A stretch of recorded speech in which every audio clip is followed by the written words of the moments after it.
All my life I had to be patient. Like Meek Millie, I was dream chasing.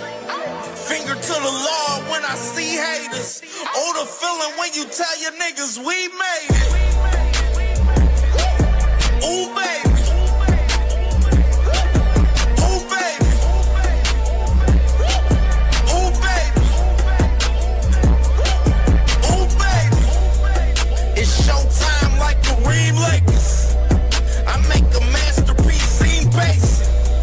No Meek Millie, but I'm dream chasing. Took the shortcut like Anita Baker. I want the bright lights that you see in Vegas. I need a big house with like 3 basements. Drop an M on the whip, think I'm speed racing. Don't know if it's the Transformer or the Green Ranger. My nigga Mac got the beat banging. Young nigga selling crack as a teenager. Had fiends playing baseball out here free basing. Had me showing off the rings like a Freemason. My mama gone, but I keep pacing. Trying to keep it all together like I need braces. Family calling when they need favors. When I was broke, they was acting like complete strangers. All my life I had to be patient. Like Meek Millie, I was dream chasing.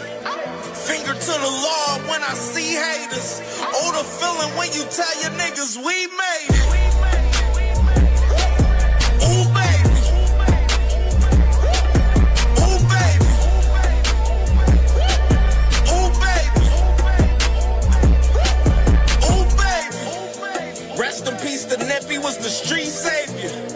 Got my credit right now, I need acres. Gotta turn your dirty money into clean paper. Trying to own a franchise without a key player. I go through hoes like I weave laces. Tree blazers, let they mama noodles be flavored. Meat takers that be acting like the D sacred. You bust seeing, you would think they on their knees praying. Then I slide like a screensaver. When I'm done, make some scrambled eggs, cheese bacon. Then it's on to the next, I ain't a speed dater. Little bitch ain't gon' hear from me till weeks later. I don't see no things changing. Kids still dodging bullets like they seen Matrix. These young niggas really need saving, but OGs won't teach them that the street's dangerous. All my life I had to be patient. Like Meek Millie, I was dream chasing. Finger to the law when I see haters. Oh, the feeling when you tell your niggas we made it. Ooh, baby.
That's what drives him. He likes to fight. He can box all day. You saw what he was doing. He was boxing.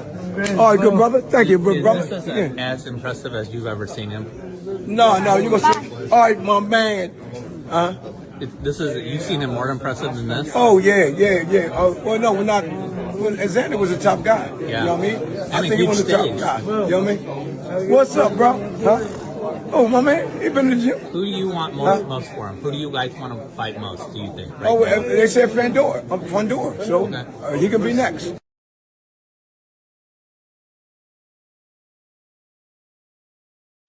Showed how solid he is, but he also showed that he also gets hit, he also gets stunned, he got hurt a little bit, he got hit a little bit too much. So that's what boxing is. That's what makes fights a little more exciting. Now I'm pretty sure a lot of people that thought, oh, Butch could easily dominate Sayas, or he'll easily dominate Ortiz. Now they're gonna think, man, him against Ortiz is gonna be a war, a beautiful fight. So it brings more attention to the fans to push for this fight, promoters to work together and make this fight happen because of what Butch showed last night. You know, besides him also getting hit and getting tagged and maybe getting stunned and a couple of times, but he showed heart, he showed power. So that's one thing that people love, the fans love. So I think that this performance makes the bigger fights against Ortiz or other big names. And all this, I don't mind niggas telling me what to do, nigga. Top nigga has to. I ain't gonna lie. Shut your bitch ass up then. You say you don't mind niggas telling you what to do? Shut your bitch ass up then. That's what you need to do. An hour ago, they reported that Boots and Sebastian Fundora are in talks to fight in the fall time for a unification. What are your thoughts on that fight? I read that too, and it's a very risky fight for Boots. I honestly I wouldn't recommend, but that's probably just a sign and showing the world that he might not want to fight Virgil. You know what? Yes, he wants to unify. Yes, Fundora is a world champion, but Butch versus Virgil, I think it's... Stop the cap. Stop the cap right now. Stop the cap. No bullshit, bro. Question, Chant. Yo, Who you want, man? I want Fundora. Bring on that tall, what is it, tall tower or whatever it is. Tall Inferno. We're gonna chop him down easy. So there y'all have it, man. This is the exclusive video from Pedro. The first time this young man has said who he want. And he putting it on the record and Pedro bringing it to you. He want the Tower Inferno. Yeah. You can't get him on Josh next. See, now we getting the inside school. We calling motherfuckers out. So I don't want to hear no more shit from nobody. He's putting it on the record. And it's going to be shown. And not only that, on the he's podcast. coming back when he could afford Boots. They had a game plan. That's why they didn't want to fight Boots at that time. Yo, Now so they my gotta- producer and my lady was sitting at the whole time. She thought it was a smoke screen. I'm like, wow. All that shit was fake. They act like they was going through some shit, him and Delaware and all that. All that shit was fake, man. It's fake. There you have it, baby. It's going to fuck down once again. 2 times. It's just starting. We're going up to 160 and 68. Yes. I think this fight's gonna be overkill, man. Y'all gotta see me eventually. You know what I'm saying? At the end of the day, y'all about to see me. He goes dead. Oh, beautiful.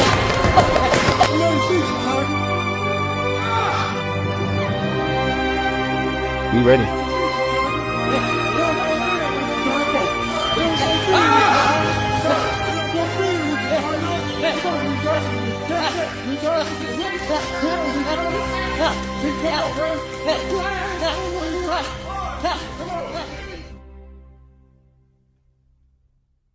Yourself in the following categories. Heart, 100. work ethic, 100. footwork, 100. speed, 100. punch power, 100. chin, 100. engine, 100. boxing IQ, 100. career potential. 100. And 100 is perfect, right? Yeah. All right, cool. I see myself being the present and future of boxing. So where anybody who wants to watch me box, they say, oh, this is what boxing is supposed to look like. This is a huge homecoming. You know, I'm ready to execute.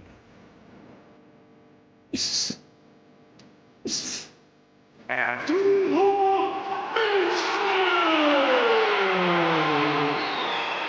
here comes the entire Mason clan.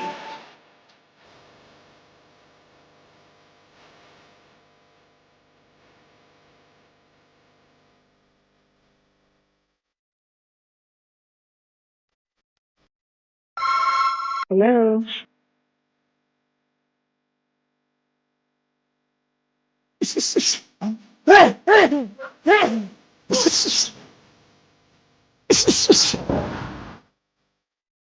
And we all gonna have a lot of fun.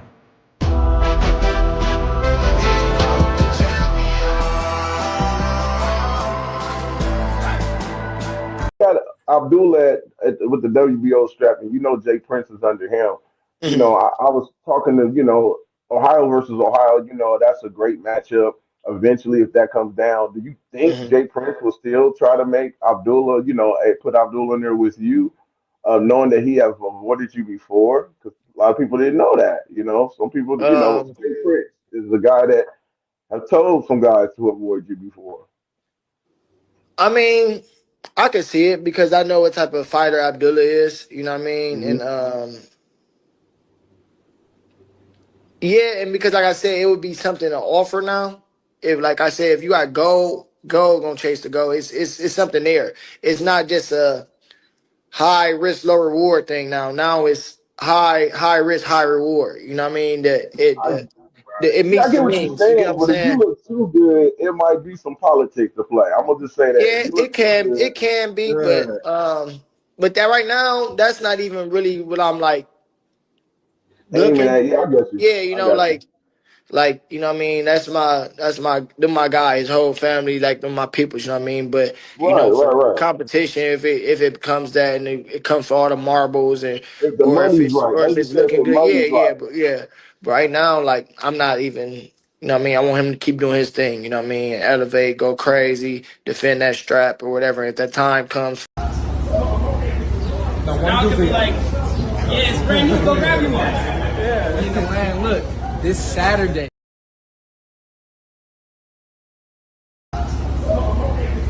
Now it could be like, yeah, it's brand new, go grab you one. Yeah, Nigga, man, look, this Saturday, July 4th, at the Woolstein, that's where the real fireworks gonna be. So make sure that everybody You got it in your hands. got tune in. Oh, this just a world title. Oh, is it calling? It's a world title. Hold on, I think it's the Dubs. Wait, where they at? Hold on. Hello? Hello, yeah. Hey, you say where? I got somewhere to be, y'all. Hold on. The Woolstein Center. Bet. I'll be there Saturday. I'll be there Saturday. No, yeah, Y'all coming? No, Be there Saturday. Y'all be there.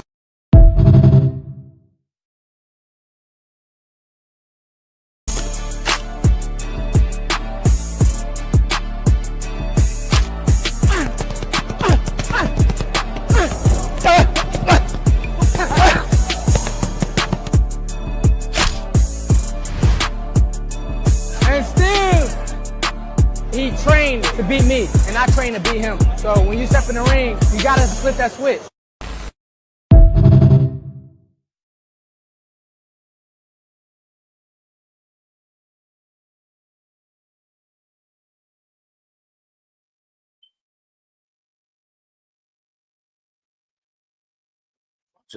What's going on, man? What's popping, man? CamJNetwork in the building, man. Today is Thursday, man. Big day in boxing today, man, for Ohio, man, for sure, man, for sure. Definitely. Salty for myself a little bit.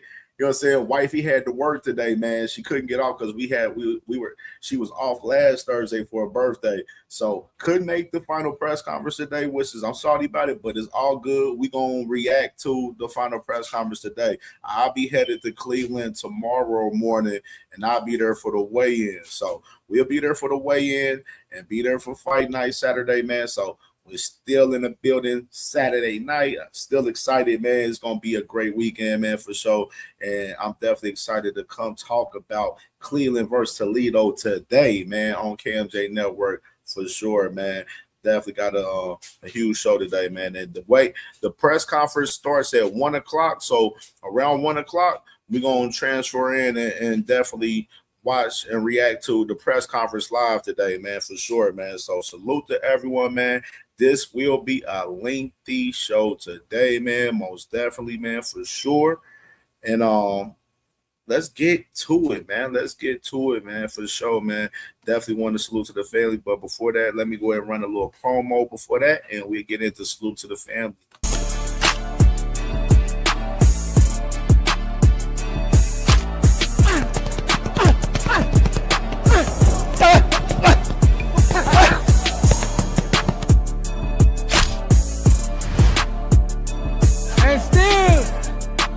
He trained to beat me, and I trained to beat him. So when you step in the ring, you gotta flip that switch.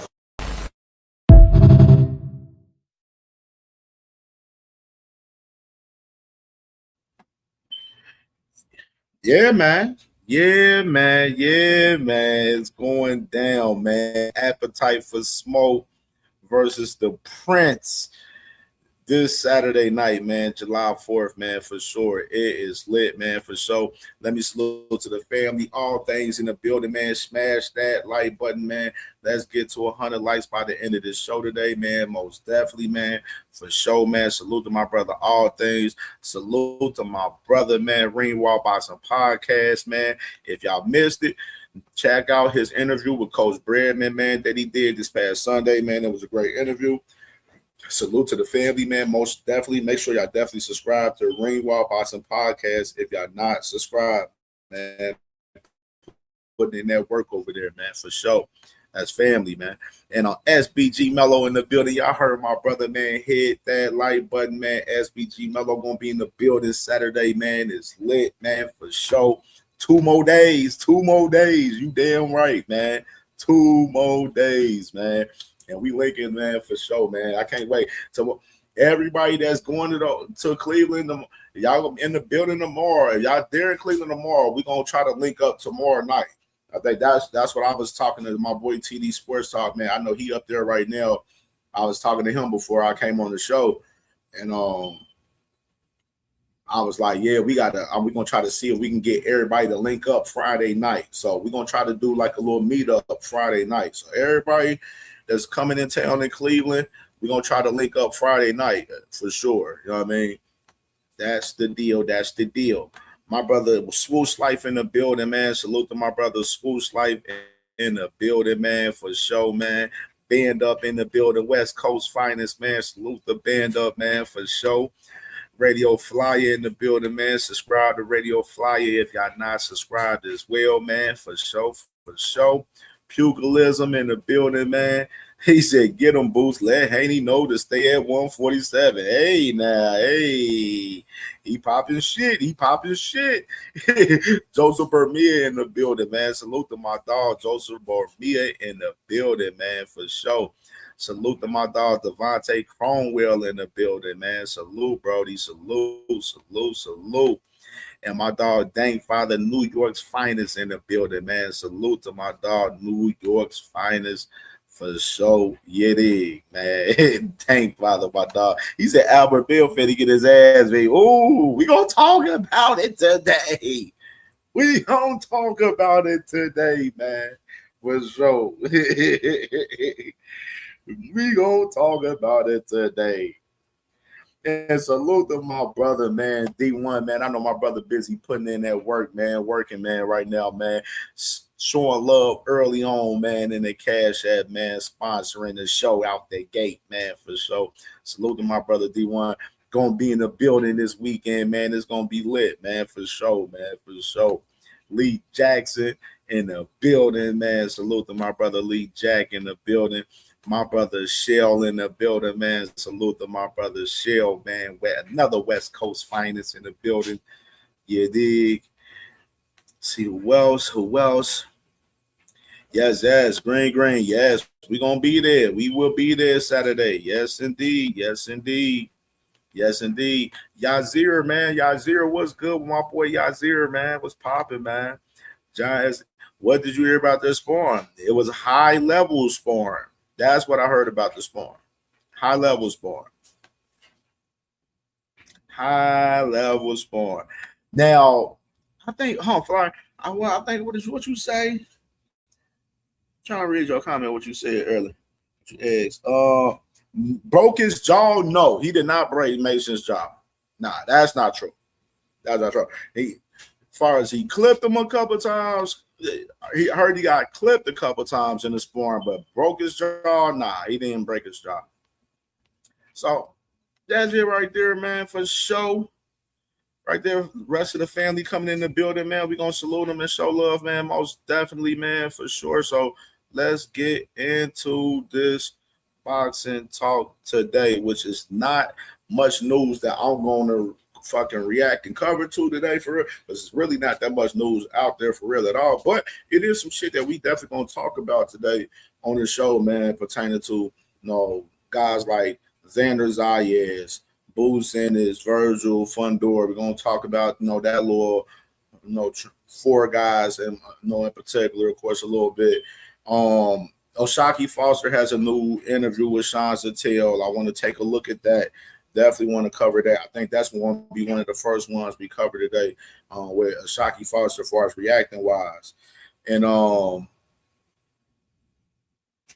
we're going to get into some of the media. We're going to try to get into some of the media day content a little bit from yesterday as far as the workout for some of the guys that was on the court from yesterday as well, man, as well. So we're going to try to get into all of this shit a little bit in between. Matter of fact, we'll probably do the media day workout probably shit after the press conference, because the press conference starts at 1. So some of the content that I got before we get into before the press conference probably might lead into that. So we got some lengthy little conversations, so we're going to get into it. All right, let's start off with this first one right here, bro. This was interesting, real interesting.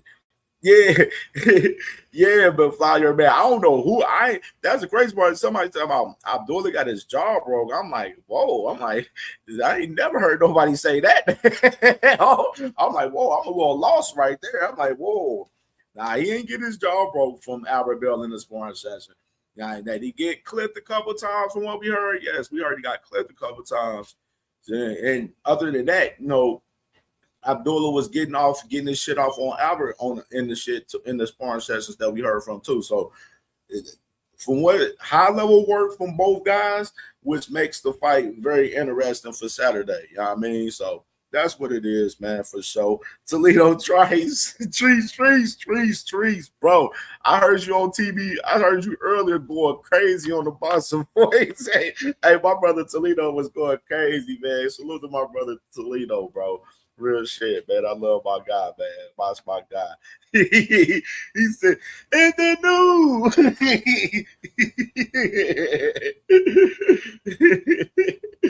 Salute Ray Davis in the building, man. Salute. Toledo. Hey, Toledo, man. I'm getting weak, bro. Because I was listening to my dog earlier, man. Hey, my man Toledo excited about this shit. I'm excited too, dog. Real shit, man. Real shit. So, all right, man, we're going to start off with this little quick hitter with Xander Zayas. With this news right here, bro, definitely surprised the hell out of me. Surprising me right here. No more sleepwalking. Salute, Brody. Salute. All right, man. So this was a report from Inside the Ring, which I don't watch Inside the Ring like that. So I only go off of clips of shit that I see from him. So a little report from Mike Coppinger yesterday that a part of the deal that Xander Zayas made with Jerron Boots and his for their fight, his next fight will be promoted by Matchroom. So Xander Zayas, of course, he has a situation where it's going to be like a Matchroom top rank situation pretty much for his next fight in particular. Of course, he has the rematch clause with Boots and his, which is a lot of people believe he's not going to invoke that rematch clause. He's going to go straight to 160. And interesting though, this is I like the move right here. You got Xander Zayas, bro, possibly eyeing the winner of that September. I think it's September 4th. Yeah, so it's September 4th.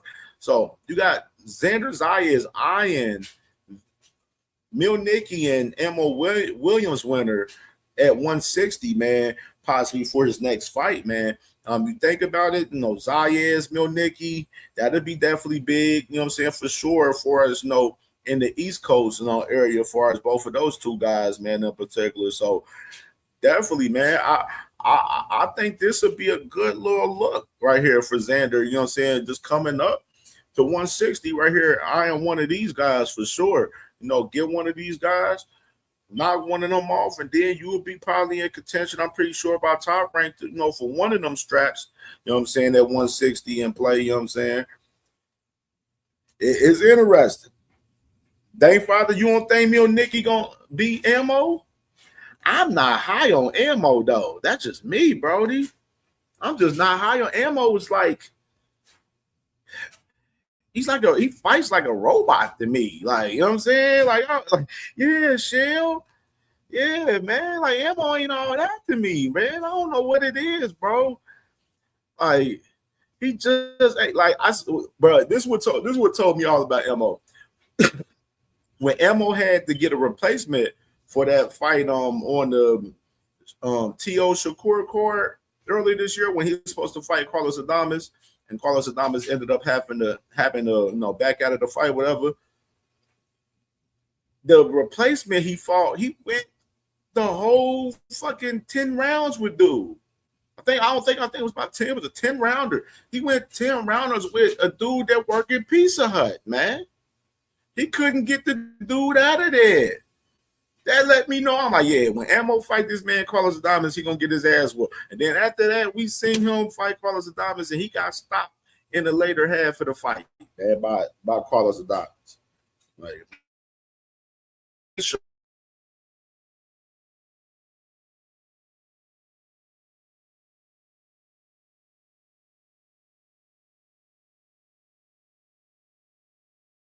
I'm not crazy about Vito either. Like, I mean, I would probably edge Vito right now.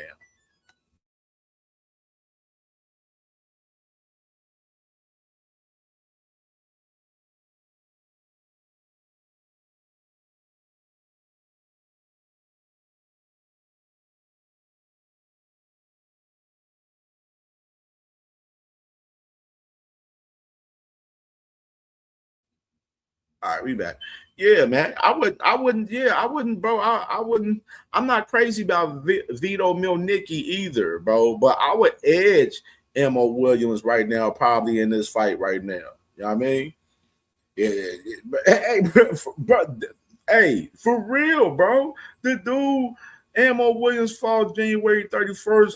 Was a Pizza Hut worker, bro. And he went all 10 rounds with him, bro. He was throwing everything in the kitchen sink to stop this man. They couldn't stop this man. Like, dude was trash. And I'm like, Emma Williams can't get this motherfucker out of here. He ain't like that. He ain't like that. That shit was nasty work, man. Nasty work. John, I won't give you my pick till Saturday. You gotta watch the show Saturday, brother. Then he said, sorry to leave. Please, damn. Yeah, that said, Milnicki not beating them. He said, right there. He said, that's what I'm saying, man. I would edge Milnicki a tad bit right now. The both of them really ain't it. That's why I'm saying the fight for either, like the winner for Xander for this fight. Yeah, that's Xander get back in the mix right there out the gate, right there. You know what I'm saying? No more sleepwalking, my brother, man, for sure. Yeah. Oh man. Oh no. I know I got Xander beating either one of these motherfuckers. I know that for sure. I'll tell you that. I got Xander beating either one of them. For sure. Cornelius Burnett, man. Salute, brother, man. Dayton, Ohio's finest in the building. B King in the building, man. Salute to my dog, B King, man, for sure. Yeah, so I found this a little interesting right there for Xander, right there in particular. And we keep it pushing. Keep it pushing. Actually, this stuff I'm going to save. Let's go ahead and go into Ashaki Foster. So let's get to this Ashaki Foster little interview right here, man. With Shines and Tail, man. And make sure y'all smash the like button, man. If y'all ain't smashed the like button, hit the like button, man. Support the channel through Cash App today, man. We're gonna be here for a little minute today, man, for sure, man. We had an 8 hour, we almost a 9-hour show yesterday. It didn't intend to be that way, but it just ended up being that way. But we here with it today, and we're gonna get it cracking, man. We're gonna get it cracking. D Lynch in the building, man. Salute to my brother D Lynch, man. What's good, bro? What's good? Oh shit. I made the widescreen. I ain't even share yet. All right, let's get it. I should go. Should we do a rankings review today? We should. We could do a rankings review today after this. WBA rankings just came out too. WBA rankings and I think the WBO rankings is all new. So we might do a rankings review today. Might do that. Might have to do a rankings review. All right. Yeah, I think it's about time for a rankings review. You know what I'm saying? You know, I tend to try to cover the rankings at least once a week. And I think today is a good day to do it. So we might do that before we get into some of this Ohio content that I got before the press conference. All right, let me pull it up. We good? All right, what's good?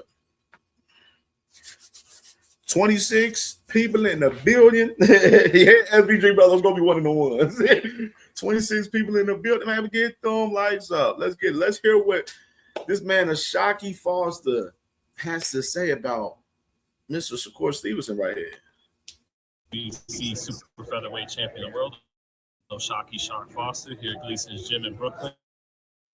Shock, man, what's on the priority list? What do you want right now if things go the way you feel they should go?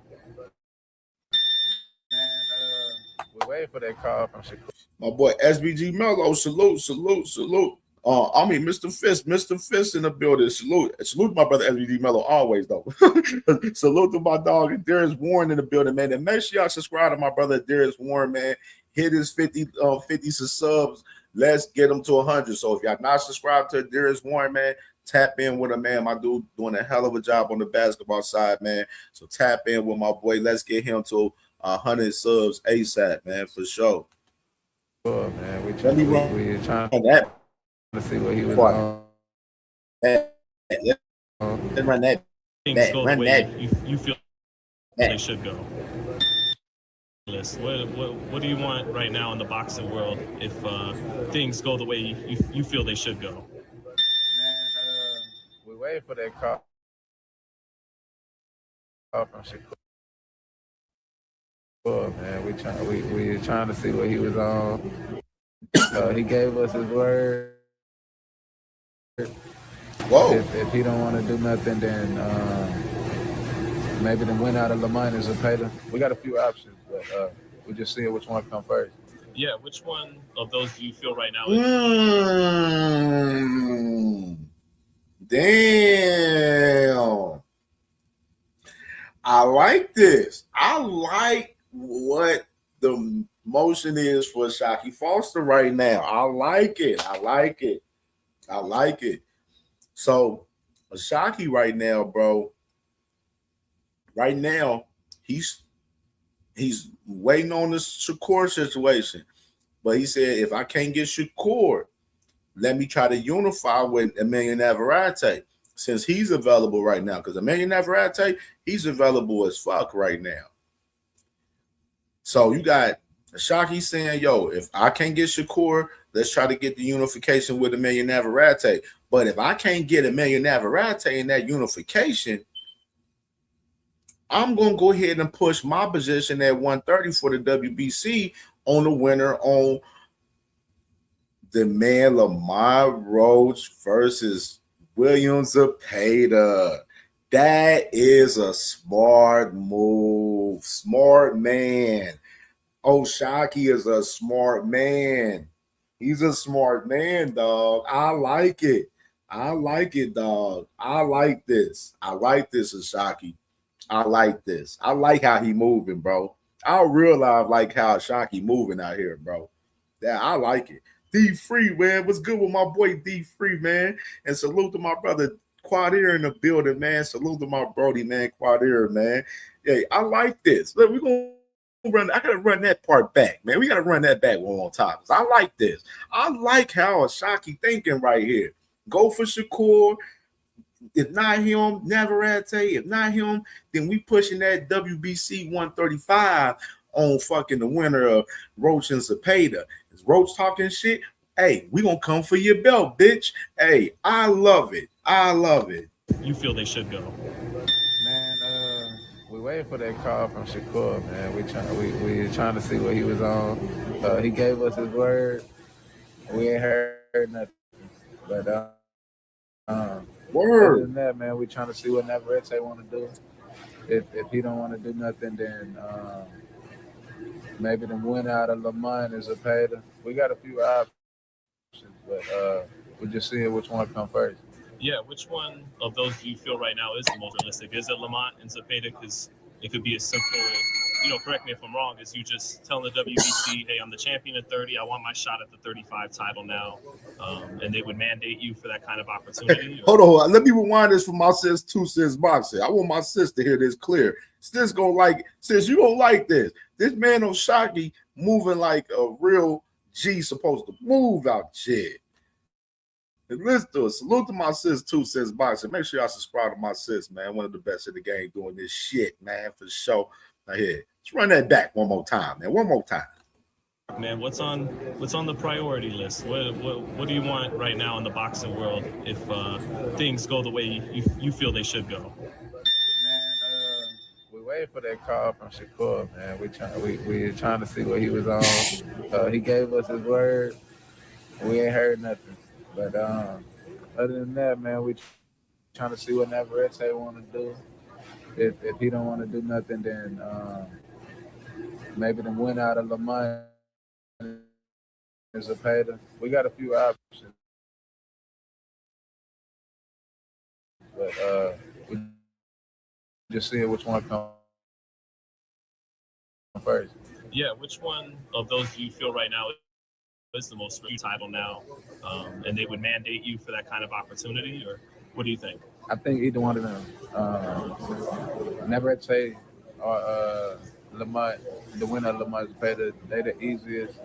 I mean, of course, me and Shakur could be the easiest because we both free now, but that's one of them. If he want to do it type things, I'm not in a position to force it. You get what I'm saying? So, yeah, for sure. If it doesn't happen,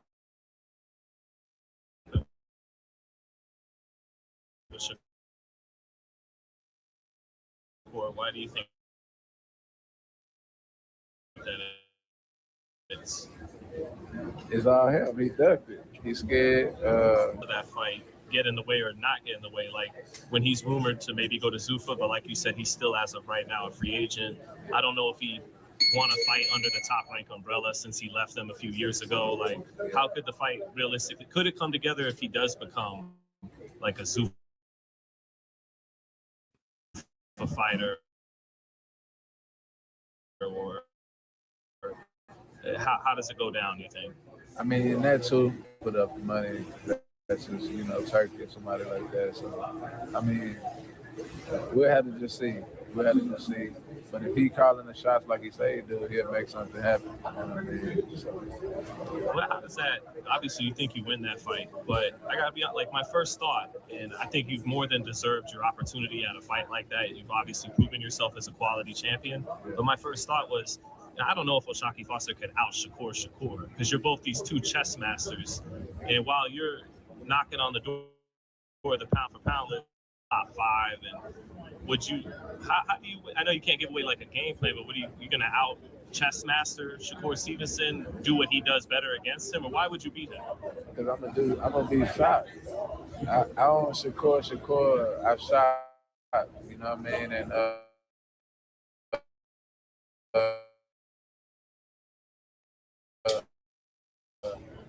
that's why they call me Ice Water. I adjust to anybody. Y'all feel things, and I agree with that. Mm-hmm. But I can do more. That's the difference, you know what I mean? And I would show that if we get that fight. You know what I mean? Would you have to be the fighter that is more aggressive and has more volume in that? There's more people gonna do it. My boy Opulent LDTV, salute to my brother, man. Opulent LDTV in the building, man. And salute to my brother Patrick Bill in the building. My dog Thrill Hill in the building. Salute to my dog Thrill Hill in the building, man, for sure. So let me I was up here texting with my daughter real quick. I kind of missed something in there. I gotta run the part back, bro, real quick. Because I missed something. We sis, sis, you know I did. You know I did. All right, let me go back. Let me go back further a little bit because I missed a little bit because I was texting my daughters up real quick, man. Let me go back. It could be as simple, correct me if I'm wrong, is you just telling the WBC, hey, I'm the champion at 30. I want my shot at the 35 title now. And they would mandate you for that kind of opportunity, or what do you think? I think either one of them. Never the winner of Lamont's better. They're the easiest. I mean, of course, me and Shakur could be the easiest because we both free now. But that's one of them. If he want to do it, type things. I'm not in the position to force it. You get what I'm saying? And so, yeah, for sure. If it doesn't happen with Shakur, why do you think that is? It's all him. He ducked it. He's scared. He know I'm exposed. What I'm exposed what everybody think he is. You know what I mean? He know what it is. What do you? How does the business of that fight get in the way or not get in the way? Like when he said Shakur don't want to fight him because he think he gonna expose who he is in the fight. Damn. Ugh. He's rumored to maybe go to Zuffa, but like you said, he's still as of right now a free agent. I don't know if he want to fight under the top rank umbrella since he left them a few years ago. Like, how could the fight realistically could it come together if he does become? He don't have a promotion base behind him, so who gonna put up the money? That's just Turkey or somebody like that. So I mean, we'll have to just see. But if he calling the shots like he say he do, he'll make something happen. You know what I mean? So. And that's a fact. If Shakur is calling the shots, hey, shoot something to the motherfucker, bro. You know what I'm saying? That's a fact. That is a fact. But the thing is, we don't know what Shakur's situation. He on some free agent shit right now. We don't know if he's with Zuffa. Of course, all the reports, has him towards Zuffa and everything. Zuffa hasn't announced anything officially yet. You know what I mean? But with the fight, with him being with Zuffa, the only way it would be, happening is, if they was to make it like a Ring Magazine, situation and Turkey put them on the undercard or some shit, that would be the only way. But that's far-fetched on some shit, to be honest. You know what I mean? So it just look like this. It's not going to happen. It's not going to happen unless Shakur's on some matchroom shit, and Eddie Hearn is trying to work with Top Rank on the fight, that's how that would be the easiest way for the fight to happen. To be honest, we know Eddie Hearn's worked Shakur's last 3 fights, so that would be the only way. You know what I mean? But right now, I don't see it happening. So I think Oshaki's going to have to take his next move most likely on Emmanuel Navarrete. And if Emmanuel Navarrete is not going, then we going to the 35. Hey, WBC, we want the winner of Lamont Roach versus William Cepeda. Let's get that winner. Cutting right in front of Javier Herrera, which is, Javier Herrera is just out of the fucking loop in this point. Frank Warren is not even pushing anything for Javier Herrera, and he's the interim champion at, as far as the WBC at 135 right now. And it ain't no motion behind Javier Herrera from Frank Warren right now. So it's like kind of a weird spot right now for Javier Herrera's perspective. So it's crazy scenarios when you break it all the way down for us, that shit, bro. It's kind of crazy, man, for real. Salute to my sister, Miss Joette, in the building, man. Salute. Good morning. Good morning. Obviously, you think you win that fight, but I gotta be like my first thought, and I think you've more than deserved your. Yeah, Shell. I mean, from what Frank Smith, the CEO, he said on Talk Square Boxing a couple months ago, he said that Shakur had a few fights left on his deal with Matchroom. Then you got Shakur saying that, he's a free agent out here and everything. Then you got Eddie Hearn.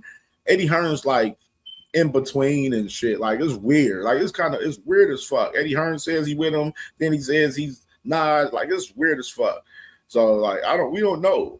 But then you got the score with the Zuffa shit, which is like,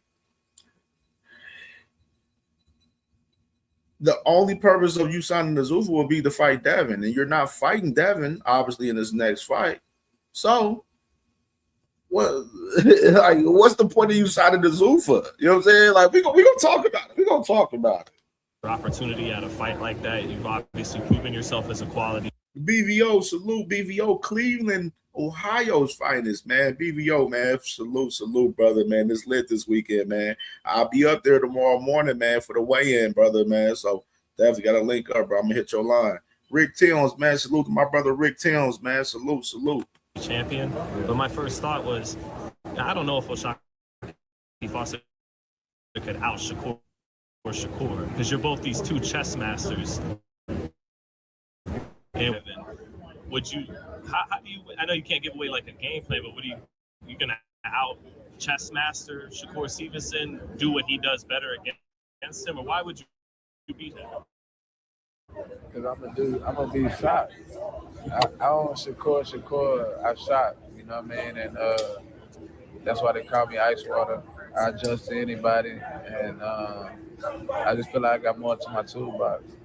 To see, y'all feel like we can do the same things, and I agree with that. But I can do more. That's the difference, you know what I mean? And I will show that if we get that right.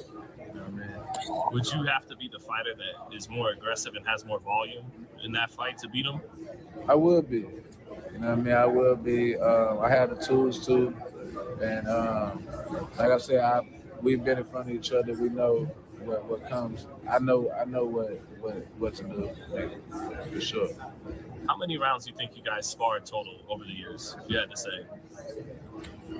Man, I don't know. It was a lot, but I wasn't like getting ready for no fights when I was sparring them, so I was just in and out.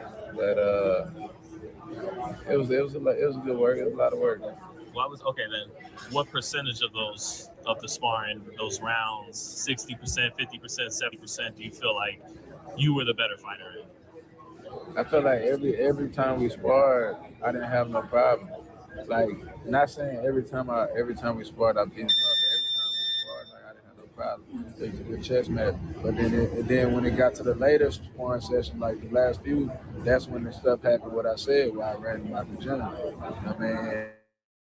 And he tried to tell all the lies, but then he ended up having to come tell the truth.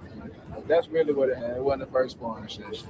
We had already was sparring a few times before then. This was before he left to go to continue his camp in Vegas. So I sparred him that Friday, and I busted his ass, and then he called me, and they wanted to spar that Saturday before he flew out, and we sparred again that Saturday. Mm-hmm. So all that, it was the first sparring session. He capped me. And what happened Saturday? You said it was good work, right? It was good. Yeah. Like, they had K on try to be sharp, and it was cool. It was another chess match for the first few rounds, and then I got back to doing what I was doing. I got back to picking them apart and then picking it up on them. So, I mean, I don't know what he's talking about, but I'm willing to prove it in front of the world, and so I'm ready.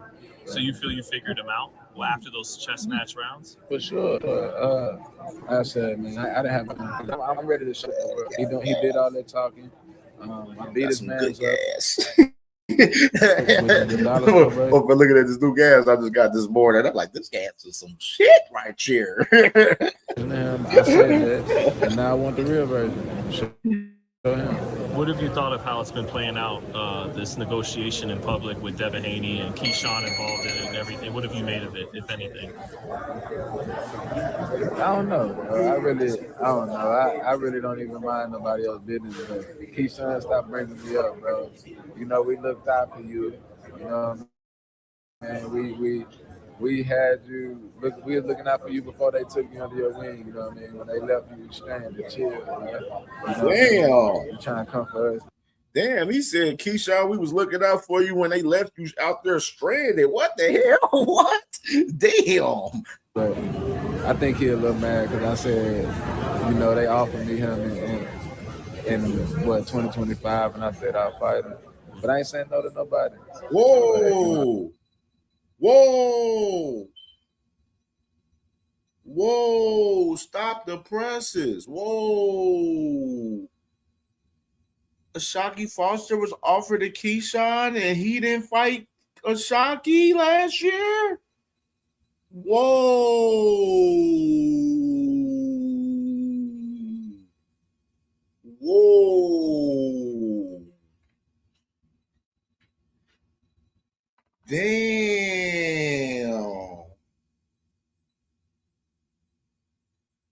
Damn, Keyshawn.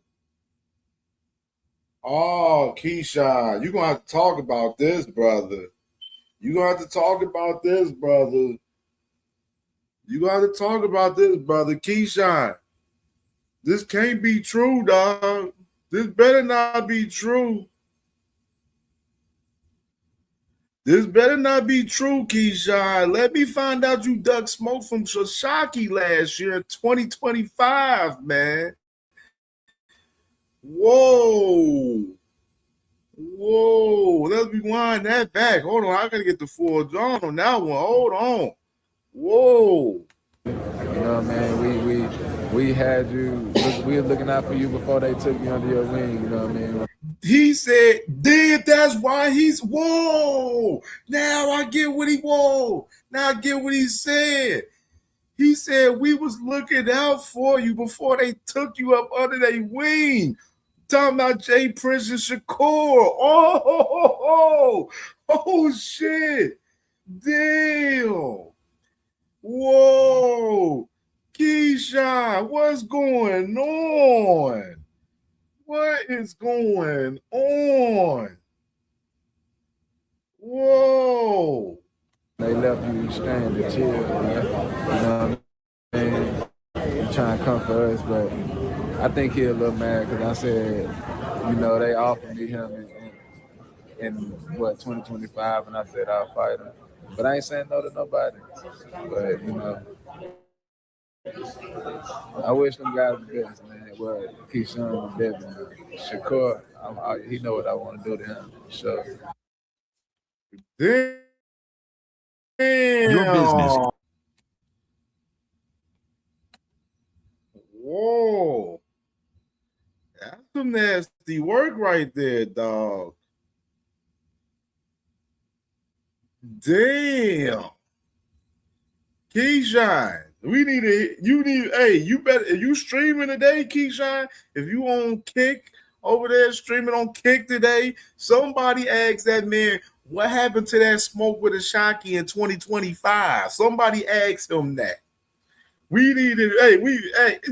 need to drop. I need to drop down. Get me the drop. Man, what's up with this meeting? Why are we here? Guys, I have brought you here today to propose my plan. I don't like to lose. This is my plan to prevent all of us from losing. Let's pretend we are brothers. We won't have to fight each other.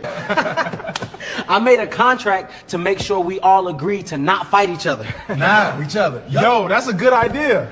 Let's do it. But Shakur, we are in the same division. What will we do if we're forced to fight? Listen, I will get all of the belts for us. You tell everyone you don't care about the belts. That way, no one can force us to fight, brother. But Shaka, what if I outgrow my division and I have to move up to yours? Listen, little Ray Ray, when I move up, you move up. And come train at my gym so that we will never fight. What about us, Shakur? We are both champions at 140. Gary, tell him you want to fight me last. When the time comes, I will move divisions, little bro. Shakur, what about when you move up? I don't want to fight you, bro. Richardson, sign to Zuffa so that we won't fight. Before you sign, call me out so that it is not suspicious. Now sign the contract to be boxing brothers. Why they want me here so bad? We are not friends. Man, I'm going after all of y'all. There's no friends in boxing, clowns. Abdullah, no, please. I won't let these frauds ruin boxing. I'll go after all. But let me tell you something, D. Yeah, brother? Why don't you come closer? I am not your damn brother.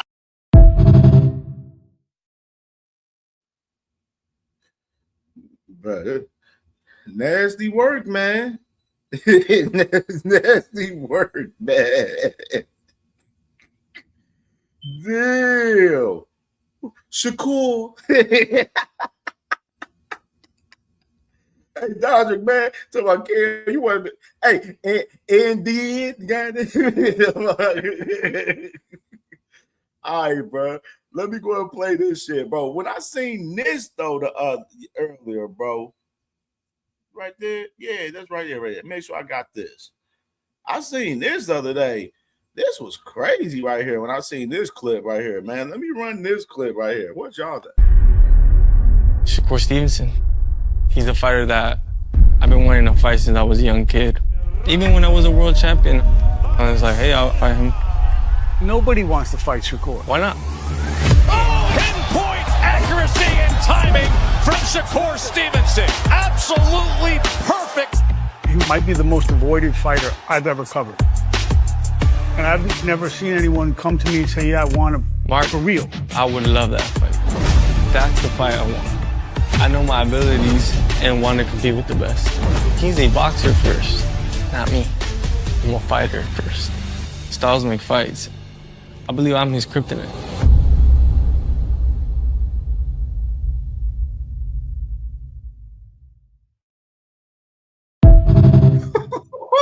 Oh, stop the presses. What the fuck?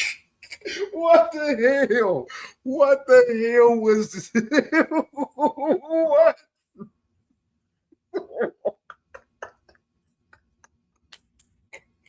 Stop. What the fuck was that? What?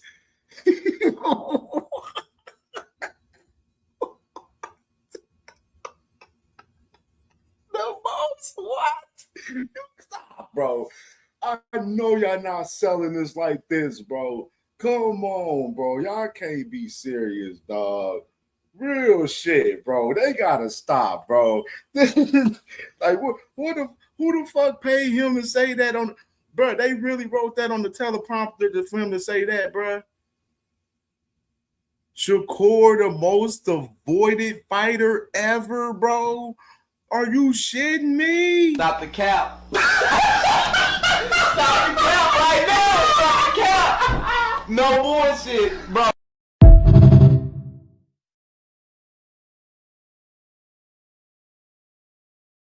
What the fuck, bro? What provoked them to even make that man say that? I know he don't believe in that, bro. I know that man, Mark, whatever his name, Mark Breezel, whatever the fuck his damn name is. I know his goofy ass don't believe that shit.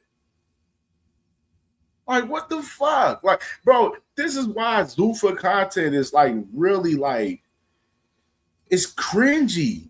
Like, Zuffa boxing content is cringy, bro.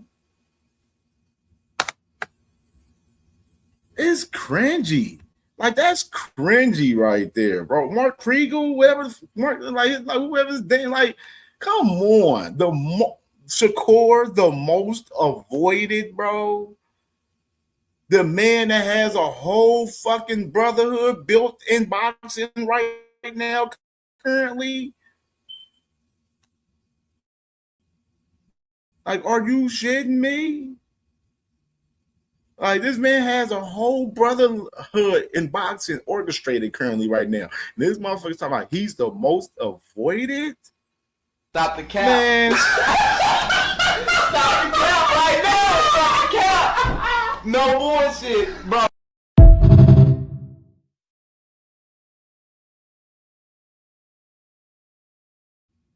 Man, miss me with the bullshit, bro. Please, miss me with the bullshit, bro. Hold on. I gotta pop back out of StreamYard and come back in real quick. Oh.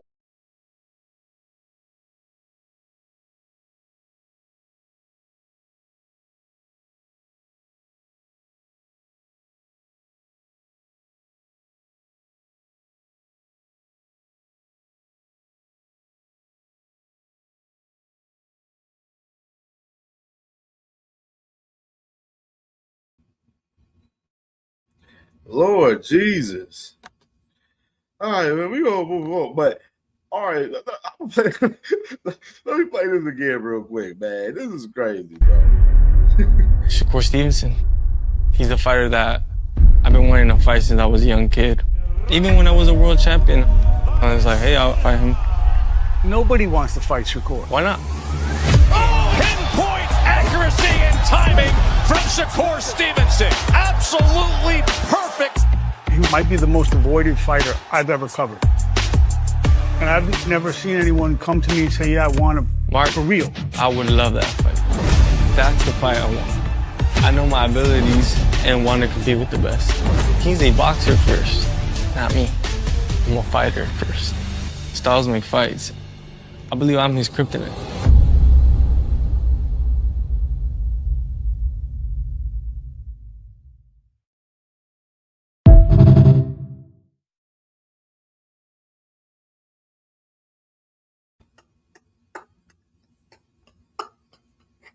Bruh. I can't take this serious, bro. I'm sorry. I can't take this guy serious, dog.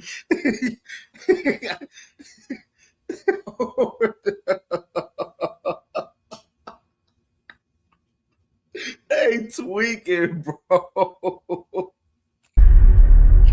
Shakur Stevenson. He's the fighter that I've been wanting to fight since I was a young kid. Even when I was a world champion, I was like, hey, I'll fight him. Nobody wants to fight Shakur. Why not? Pinpoint accuracy and timing from Shakur Stevenson. Absolutely perfect. He might be the most avoided fighter I've ever covered. And I've never seen anyone come to me and say, yeah, I want him Mark, for real. I would love that fight. That's the fight I want. I know my abilities and want to compete with the best. He's a boxer first, not me. I'm a fighter first. Styles make fights. I believe I'm his kryptonite.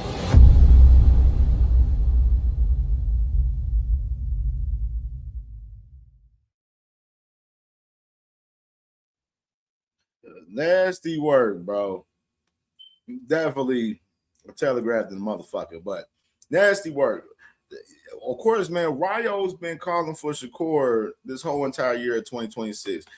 After his first win that he had, his debut on Zuffa in February, he called that man Shakur out then. And after this win with Edwin De Los Santos this past weekend, he's doing so once again. And now you got Zuffa with a whole promo video of Ryo calling out Shakur and, pushing for this Shakur fight and everything, man, which is crazy work. Crazy work right here, man.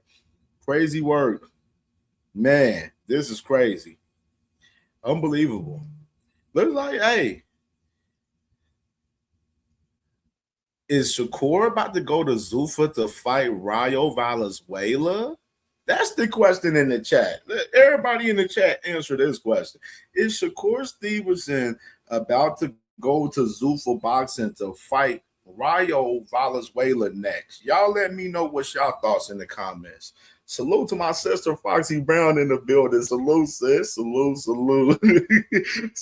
Hey, like Mark Kriegel's nasty for Mark Kriegel. Like literally, man. Aircraft. Salute to my brother Aircraft. Aircraft said he thinks so. You know what I mean? Salute to my sister Sunshine Queen in the building, man. Salute, sis. Salute. Appreciate you, sis, for sure. My sis Sunshine Queen and Foxy Brown in the building. Miss Joette in the building. 2 Cents Boxing in the building. My sisters, you know what I mean? 10 and them in the building. Salute to my brother 10 and them. 10 and them said anything not to fight a black slick fighter. Damn.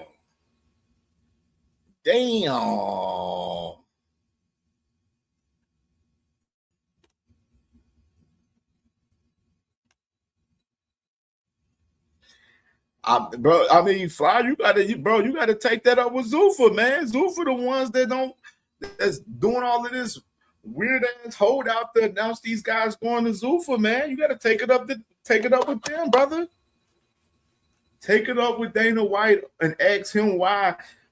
Hey, tweet to Dana White and ask him why isn't y'all announcing the signing of Devin Haney and Shakur Stevenson to Zuffa?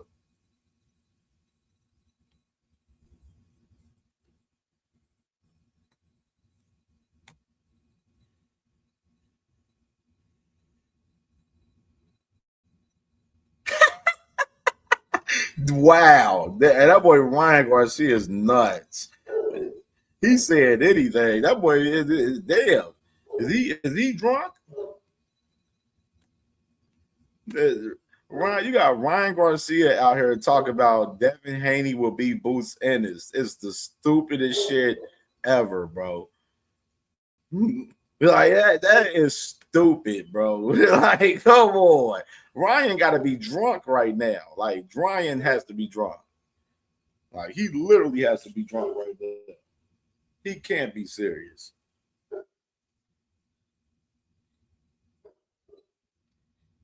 He cannot be serious. That nigga's drunk. Ryan's drunk on fucking fucking 211 right now, bro. Like, he's drunk. That's cap as fuck. Cap as fuck. Jeez Louise, that's nasty.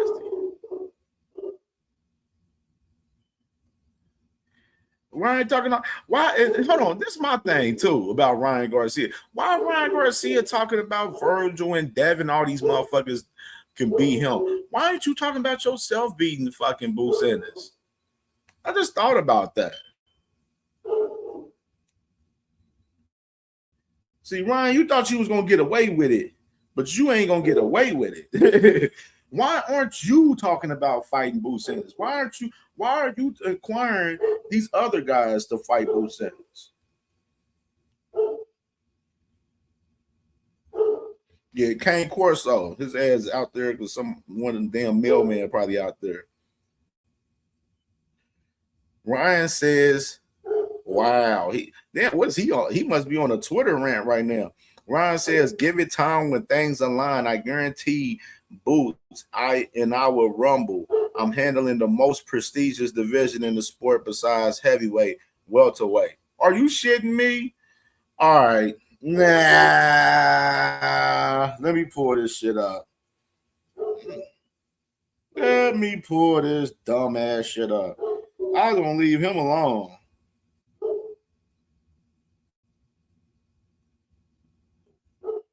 Well, let's go. Damn, he got a tweet towards fucking Shakur and shit too. Oh, he must be feeling real good this morning. Let's pull this shit up real quick, man, on the StreamYard. That boy's tweaking. He must be feeling real good.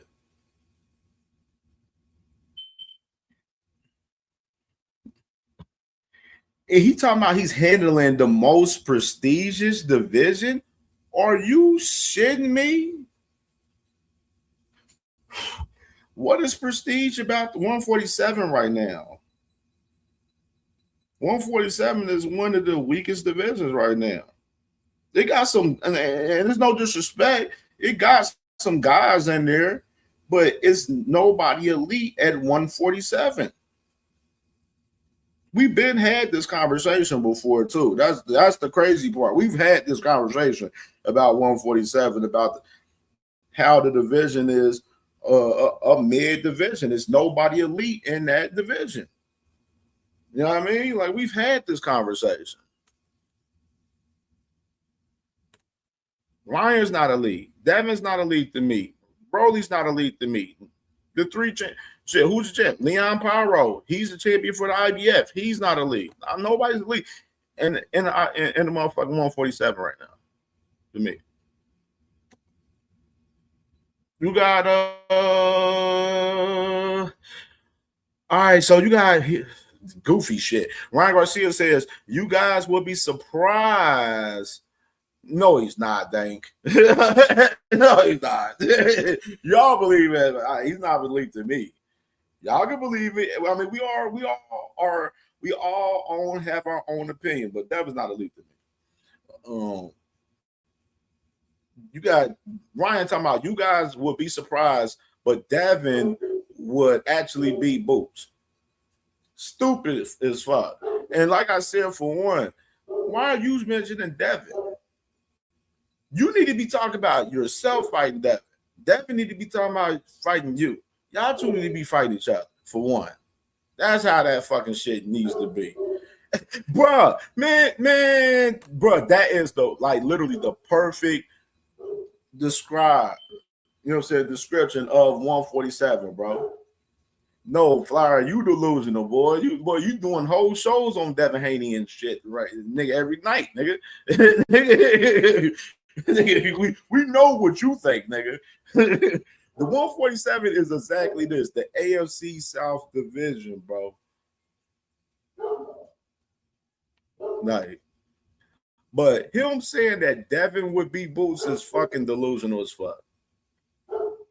They don't want to fight no Boots, bro. Devin would get demolished out there, bro, by Boots Ennis. He will not survive. None of them niggas at 147. Not a Ryan. If they move up to 54 fighting the Boots Ennis, not a Ryan, not a Devin, not a Rolly. None of them niggas at 147 could fuck with Boots if they move up to 154.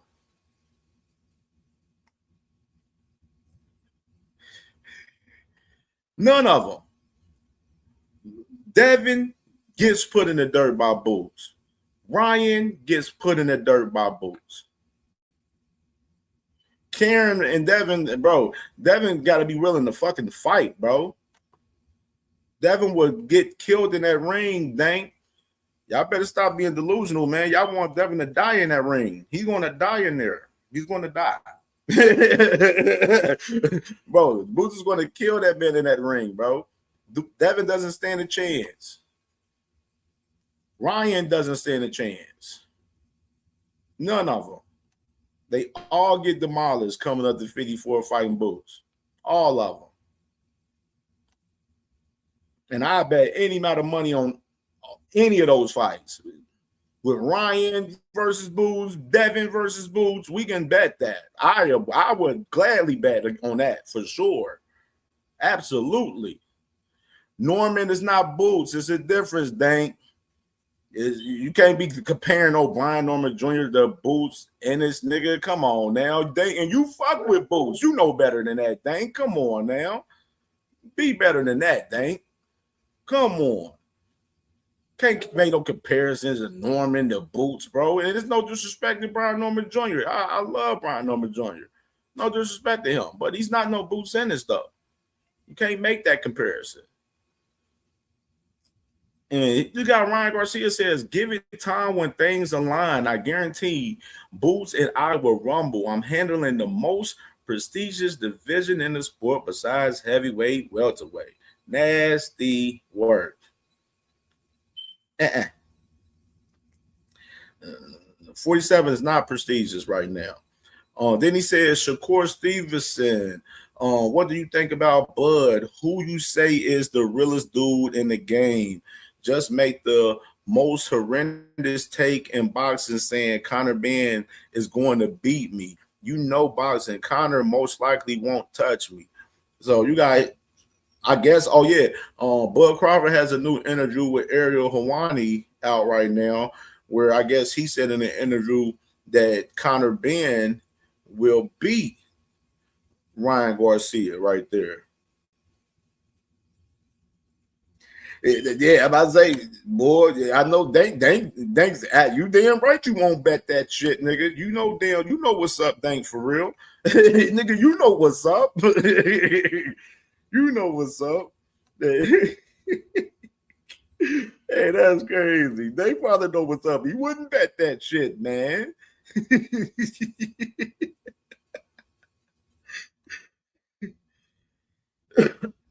Yeah, Bud Crawford said, I guess I didn't watch the interview. I seen that Bud Crawford got this interview with Ariel Helwani, and I'm like, I'm not watching it. I don't even care to watch it. I'm leaving it alone. Like, I don't understand, like, now Bud, I guess, Bud did mention something about Abdullah. Now, I will say that I did see the clip of what he said about Abdullah, where he said Abdullah is one of the next faces of boxing. He did say that. He think Abdullah is one of the best, young guys coming out in boxing right now, man. So he definitely did show love to Abdullah in that little clip that I seen from that. But I ain't watched the whole entire interview. I left that shit alone. I'm like, I'm not watching Bud interview, bro. I'm not, bro.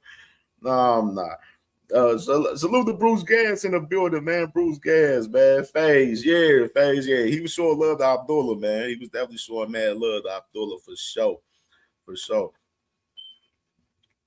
So we got the press conference coming up around 1. We're gonna go ahead and get into some of this Ohio shit to build up into this press conference, man, because we're gonna react to this press conference live for sure, man. Absolutely. So let's start off with this from yesterday. Abdullah Mason yesterday, man. He was at the Cleveland Guardians game, man, throwing out the first pitch yesterday, man. You know what I'm saying? Nice little promo, man, for this weekend, man, for sure. You know, if y'all tapped in for us this weekend for us Saturday, looking at the tickets, bro, it's almost sold out for this weekend, man. So definitely, it's still several tickets left, but it's like the upper level seats. Pretty much, you know what I'm saying? A lot of all the lower level seats, mid-level seats is finito, done with. You know what I'm saying? Now it's like all the upper level seats pretty much. So it's about almost sold out, man, for Saturday night, man. 2 more days away. Abdullah Mason out there throwing the first pitch yesterday at the Cleveland Guardians game, man. Doing this thing, man, and of course, from Media Day, we're going to show them from Media. This was them before Media Day right here. Now it could be like, yeah, it's brand new, go grab you one. Yeah, man, look, this Saturday, July 4th, at the Woolstein, that's where the real fireworks going to be, so make sure everybody You got in your hands. Yeah, tune in. Oh, this is just a world title. Oh, is it calling? It's a world title. Hold on, I think it's the Dubs. Wait, where they at? Hold on. Hello? Hello, yeah. Hey, you say where? I got somewhere to be, yo. Hold on. The Wolstein Center. Bet. I'll be there Saturday. I'll be there Saturday. No, hey, y'all coming? No, be there Saturday. Y'all be there.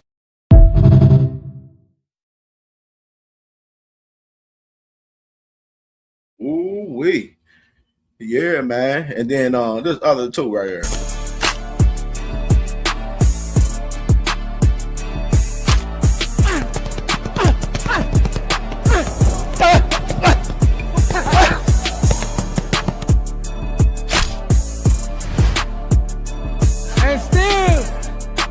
He trained to beat me, and I trained to beat him. So when you step in the ring, you gotta flip that switch.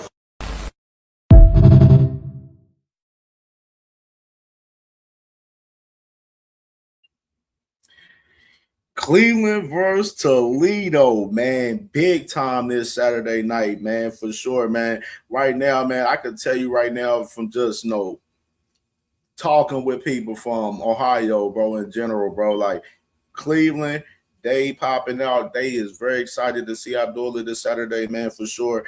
And it's a rivalry, man. It's a big rivalry between Cleveland and Toledo, man. And that's why I wanted to, to be like, Toledo versus Cleveland versus Toledo this weekend. It's gonna be a lituation, man, because it definitely is, man. It's a big rivalry. Both cities is literally right next to each other. Like they're literally right next to each other.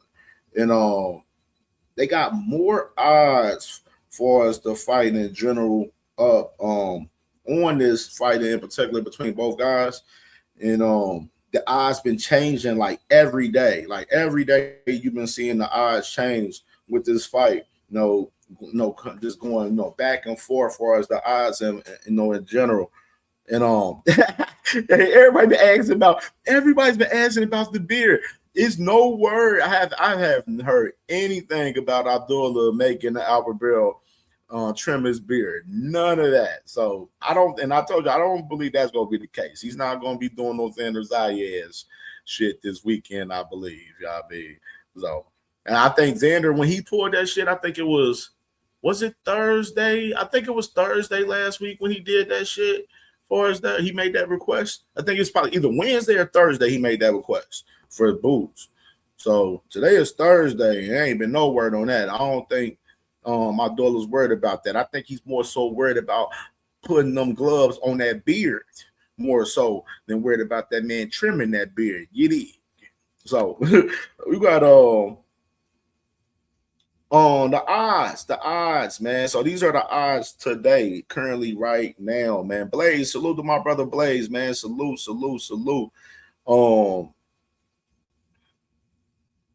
Yeah. So you got Big Dre. Big Dre said, he said Chaffer Tick says looks like 500 tickets available or so. So it's changing fast. Yeah, bro. There's gonna be a sold out crowd, man. Most definitely Saturday night, man. That's what I was saying, man. It's definitely gonna be lit Saturday, bro, for sure. Them tickets is definitely flying, man. So that's why I said there's a lot of upper level tickets, more so like the lower level, mid level tickets, all going. You know what I mean? So the odds, like I said before, been changing, man. Today you got Abdullah Mason minus 460 today, man, to Albert Bell's plus 320 today.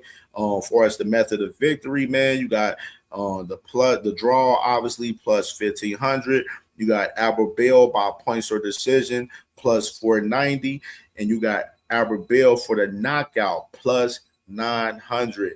And for us, method of victory for us Abdullah Mason, you got minus 115 for us to knockout and plus 210 for us points in decision for us Abdullah Mason for us this Saturday, man. So yeah, it's that line for us, the points in decision is still like the same pretty much for Abdullah. And y'all remember, the last couple of days I've been telling you for us the odds, like that line for us the knockout for Abdullah is like the same exact line that they had for Boots last week.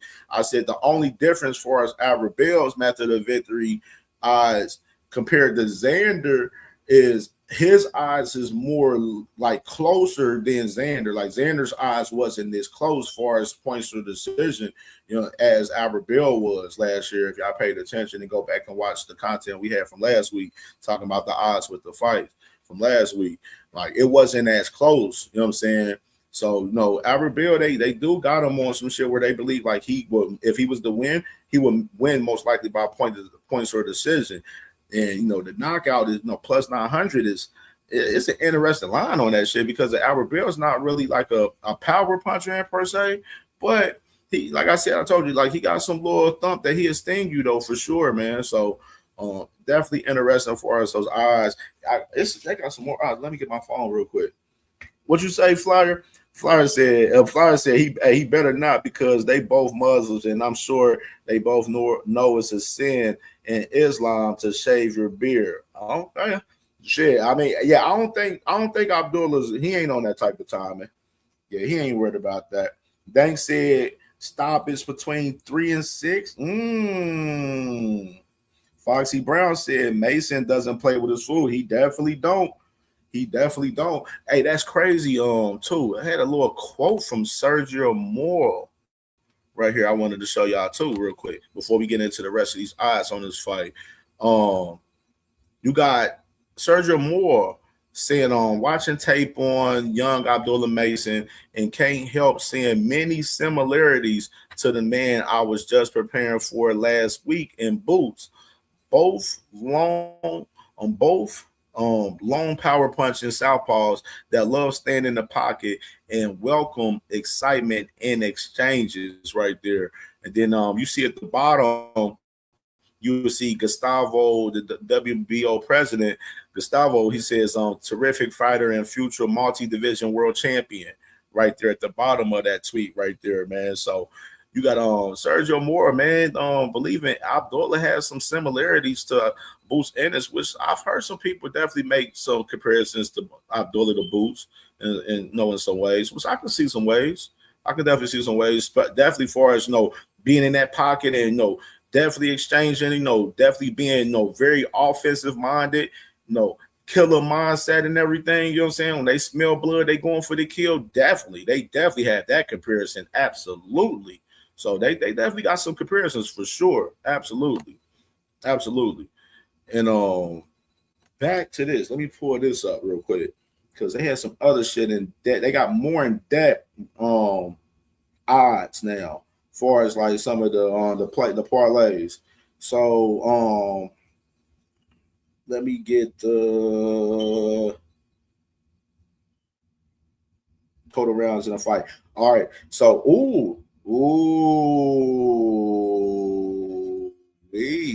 So for Albert Bell and Abdullah Mason, for as total rounds in the fight, they got over and under 10 and a half.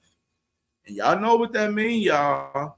When they got that line at 10 and a half, they believe it's going to the distance most likely. or it's going to be a late round stop. It's like a late round stoppage.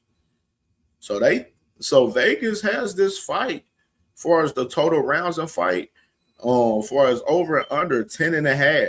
You know, the over and under -118, the under -112. So they got it either way for us, but more so looking at this fight, it can go to the distance, most definitely. To be knocked down. Woo!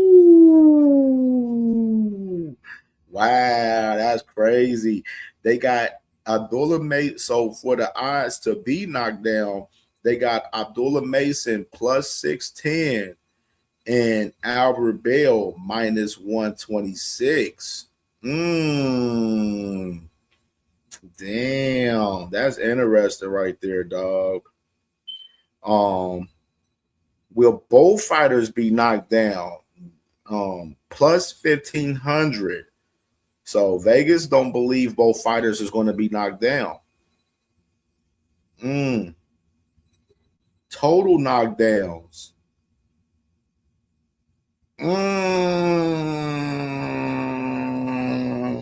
Damn.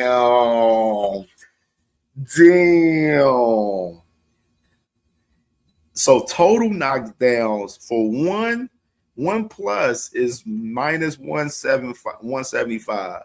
Then for 2 plus is +115. 3 plus is +380. Then for 4 plus is +1600. Damn.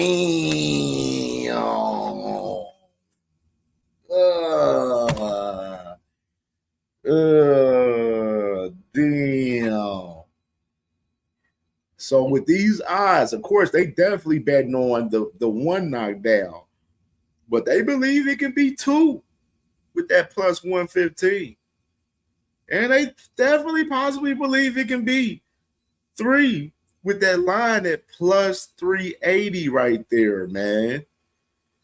As far as Vegas right there, bro. Damn. To be knocked down and win. To be knocked down and win, Abdullah Mason +1400, Albert Bell +300. Nothing too real particular on that line for real. Whoa.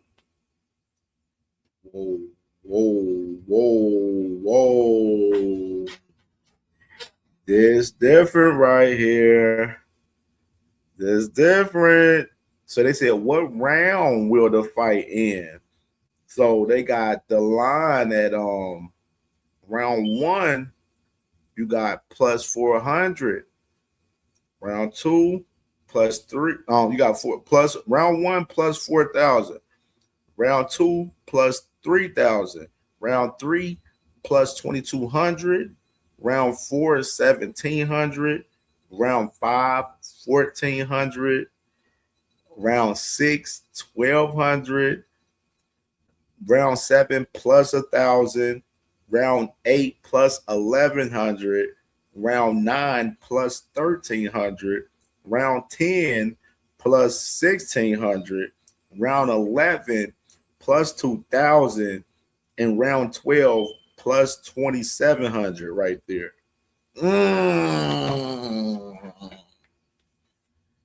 Damn.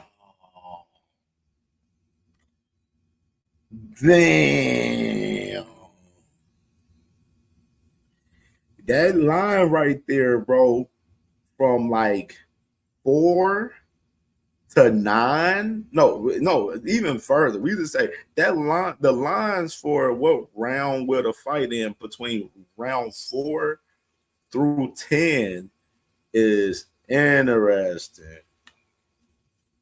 Very interesting.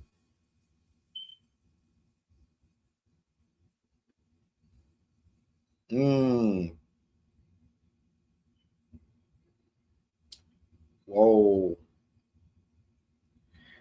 A Zach. Oh, now look at this though. This is crazy. So they got a Zach method of victory right here.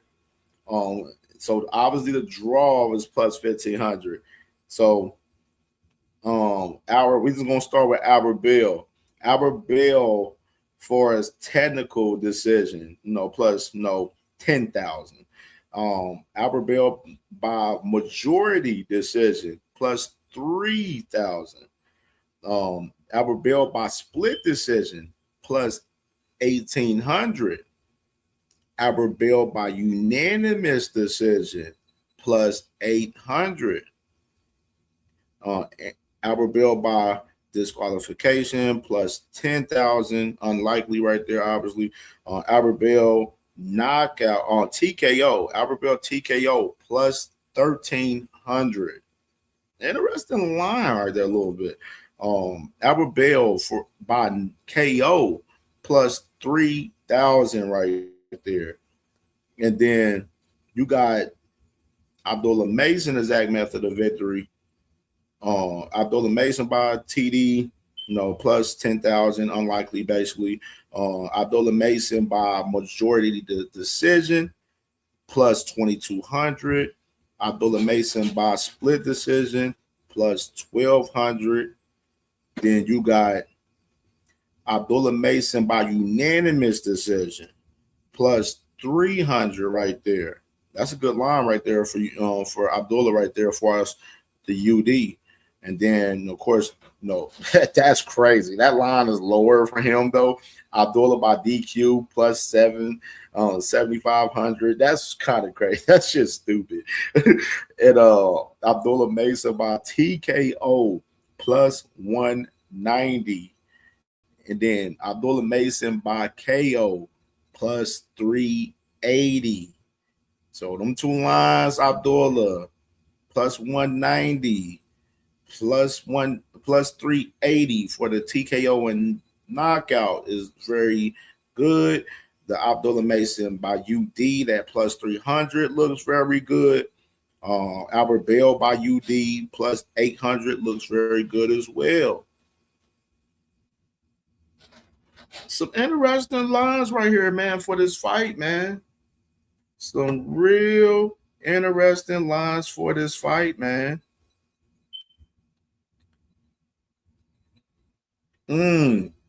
Real interesting lines, man. Ooh-wee.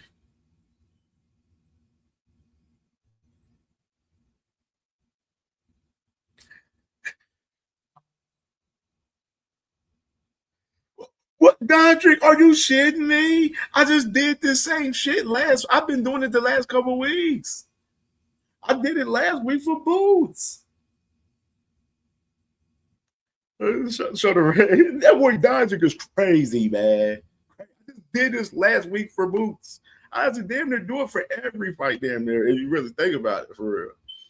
In depth, though, more so the big fights. More so the big fights for in depth, though. This the rest of the fights right here from Saturday night. Obviously, Scooter, heavy favorite, man, minus 2,400 over Carlos Ramos, plus 810 right now.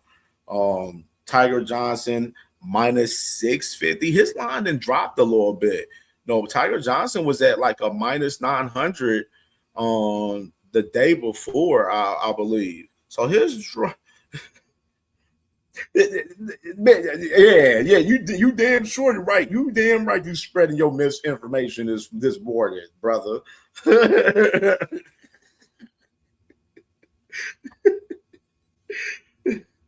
Oh, man, that boy crazy, man.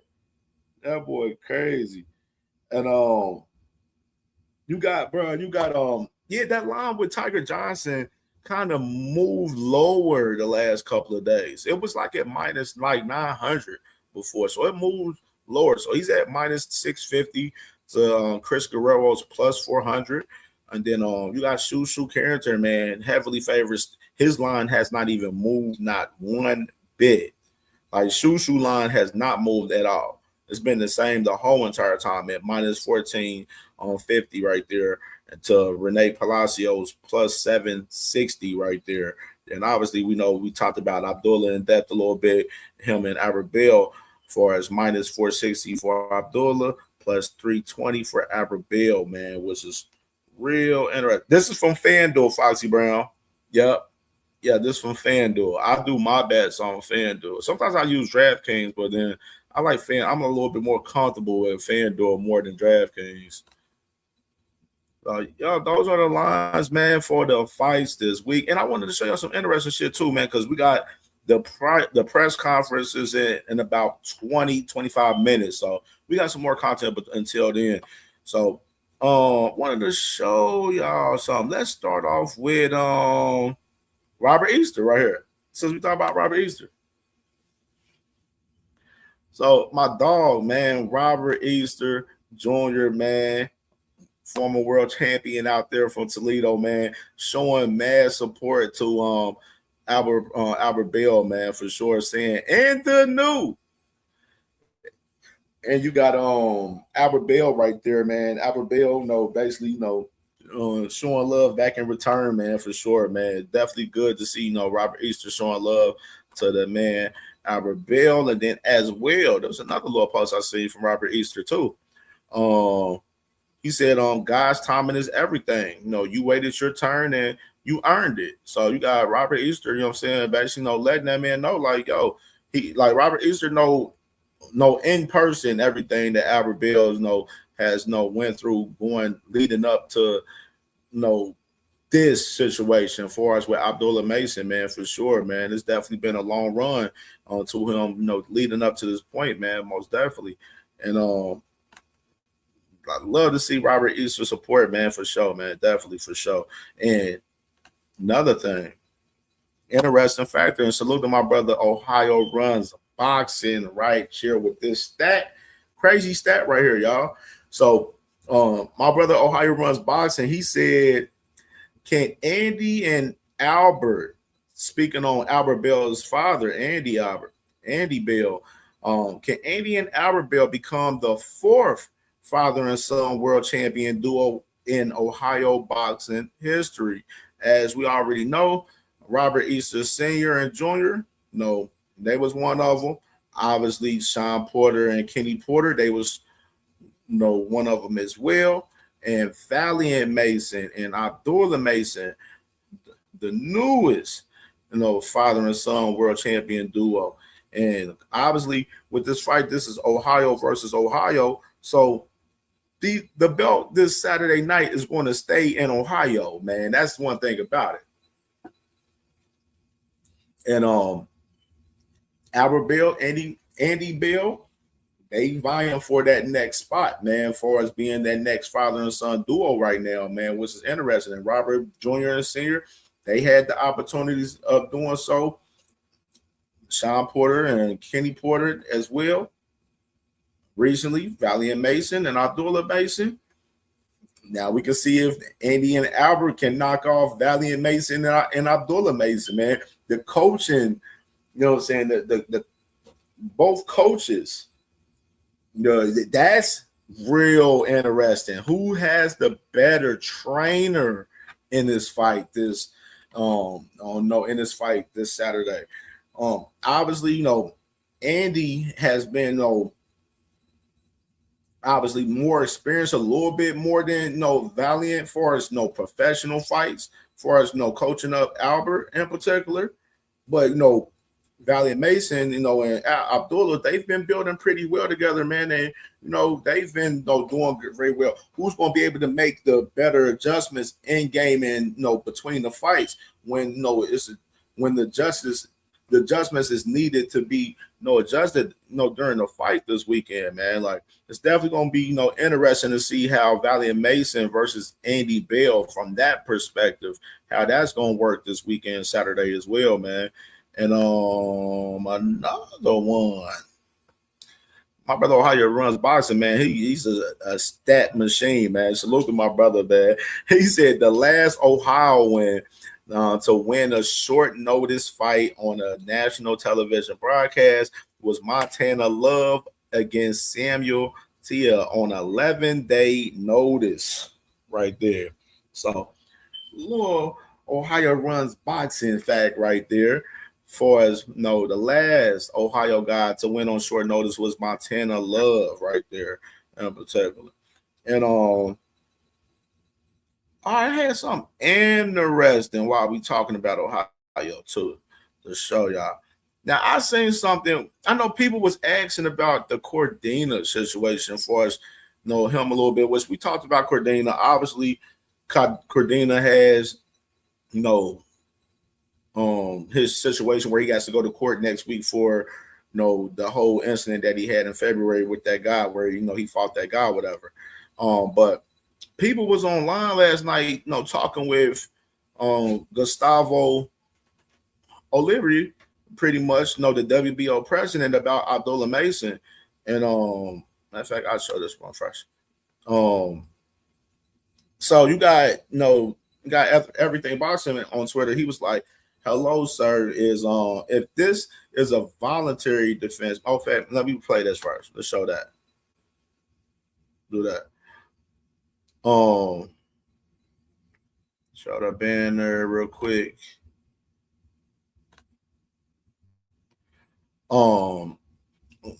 So Fernando Sabatini, he was like, taking into account Cordina's situation, is it feasible that Alan Chavez could be the mandatory next?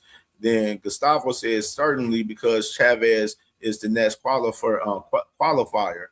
And then everything Boston asked him, he said, you know, if this is a voluntary defense, you know, for Abdullah, is, you know, is his WBO mandatory still due? And if not, if Cordina's, you know, can't fulfill that, you know, situation, you know, is it in the realm of Alan Chavez? And then, you know, he responded to him again as far as this guy, you know, said, yes, a voluntary defense. Yes, the mandatory is due, and Cordina is the designated challenger. However, we will assess his status in due course and determine accordingly. So, Cordina's most likely going to be out of that number one spot for the WBO. And Alan Chavez is obviously number two right there. Like, he's right there. And interesting right there, man, as far as how this gonna move. Alan Chavez, he's a matchroom guy. He's undefeated. Got some power, man. He's not crazy skilled, for real, honestly, but he got some power, man. He's one of those pressure fighters, man, that's real interesting, for real. And no, he just signed with Matchroom recently. I think he's probably like 1 or 2 fights in with Matchroom right now, and he's highly ranked in a couple of the sanctioned bodies. And I know he's number 2 right now in the WBO at 135, man. So this fight with Albert Bill this Saturday is a voluntary defense, and no, the mandatory is due. So they're probably going to end up mandating Abdullah Mason to fight this guy Alan Chavez, which he might have to fight him next, possibly, because they're going to. It looks like the WBO is going to end up mandating Abdullah to fight Alan Chavez next, which is real interesting, because then it takes away some of those other options that we was thinking about possibly. But I mean, unifications trump everything, though. I mean, like I said, you got the fight with Kid Austin and Lucas Body in August, late August, or August 21st, 22nd. You know, so I think that fight might end up being on that T.O. and Rolly card. That fight might end up being on that card, probably, unless they doing their own card aside of that. I assume probably, I don't know, but the winner of that fight for Abdullah would be great, you know what I'm saying, to try to unify with the winner of that fight with the WBA, you know what I'm saying, which, you know, unification of Trump, that mandatory, of course, but, you know what I'm saying, it's a long road. I mean, of course, Abdullah has to get past, you know, Albert Bell this Saturday first, and then we'll see. But it just wanted to show y'all this, because I want to let y'all know that mandatory for us, the next guy up will be Alan Chavez, and he may be the guy that's going to be mandated most likely next against Abdullah. And Abdullah might have to fight that guy next. You know what I'm saying? That they mandated. So interesting perspective right there, for real, man. Which is some crazy shit right here. So let me find some real quick. It was something else I had to look at too. In fact, I got some shit.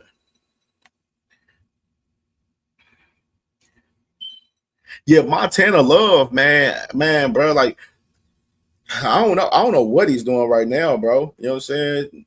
No, dude, just I don't know, bro. I know he definitely burned some bridges with some people within Ohio. I can tell you that. I know that for a fact. He burned some bridges with some people for sure. Oh shit, they got to 2. Oh, so it's always at 2. Okay, so we got a whole nother hour. All right, bet.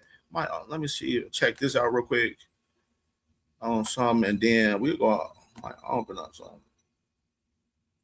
Oh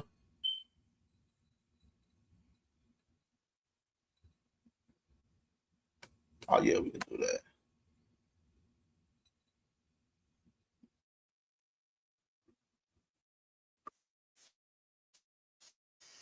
We can do that. About to pull this up with Abdullah, man. This little mini doc right here that Top Rank got for Abdullah Mason right here. So let's pull this up real quick.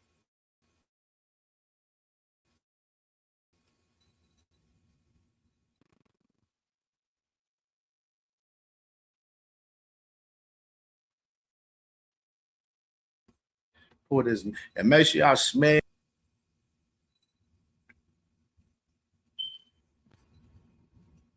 Let me pull this up. Check them out. All right. Yeah. Hey, I see motherfuckers online. Motherfuckers talk about Ryan, talking about boots and shit online. That shit crazy. All right, let's move this thing up, man, with Abdullah. All right, we here with it. Bet. They say, oh, this is what boxing is supposed to look like. This is a huge homecoming. I'm ready to execute. Hitting stride in the roach. 2 thumbs in, throwing shade like a no. It's so good, I don't know shit. They living life like emotion. We living life like a moment. That's a cozy but I'm broken. Living in the past, no jacuzzi. You're black, you're not black on tracks, strap sacks and packs, but I wax on wax. Yes, that's a fact, but I'll take the slack if they wanna act like we ain't putting no. So strong's wrong. He hold his own, now he came along and start hitting home runs. But I tell him the best yet to come. We just begun, we so far from done. Hello.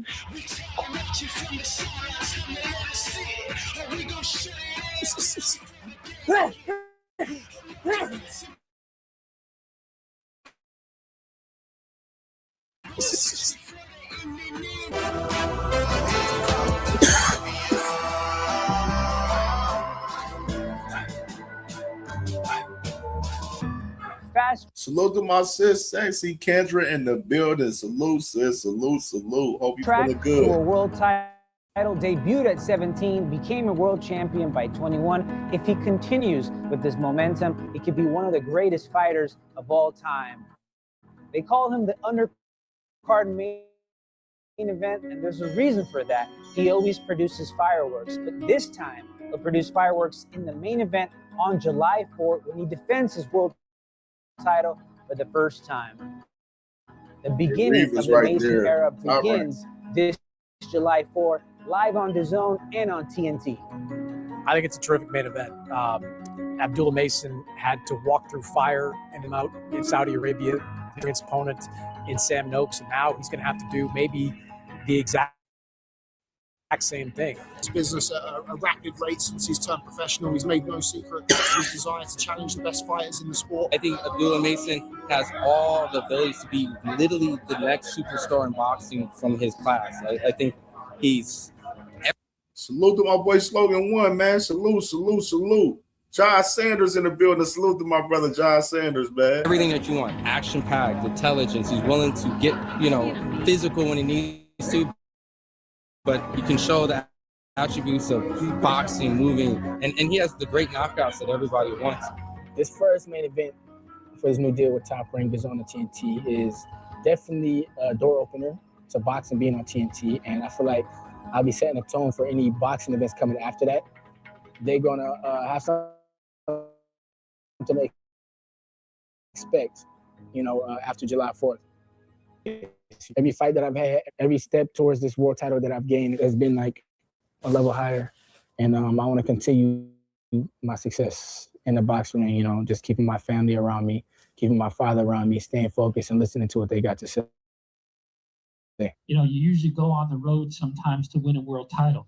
You never really think you got to go to Saudi Arabia to win it, but he got on the plane first and he was there. We continue with a battle of the undefeated Abdullah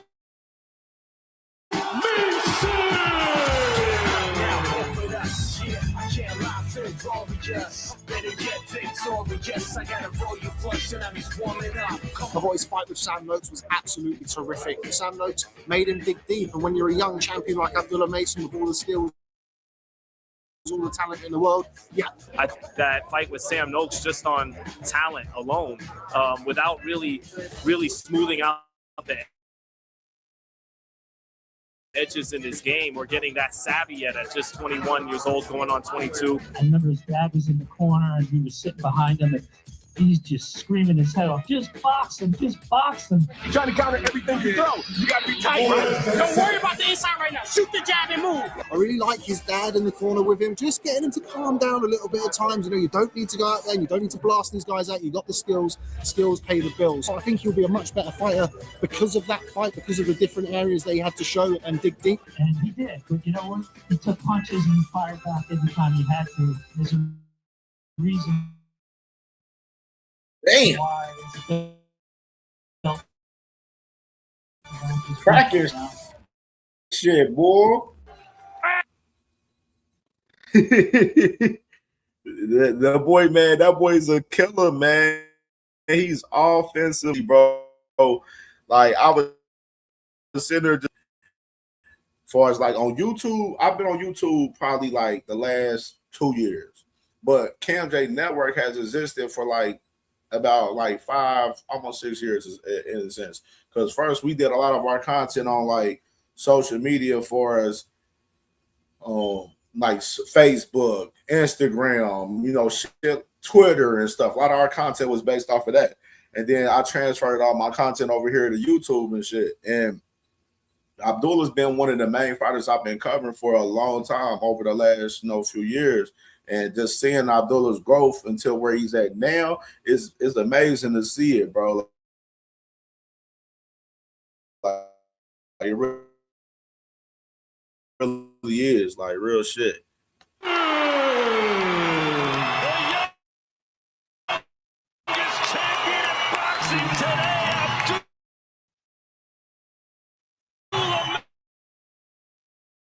With a unanimous decision win. The feeling of fulfillment after. Crush the legend, salute, Crush.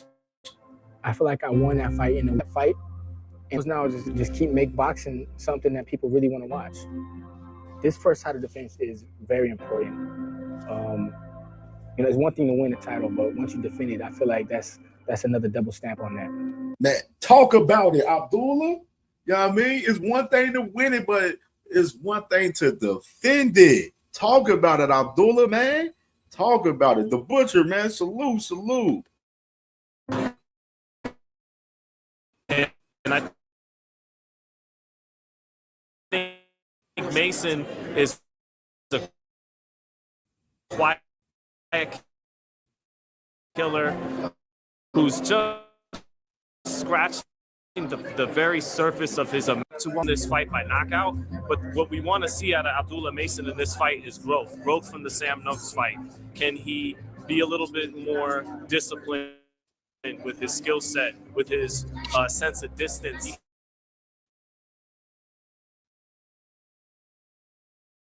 Has the kind captivating fight every time Abdullah Mason. And we want to see more of the double Mason.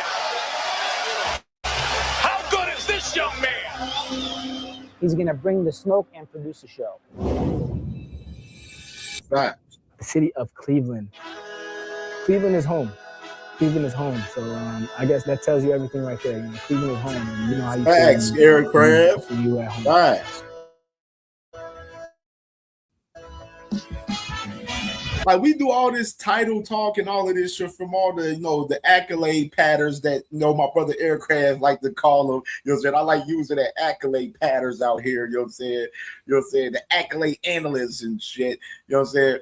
But motherfuckers don't never like to talk about fighters actually defending these straps a lot. You know what I mean? Like they taking this title, but they ain't talking about these fighters defending them. A lot of these motherfuckers ain't defending these motherfuckers. That's one thing I'm not seeing. I'm not seeing some of these fighters defend these straps. Like, you know what I mean?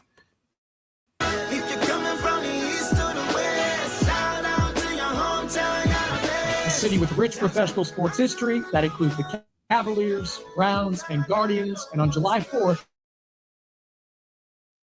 it will celebrate Independence Day with the return of World Championship boxing.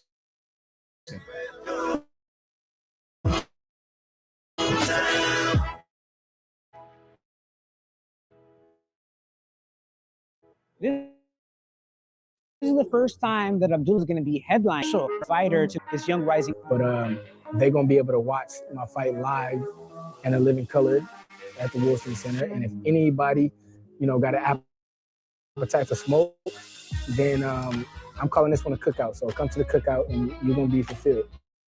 I'm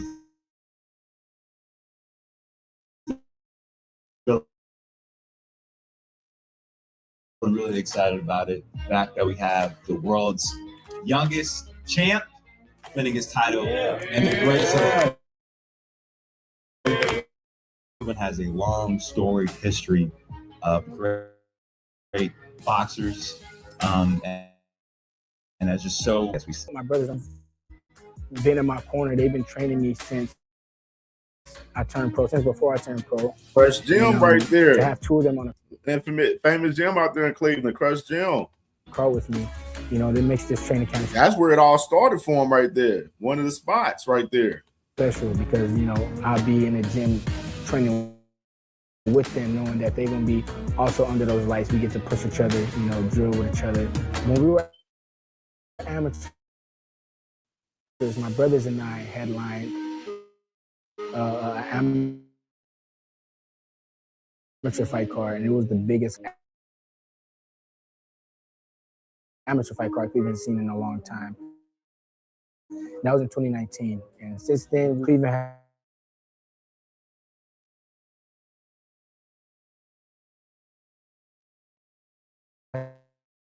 has been wanting that, asking for that, and we've been anticipating it as well.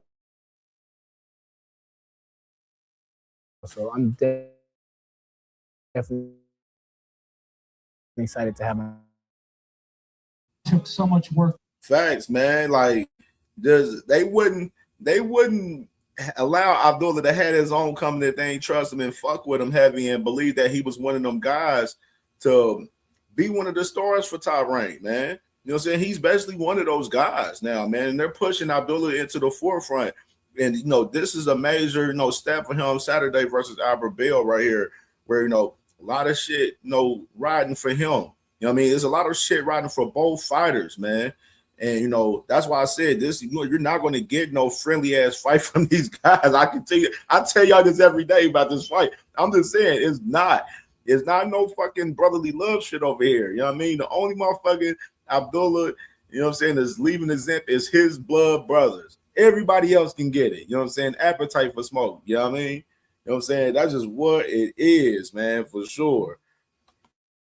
To get to this point to win the world title, I know he's not going to let anybody take it from him. I feel like I'm going to have a lot. It's some pressure for sure because he's at home, you know what I mean, for the first time, like defending this title for the first time at home. So you're defending it against a guy that's very well, you know what I mean? Like, so it's definitely a lot of pressure for Abdullah Mason this Saturday. It really is. A lot of fun this fight. After that training camp, I feel like the fight is what's going to be the fun part. Wow.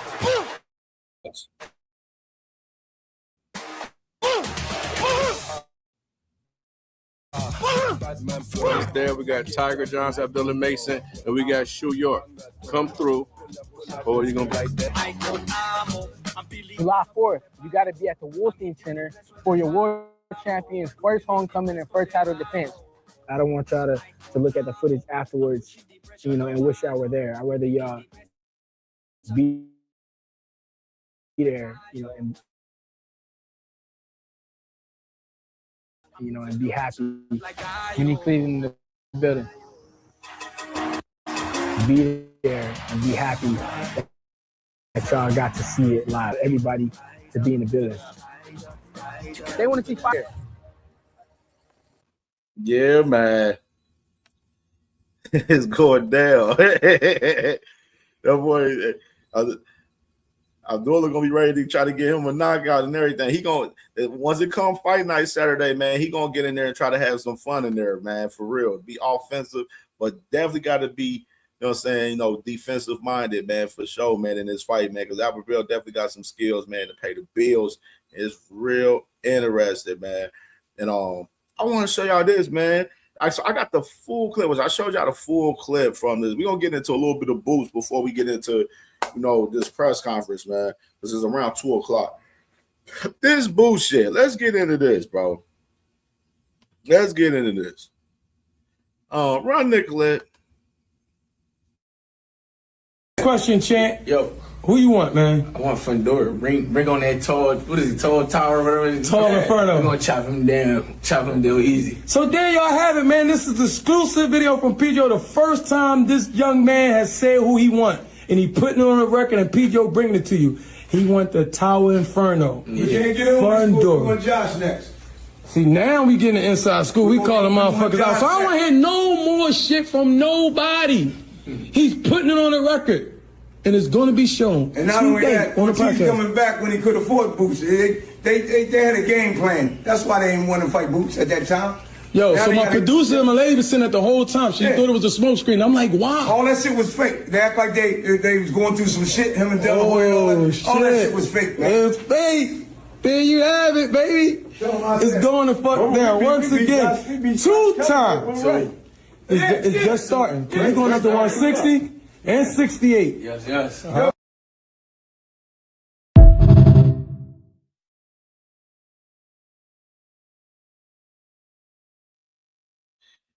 Man, crazy word right there. You got Boots Ennis, man, and your man's, man, Bozy Ennis, both of them boys, definitely pushing for Fundora, man. They say that Fundora don't want no smoke. Hey, Josh Kelly, bring your ass to the table too. You know what I mean? So I'm looking like at this, like, what's popping? Yo, what is popping? What's popping at 54? Man, the big dog Boots is calling for motherfuckers, man. And he got 2 of them straps. People better answer. Fundora, hey, we don't want to see them all had your bitch. We don't want to see Amal had your bitch. We want to see Boots Ennis versus Sebastian Fundora. That's what we want to see. Josh Kelly, yo, you got business to handle July 25th. Hey, Boots Ennis hit that line. You need an answer. Don't be talking about you got options and shit. You ain't got no motherfucking options, man. Come get your ass whooped and get your biggest bag by fucking Boots Ennis. We need that strap. Stop being scary, man. We already know you done ducked twice. And if I said, if Boots can't get either of them two, then Virgil, you can come get your ass whooped finally now. We're going to beat your ass anyway. We want to beat your ass just cuz. You know what I'm saying? We just want to beat your ass just cuz. It ain't even about the titles or none of that. We just want to beat your ass just cuz. You know what I mean? Just for the love of it. You know what I mean? Virgil came out and said that he was going to sleep you. So I just want to know your comments on those. Why he ain't take the fight in the beginning? You know what I'm saying? Bro, I ain't be talking, bro. I ain't gonna lie. I'm trying to tell you, I'm really different. He gonna see firsthand. Because he gets hurt a lot. He flat-footed, and he been dropped multiple times. When he get hit by me, it's gonna be different. I'm trying to tell y'all.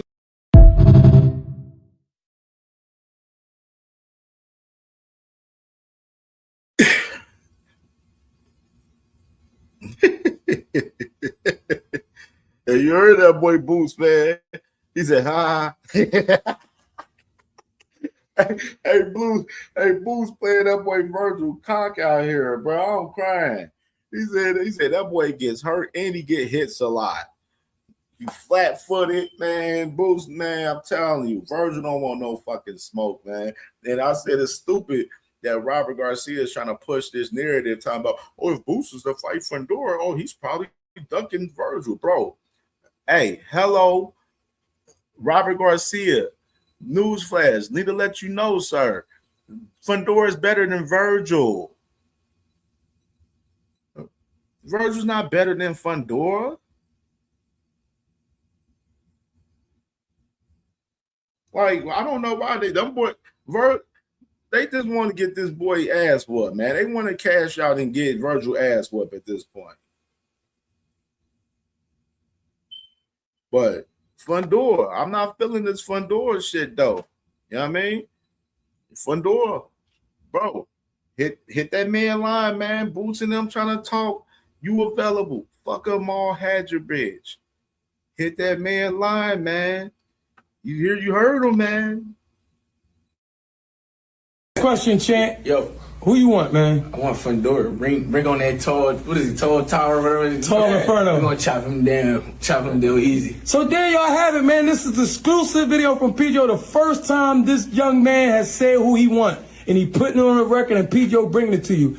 He want the Tower Inferno. We can't get him. We're going Josh next. See, now we getting the inside school. We calling motherfuckers out. So I don't want to hear no more shit from nobody. He's putting it on the record.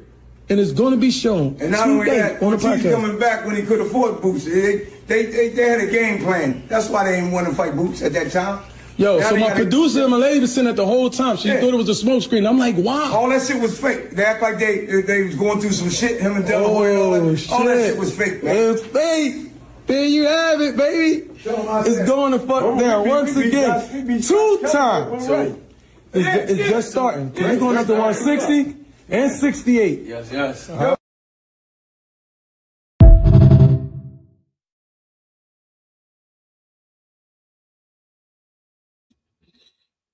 Man, like I said, man, they talking that talk, man. And then and then what happened to all of that shit talking about, oh, we want Boots to talk more. We want Boots to talk more.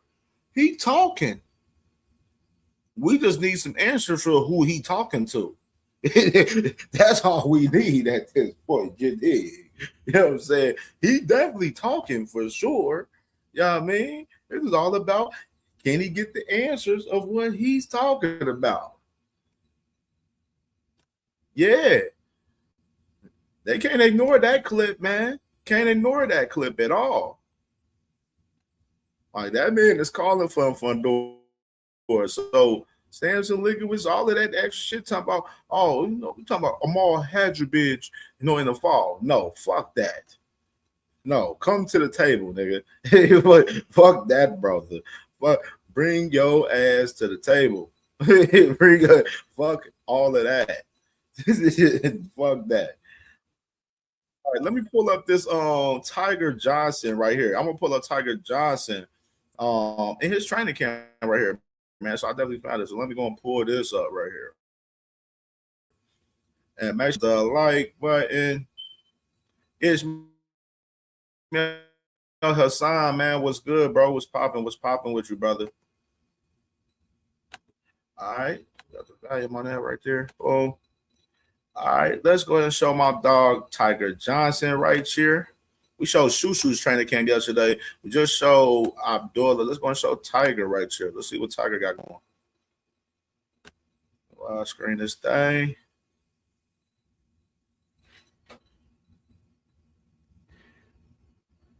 There we go. I hate how StreamYard has a delay with the actual with me sharing the YouTube. Has an actual delay. It's kind of crazy.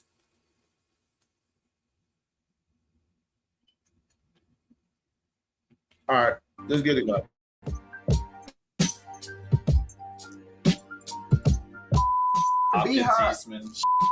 Which one's that? Lewis Tyson. Damn. Roy. Oh, Gotti. You know my favorite one? It's probably gonna be. No, the first one. The first one's my favorite. This one's crazy. Yeah, this is my favorite one right here. Wow. Just the one right Shout out Aaron Bloom. Yeah, man. Yeah, Frank, so Big what is shout out this? to Can you Aaron, tell the man. camera?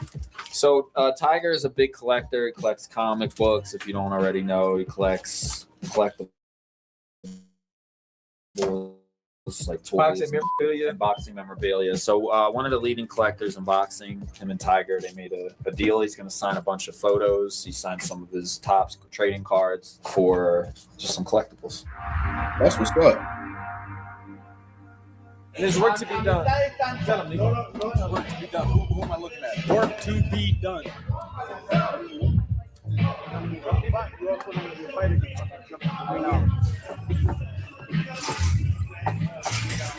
He does know how to swim. But, he jumped in the deep end. Let me. No, hold on. He jumped in the deep end. But listen, I know how he tricked me. Look, right? He was so confident that the best had on was going to save me, right? I jump in, right? He was like, you know what? I didn't think that was going to work. I'm like, man, what the hell? I didn't know, but it's all mental. He did it. He jumped in. It's 9 feet. Yeah, 9 feet doesn't sound like a lot, but it's a lot. What did he do? What's the reaction? It took me like 20 minutes to jump in. We swam the whole time. What we did, like 40 minutes? Something like 40 minutes. Yeah, 40 minutes and 9 feet. Yeah, bro. I'm like, man, what's the prepping technique? Just jump in, bro. I'm like, man, this is crazy. Bro, we're Set me up, swimming in the womb. Your body will naturally start doing something. What the fuck? That was crazy.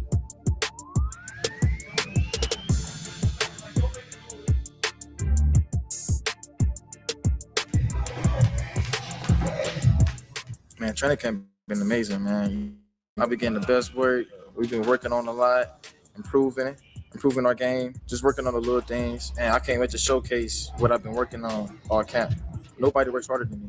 I eat, sleep, and breathe boxing. I'm a student of the game. I'm learning every single day, new things every day. Nobody is hungry and more than me. I done been through too much for someone to outwork me. We bring the fireworks to the city, man. July 4th is on. Tiger's been training for a while. You know, he's been training for the last 2 months, and it's going good for him. He's already sharp and in shape, and you know, just keep him inside the lines, and don't let him overtrain. Yeah, man, I'm definitely looking forward to what Bo Mac and Tiger gonna cook up, man, for Saturday, man, for sure, man. I like that.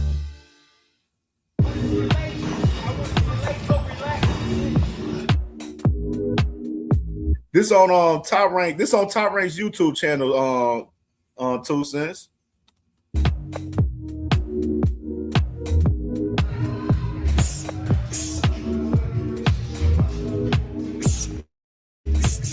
You know, I'm coming back to the city, man. That's home.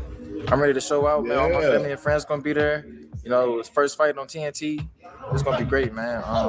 You know, it's 4th of July. It's gonna be fireworks. We ready to represent, man. Cleveland mean everything to me, man. It's home. It's where I'm from. It's what made me.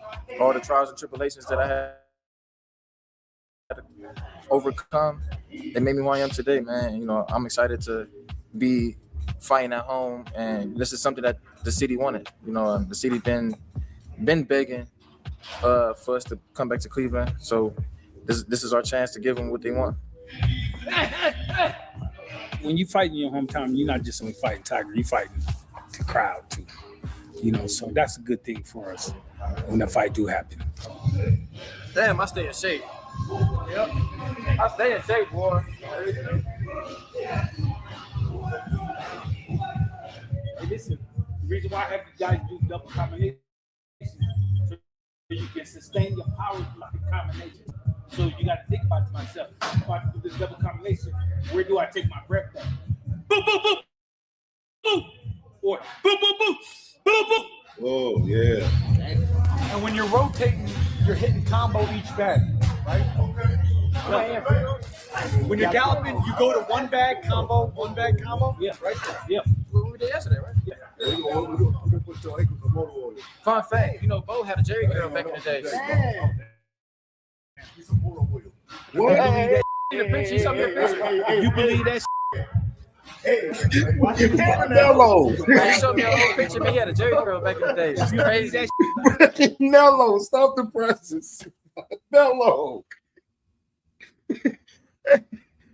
Damn, I stopped it. Damn, I stopped it right on him too. They said this man Tiger said, fun fact, the man Bomac used to have a Jerry curl back in the day, dog. What the hell? I couldn't even imagine Bomac with a fucking Jerry curl back in the day, bro. That's crazy, bro. Great. This man Bello gonna say, I get to see Bomac wide back ass. Oh my god, Bello crazy, man. You a damn fool. I'm like, damn, Bo. This man slogan one said Bomac looked like a giant flotation device. Bro, y'all gotta stop. I'm done. You know, I take one fight at a time, man. And, you know, I love proving people wrong. You know, people still, you know, doubting me even after the last fight. So, A defining performance for Tiger Johnson. I'm always locked in and ready to show the world that I'm the best. What makes me confident is that I know that I'm the best at welterweight. So, you know, I know he ain't got nothing for me. You know, he's a good fighter. He's undefeated for a reason. But I'm a different type of fighter. You know, I'm a different animal. He's not gonna have enough to be able to stop me from doing what I'm doing to him. How I see this fight playing out. Me with my hands raised saying, Cleveland, this is for you. I want people to be saying that I'm the best at welterweight and I'm coming for all the belts and I'm the best welterweight they've seen in a long time. Good punch placement.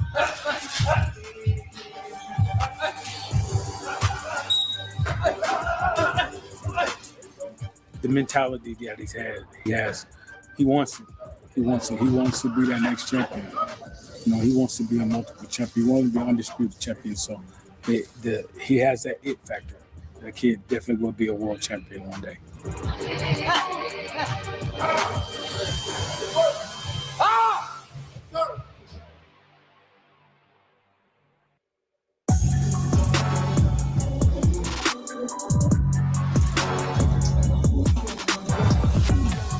Appreciate all the love and support, you know, for all my fans, Cleveland. Appreciate all the hate. Appreciate all the love and hate. You can hate me, you can love me. I don't give a damn because I'm gonna keep winning. We picking them things out July 4th, man. I ain't talking fireworks. And I'm gonna show y'all July 4th why I'm the best. Dondre, I'm gonna even make you even more sick, Dondre. Damn it. I even got them all. Let me go to something real quick, man.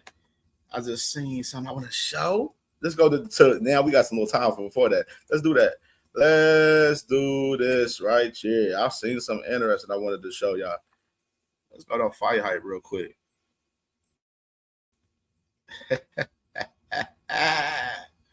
Yeah. Dodrick, shut the fuck up. Look at it. Man, bro, I'm still weak, man. That man Ray J let that man Orlando Brown smack him with money the other day. That shit crazy. Let's smack them with a stack of money, bro. I gotta come clean. I don't get football. What? Why are they?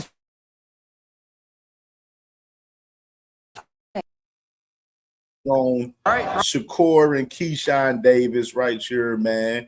So let's check this out right here, man, from Mr. J Prince, man, because he's up there in Cleveland right now. Ron Goodall, FightHype.com. I'm here with the legendary manager, music mogul, so many things. Mr. J Prince, how's it going? Everything is beautiful. It's a beautiful day out here in Cleveland, man. It is. I love this place. You know, I gotta ask, as a hardcore boxing fan, most people, when their opponent has visa issues and certain things happen, they don't really slide in an undefeated guy getting ready for an eliminator against a silver medalist like Abdullah is able to just fight anybody at any time. Well, I'm not in the mindset that they can fight anybody at any time, but you know, the time for whoever is in front of him, you know what I mean? And we will be making the right decisions at the right time, you know, to whoever it may be. I wouldn't put him in there with a heavyweight. Of course, or of anybody course. don't go, but we're ready for this guy. You know, it's me selling a little bit, but a lot of people say, you know, this is not just a guy that you just slide in. You got to have a full camp, train, strategy. So what about it, about Albert Bell, that is risky, but that you guys are saying, you know what, this is good and it's worthy enough, and also will help elevate Abdullah's career? Yeah, I mean, no risk, no reward. We know that. And, you know, I give a lot of credit to Albert Bell. You know, he's a good fighter. You know, we just feel Abdullah is great. We depending on, and you know, moving forward, you know, I think this is definitely a plus to his career to be the person and give him their first, you know, one, take their zero from him. So we're looking forward to it, man. You know, the ceiling's so high for this kid. I mean, he's the youngest world champion, you know, especially the fact that he can't go backwards now. He's a champion and everybody wants to fight him. So after this fight, I know we got to focus on Albert Bell, but is it going to be the youngest unified champion? Is it like what is the next steps to help make Abdullah the next big boxing star? Well, you know, we are the type of people that we don't tell people about next steps, but what I will say is we're going to embrace opportunity when it presents itself, you know what I mean, the right opportunity. So look forward to Abdullah, man. He's special, you know what I mean? He's champion at the age he is because of a reason. Yeah. And with that being said, come Saturday night, you know, once again, he's going to prove himself and the list go on. Does it kind of remind you a little bit like Floyd Mayweather, you know, back in the day, young champion, and then the trajectory with, like, obviously you know best, so, I mean, is that a fair comparison? Yeah, definitely, I would say a combination of Floyd and a few others. You know what I mean? He got a perfect play into him. I was watching Boots the other night, and I could see a lot of. Yeah, man, Cleveland is a good sports market, man. They got the Browns, of course. They got the Guardians, as far as the baseball squad, the Cavs. You know what I mean? So they got all three major sports as far as the NBA, NFL, and, you know, MLB. And, you know, they got some, you know, boxing coming in play this week, man. You know, Abdullah Mason, man, you know, one of the biggest guys to carry on that, you know, that tradition for our sports, and, you know, in Cleveland, and let alone with Ohio. You know what I mean? So it's definitely it's really big this weekend. It truly is. I mean, I want to say this is like actually the first. I say this is probably the biggest boxing event in Ohio, in my opinion, probably since AB fought here in Cincinnati. Honestly, in my opinion. I mean, I think it's probably the biggest boxing event probably since AB was fighting, for real. You know, in Boots as well. Yeah. You know, he different. Yeah. You know, there is some news that came out about a mandatory where Keyshawn Davis, next line WBO Devin, saying Davis salute, emphasizing Key as an salute, Brody, salute. Assuming Keyshawn Davis. So how close are we in that? Is it safe to kind of get some money set aside, look for some hotel monies, get ready to go for that big fight? I mean, I feel like we're in a great position. You know what I mean? That question might have to be asked to the Haneys. You know what I mean? I got two double barrel shotguns. You know what I mean? On both. Stop the presses. Stop the presses. Let's run that part back. Run it back. So this is Jay Prince talking about Keyshawn as far as the order with Devin Haney right here. Let's run that part back. But the man said he got two double barrel shotguns. Whoa. Gotta relax.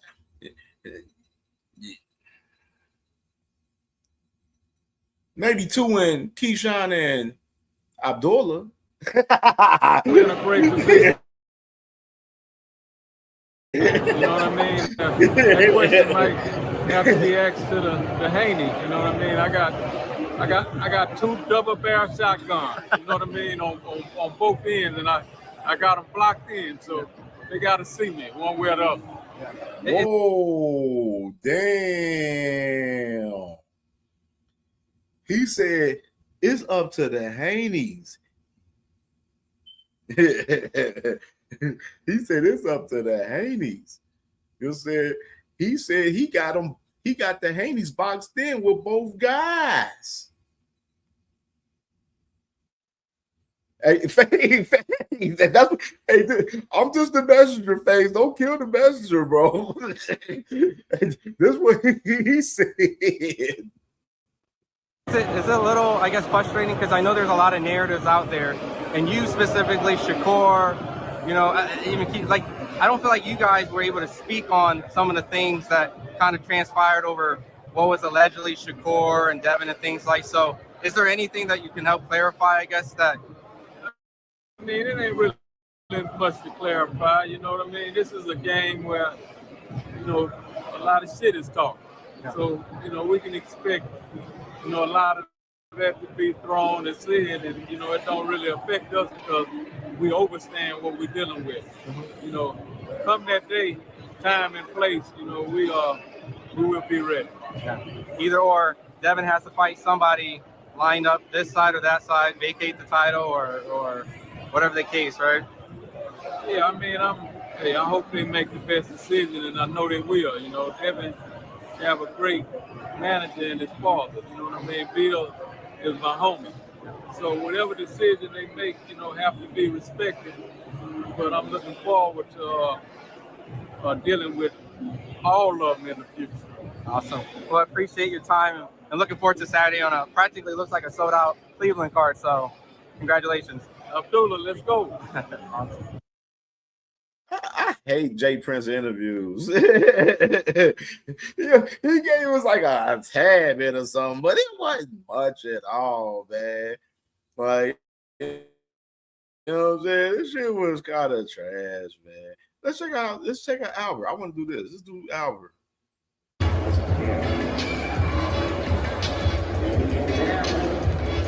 Check Albert out, bro.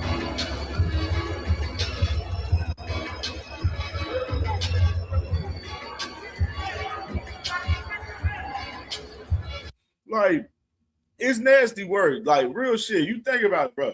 The man, Jay Prince and Shakur, look, Keyshawn lost the title on the scale with the Edwin De Los Santos shit last year. After that, gets put into number one for Shakur as his mandatory. No fucking paperwork or nothing on Keyshawn fighting fucking Shakur Stevenson, obviously, because they fucking brothers. You know what I mean? Obviously on that.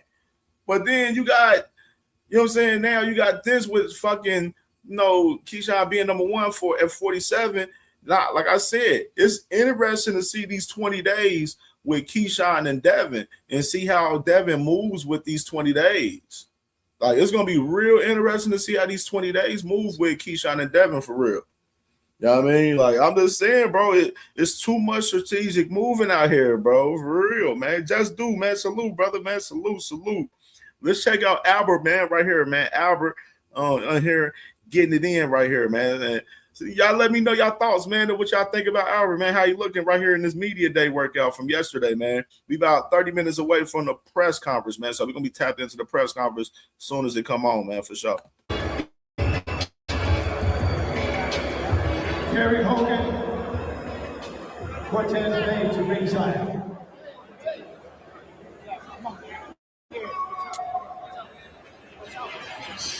Right, yeah, 19 days, no more sleepwalking. That's right, 19 days. We doing the countdown. Yeah, we doing the countdown for this purse bid.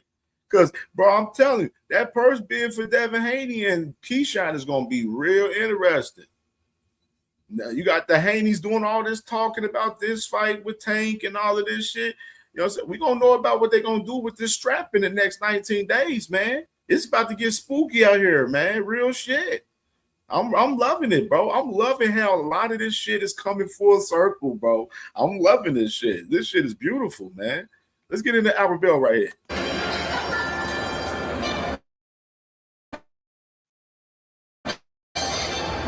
On the dip set? Okay.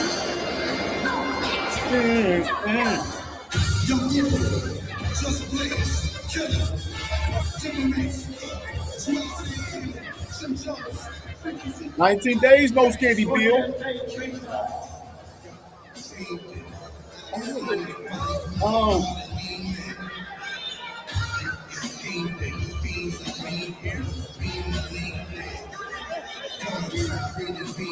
Cortez Payne ringside.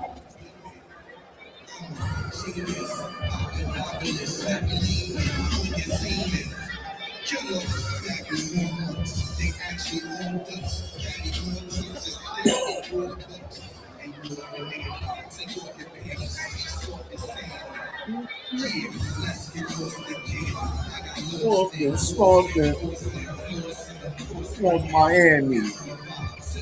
Pina colada.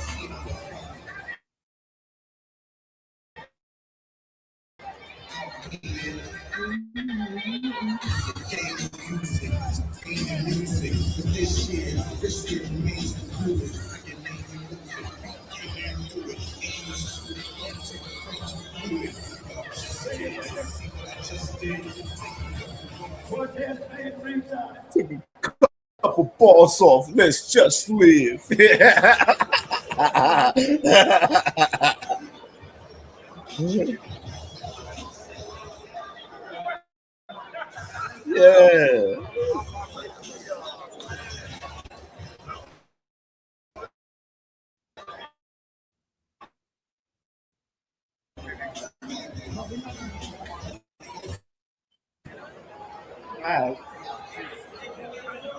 Okay, man. I've been guys.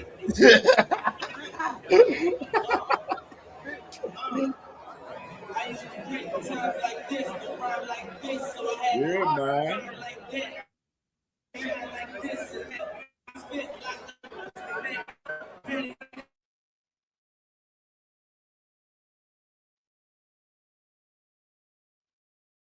And the crazy part, they already coming in the building. Like they was already gonna be in the building just to support Abdullah because the people from Toledo, like everybody from Ohio, we all fuck with each other for real. You know what I'm saying? So people from Toledo was coming up already in the building to come fuck with Abdullah. Just like people from Columbus, Dayton, and Cincinnati, Akron. You know what I mean? Like all of us, from different cities in Ohio was already coming up to pull up and show support for Abdullah. But with Albert Bell in play, it make this shit even more sweeter. You feel me? You know what I mean?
That boy Meek snapped on that bitch, boy.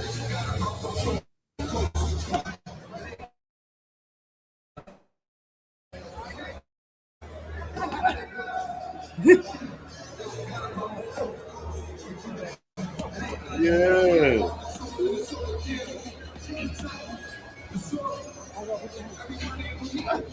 Hey, that boy. Hey, Optic crazy, man. He gonna say that before he linked with Diddy, bro. That's crazy. Yeah, that's crazy.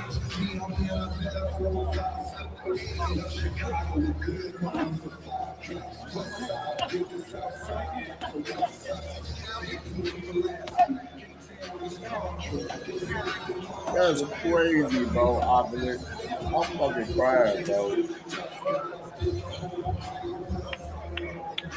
It's crypto, bro. Come on, bro. Yes. 100 people. What the fuck? At the Hilton downtown to the first 100 people. Bro. Only the first 100 people. Friday at the Hilton. We'd like to thank DNA Boxing.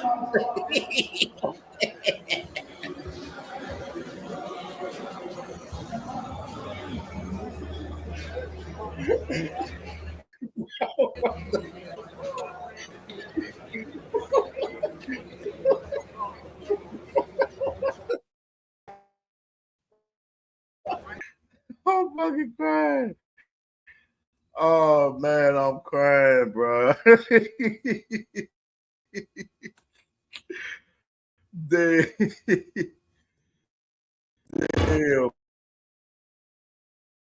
bro. Let me show this with Albert Bell, man. This little split 140 seconds right here. And this is Albert Bell talking about the spawn right here. Dive into Visible. It's unlimited. I don't think I need the wires right there.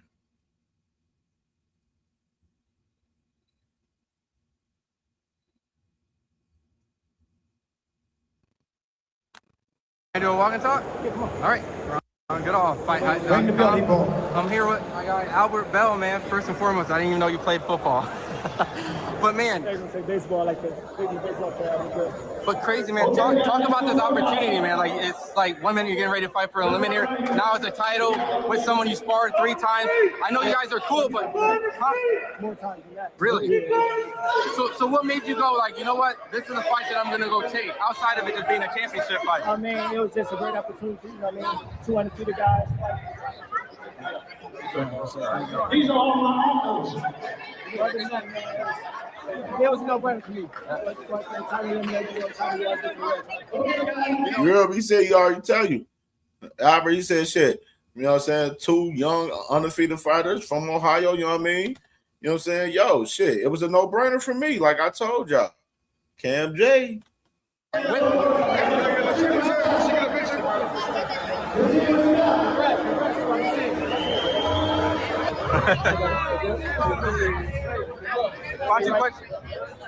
Bunch of questions before I let you go. No, you're good. There was rumors. I think Ness mentioned something out there saying that there was a little birdie that told him that you got kind of the better sparring. I know that sparring, that stuff is kept behind, but is that kind of a little bit why you took this fight? Like, you know, turn down where opportunities. Yeah. I was number 1 in the world. How long I didn't get a shot, so when I got it, I had to take it. It had nothing to do with the sparring. Then I would take it against my daddy. Yep. So we happened to gym training. It was not my high level work in the stuff. What happened Saturday? That's 100. You know what I mean? Curtis Robinson, what's good, bro? Yeah, you got Albert right there saying him taking the fight has nothing to do with the sparring. You know what I mean? He says what happened in the gym stage in the gym. He says that is high level work. The same shit that he said on CamJNetwork. You know what I mean? And you know, he as well said, like, yo, you know, said ain't no reason for me not to take this opportunity. I gotta take this opportunity. You know what I mean? Like, this is my only shot. Ain't no telling when I'm gonna get this opportunity. Ain't no telling if I would have won that fight versus Andy Cruz July 18th, I was going to get the opportunity for the IBF title. We already was the IBF mandatory for a whole year for Emmanuel Navarrete. So this opportunity come upon, I'm taking it. There's no way. So that's why I'm telling you, Albert's coming in to try to take this title away from Abdullah Mason Saturday night, man. Saturday night? Victory in Salah and New. All right, appreciate it. Bruh. All right, man. Let's check out Abdullah real quick, man. Check out Abdullah. Oh, shit, moving up a little fast. Let's check Abdullah out real quick.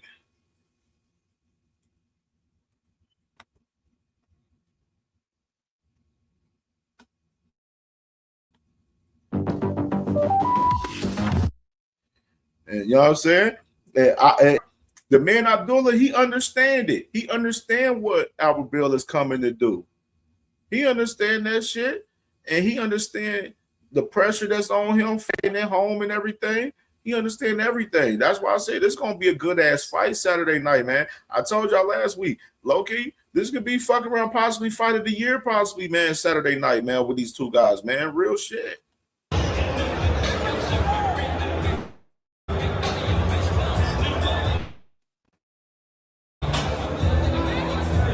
Oh, that boy playing hard.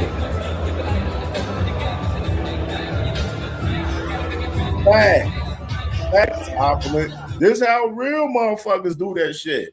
Yeah, they very cool. Both of these guys is cool, know each other very well, support each other when they fight, you know, when they fight other guys and stuff and everything, bro. But they going to hit this Saturday, man. There's a lot of shit on the line this week. Dondrick, I don't give a fuck. Damn. It's Ohio week, Dondrick, damn it. Like it or love it. Who takes a fight like this on 2-week notice? Who takes a fight like this on 2-week notice? Damn. Okay. What's up? Y'all ready for the smoke? Y'all about to show the world some smoke? You ready? Going down. Hey, them tickets are moving. Them tickets are moving.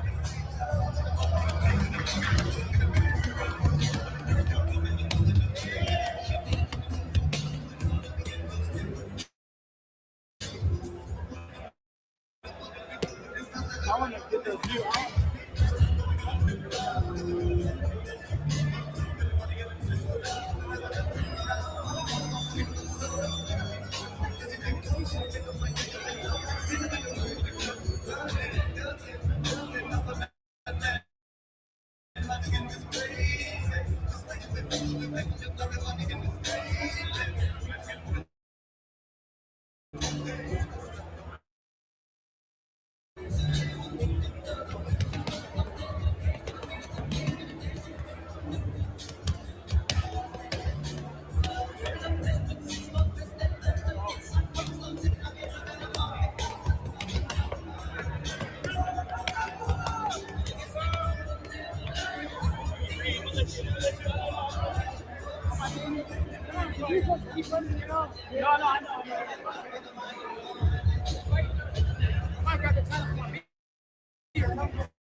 That boy on that Bone Thugs, bruh.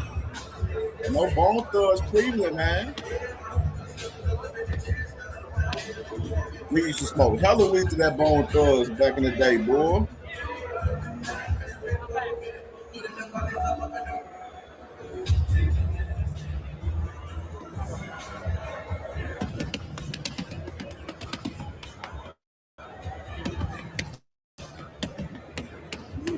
Good work.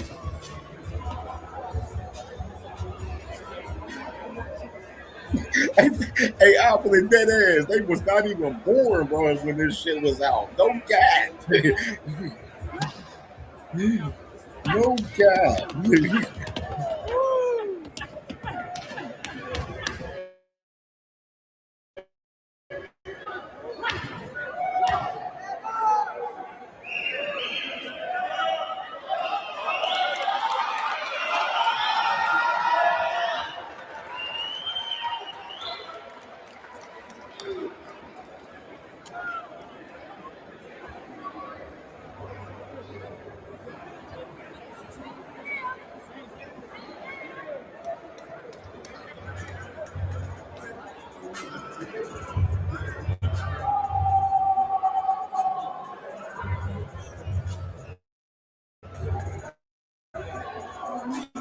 Nothing beat the late 90s, early 2000s in hip hop, man. Like, oh my, 1990. Like between 1990 and two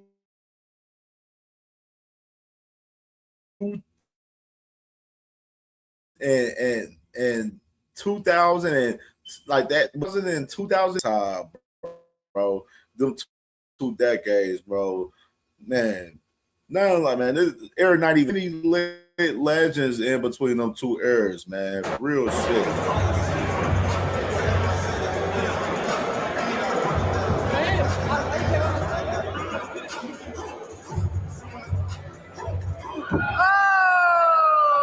Oh, word. Oh, shit. Oh, shit now. Oh, shit now.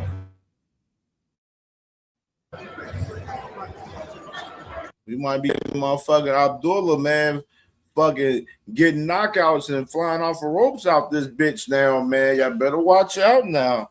Look at that.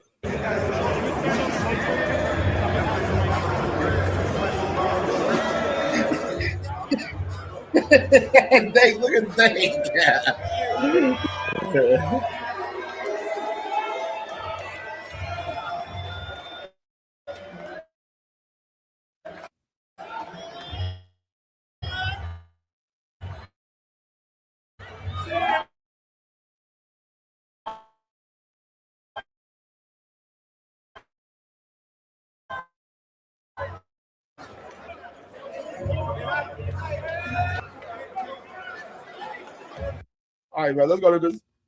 Let's get to this face off, man. Let's get to this face off, dog, real quick with both guys. Get to this face off.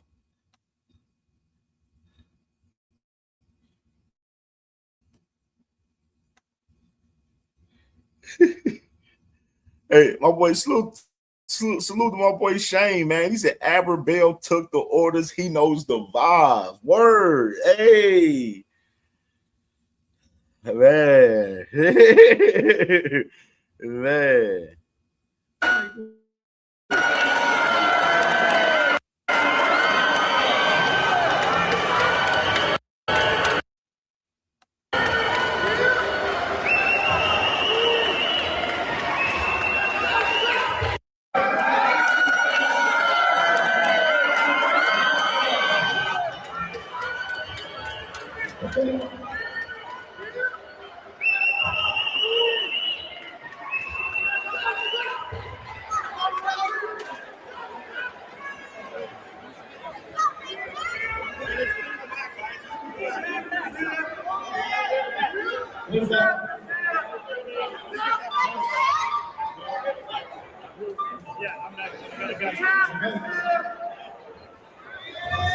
Take a picture of that album.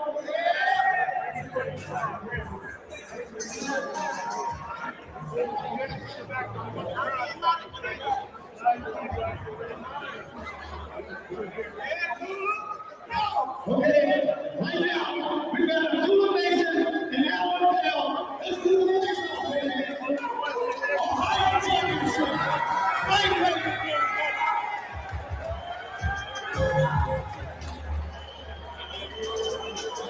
Bring it on, Canada. Out of the back, please. You better get your tickets. It's going to be a big town in Cleveland town. Stay to the side. Thank you. Let's go.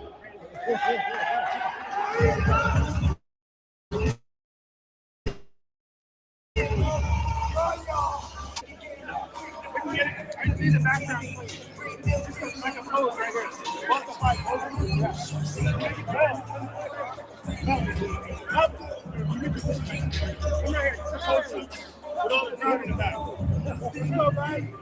Guys, get loud. What the fuck? I just see this shit. That boy dodging is fucking crazy. Up to the races and Alabama. You're going to our big town in Cleveland. You're saying, make sure you bring your ticket. Let's go to that. Guys,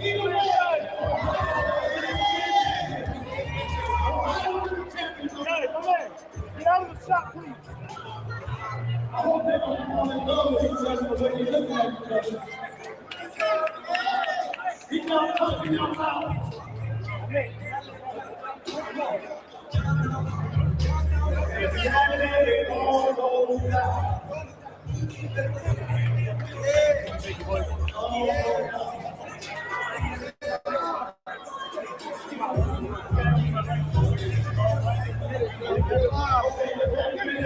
Cleveland versus Toledo, man. I told y'all, dog. I told y'all, This dog. summer, Cleveland The versus cup Toledo, is bigger bro. than ever, and DraftKings has you covered. Cleveland versus Toledo, dog, man. It's gonna be a lituation, bro. For real shit, bro. Whole Ohio in the building, man. Like, you know what I'm saying? Salute to my sister Steve's in the building. Salute, salute, salute. Yeah, for sure. And you know, that's one thing about it. Like, he got respect, but he ain't gonna show too much respect. We know Abdullah gonna come in this weekend. He gonna try to come in and put on the show. But he gotta be disciplined, though. Gotta be disciplined in this fight. Very disciplined versus Albert Bill. Gotta be very disciplined. Salute to my sister Steve's, man, for sure, for sure. And what's going on with Curtis Robinson? You talking about some what? What you talking about? The hell going on with Curtis Robinson?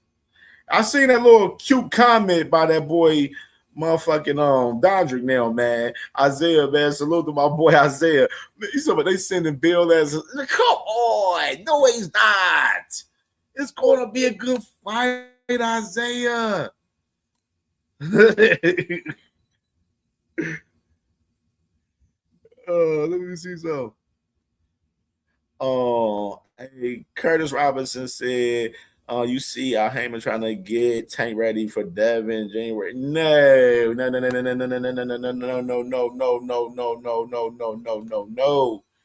And if you got that information from BFTB, that is fucking super cat.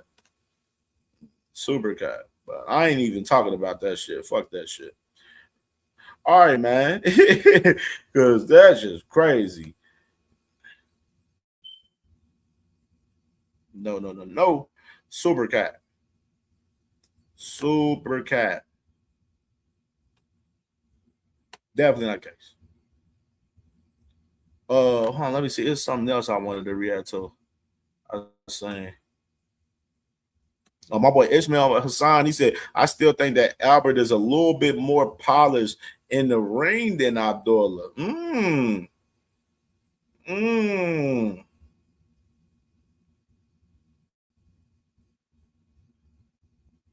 Yeah.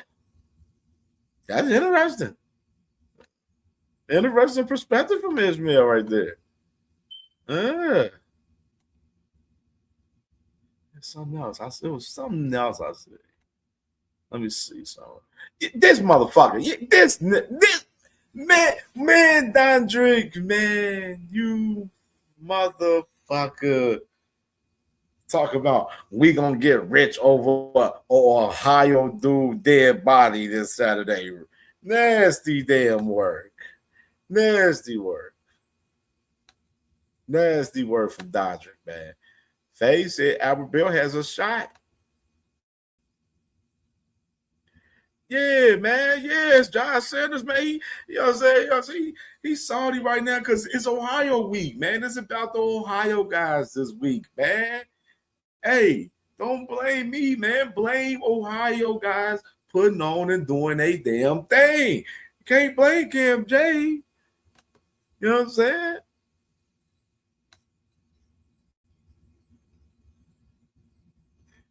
Let's see that.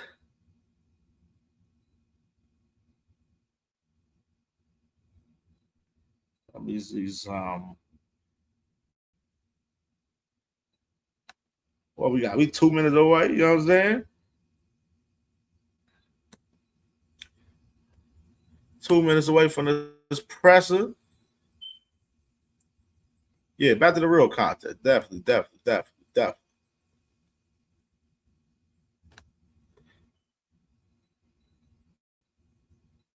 No, it is not, Isaiah. No, the hell it is not. This is not a showcase fight Saturday, Isaiah.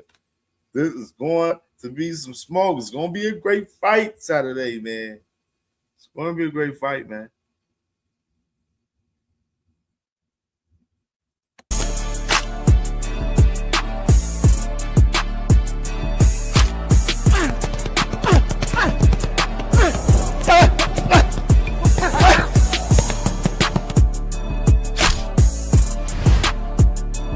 And still, he trained to beat me, and I trained to beat him. So when you step in the ring, you gotta flip that switch.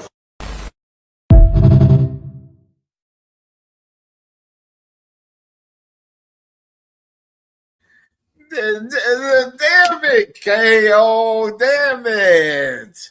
Y'all kind of spoiled it, man. Salute to my brother Knockout, man. Damn.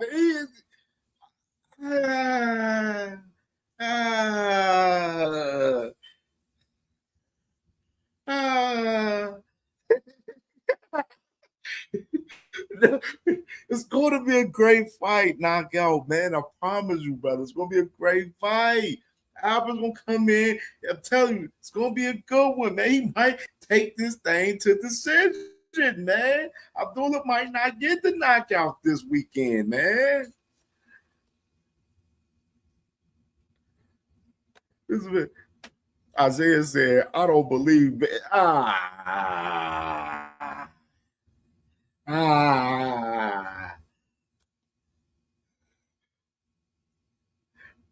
Go, Eric, no, we not, bro. I promise it's gonna be a good one.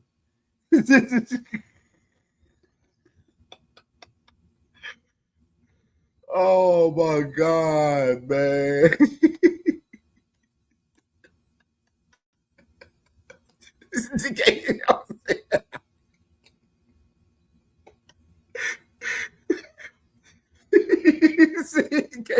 He was from Michigan.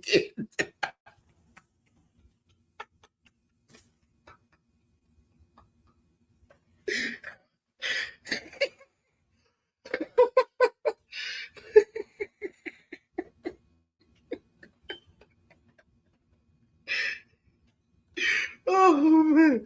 Oh my God! No, I won't. No pick till Saturday. No more sleepwalking. No pick till Saturday. Saturday morning show, you will get the pick. Man, Cash Crypto, see, there you go right there, man. See, that's what I'm talking about. Cash Crypto seeing the vibes, man. He knowing the vibes.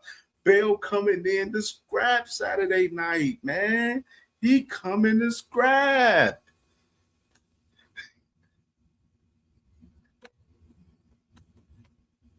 Yes, Curtis Robinson. He said our Bell looked locked in. I thought they both locked in. Both guys locked in. They locked in. Both guys locked in.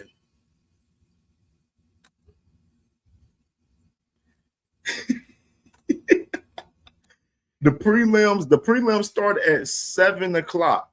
For us, the actual fight, the prelims Saturday night, 7 p.m. Eastern time. You got both of Abdullah's brothers fighting starting off. And then the main card start at 8 o'clock. Isaiah said, I don't believe Bell opposes as a threat to Mason. Can't be honest. This is Ohio's shout out showcase for the. No, it is not. It's not a showcase. It's not. No, it's not a showcase, man.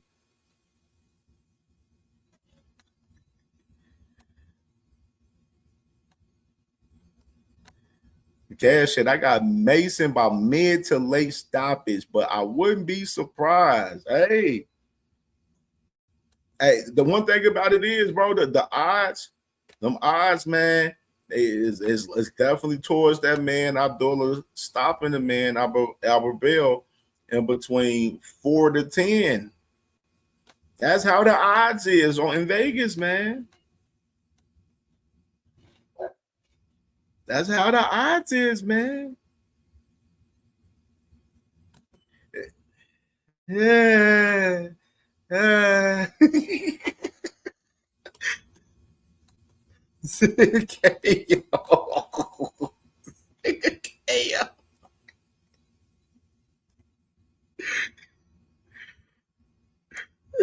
It is true. Tom Brady got the best backup makers in the game. It's true.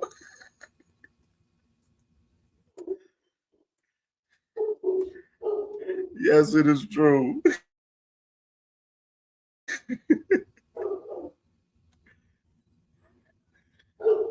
All right, let's get this brother out. They got it on there. Let's get it in. Let me show this thing, bro.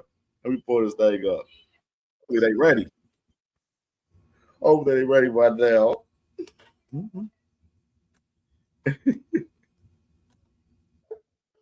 Creo said Abdullah is 7. Brad Goodman special. Hey, bro.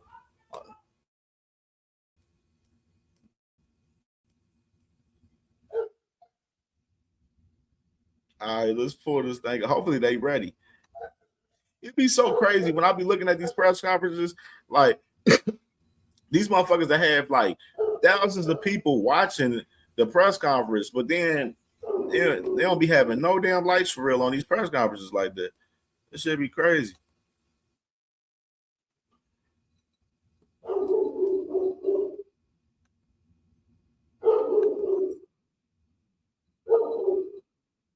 All right. Let me put this thing up right here. I think on dog is going crazy because somebody's outside.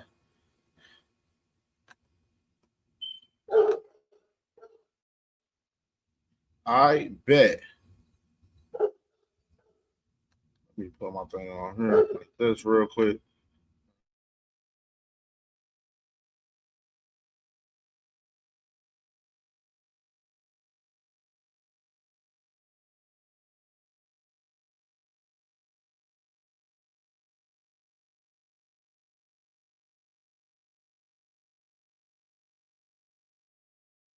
Type of fighter than Joe Cordine, isn't he? A lot different, and I would think a lot tougher. I mean, beware the late replacement, especially when you were training to fight a shorter fighter. Now you're dealing with a 6-foot fighter, a guy with long arms, a guy that knows how to come forward, a fighter in Albert Bell that's very patient, carries the confidence of once he gets on the inside, those long arms turn into uppercuts and body shots. Very dangerous fight, especially as a late replacement. I would say this is one of those curses that can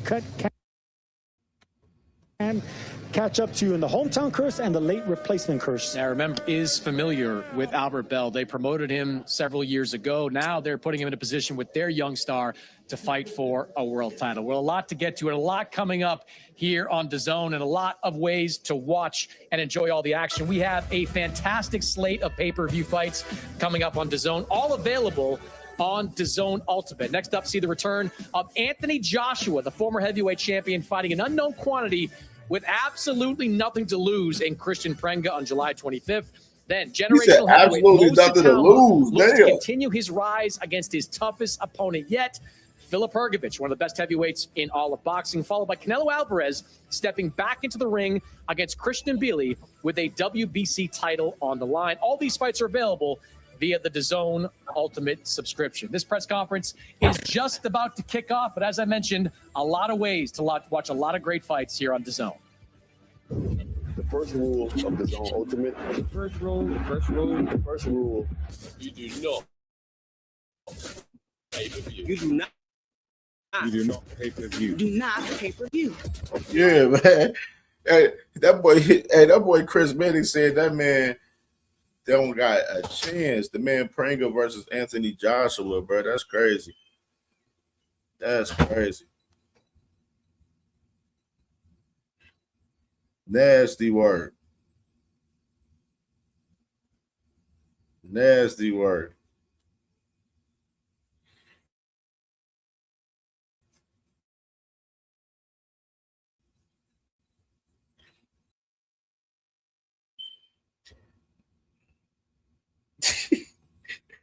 Hey, Dodrick, man. He said he said the high bully Albert Bell getting stopped.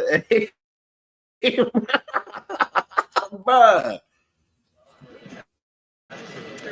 welcome everybody to the final press conference for Saturday's show, which will be headlined by the homecoming of 135-pound champion Abdullah Mason, who will take on the undefeated lightweight contender Albert Bell. This will be the first event in the new monthly series between DAZN and TNT, which will bring the fight to audiences on TNT's linear platform and continue to stream these fights globally on DAZN. TNT has put together its own impressive talent lineup. You got former pound-for-pound king Terrence Crawford. You have the Hall of Famer Tim Bradley and two-time welterweight champion Sean Porter, who will be part of what should be outstanding pre- and post-fight coverage. Of course, on the cards, you've got the guy that won a reality TV show 35 years ago, Sergio Mora. A lot of the tickets that are being sold right now are hey, that nigga Cash, man. Hey, he do like the. There's a lot of interest in this undercard as well, which will include two other Masons. Abdurrahman Mason, 2-0 as a super featherweight, and Ibrahim, who is also 2-0 in his career at lightweight. I think your father is going to be very busy going back and forth on the ring on fight night. And to open the show, we have the heavy-handed Scooter Davis taking on the veteran Carlos Ramos. We have all the fighters here up here on the stage. We're going to hear from all of them.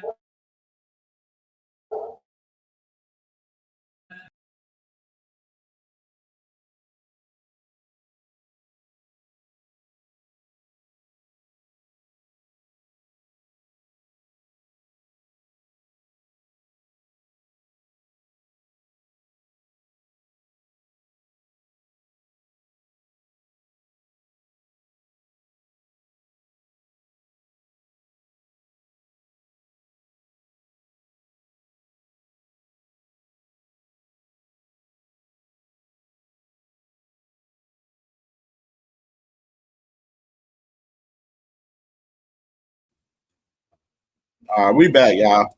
That gonna have me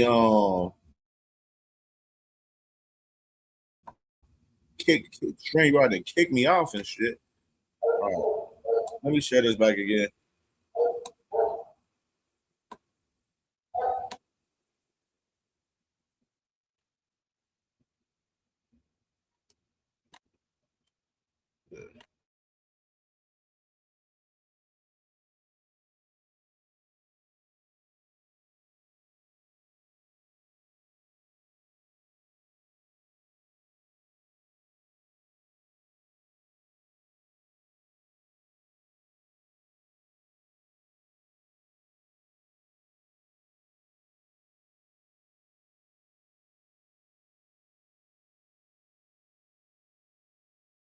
It's a great night. It's not just Abdullah. Yeah, a lot of great fights here on the card. I want to start down the ends with the Masons. This is a Mason Brothers show on Saturday that begins with the two of you. Abdurrahman, 2-0 now in the super featherweight division. How are you feeling about this homecoming fight? And kind of what are you hoping to show in an event like this? First off, to anybody else that made this happen. I'm looking to put on a performance. I'm grateful to be here. This is going to be my first one on TV, so I'm looking to do my thing. You guys have been training together, I'm sure, for some time. You've been boxing together since you were very young, but is there a little bit of extra juice when you're all fighting on the same card like this? Usually it is, yeah. We had a couple times all of us fight together on the card, so yeah. What do you think that people are going to be saying about you after this fight? You're going to have to wait and see. Something special, maybe? Yes, sir. Okay. Ibrahim, we'll turn to you. Kind of the same question, like being on the same card with your brothers, being back here, fighting at home in Cleveland, Ohio. Is there a little bit of extra juice in a fight like this? For sure. We've been working towards something like this for a while. It's finally here. Then we excited to just put on the show for Cleveland. You guys are all kind of around the same weight divisions, roughly. When you get into training, how much sparring is there done together? How much work is there done together? We don't spar too much. We don't be bloodying each other up or nothing, but we touch around. It's definitely like 5 eyes on one person, on every person. So that's the good thing about all of us training together. You're all looking to perform on DAZN, on TNT. Is there any competition maybe for who's going to have the best performance of the night? We all focused on our fights. I would just say that. We all focused to put on the show. I'll ask you the same question. After a fight like this, a lot of eyeballs on you, a lot of people inside the Wallstein Center, a lot of people watching worldwide. What do you hope that people are saying about you after a fight like this? Something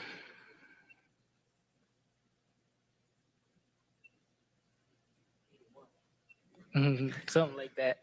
But I'm not going to say too much. I'm just excited for Saturday to put on the show. I'm pretty sure all others, or most of them, feel the same way about Saturday.